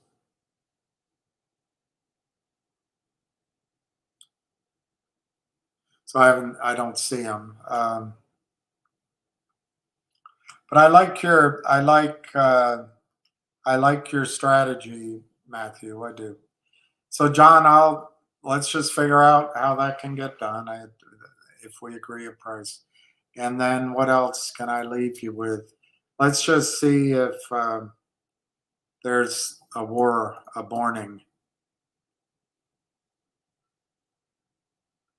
Bill Clinton blows up Kamala's campaign as he admits the Biden-Harris border crisis killed nursing student Laken Riley. No one's paying attention. Kamala plagiarized first book. No one cares. Stop being misogynist.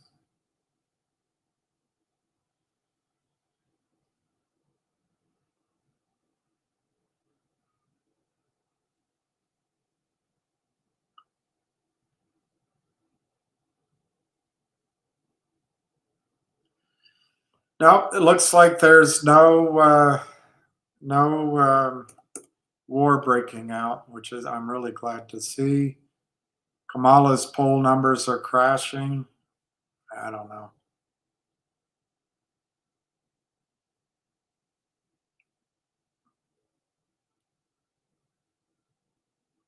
Google agrees to buy nuclear power plant from small modular reactors to be built by Kairos Power. Wow. There's a company I know out there that's interesting.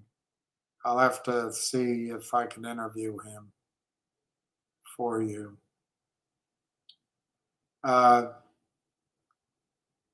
Illinois bill would give colleges taxpayer money for each minority student enrolled. Remember, not only do we have to focus on women, we have to focus on minorities. The problem is white, straight men, not white women. Not white women. White, straight men. Exclude them because their life is so much better than yours. All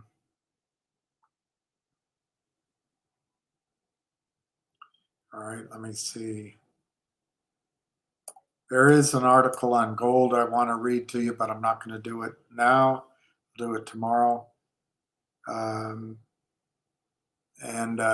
As many of you might know, Djokovic lost yesterday, so I'm watching to see if he'll finish the year. If he doesn't, he might retire next year. All right, I'm going to sign off. All right, John. I'm going to sign off and wish everyone the best. Oh,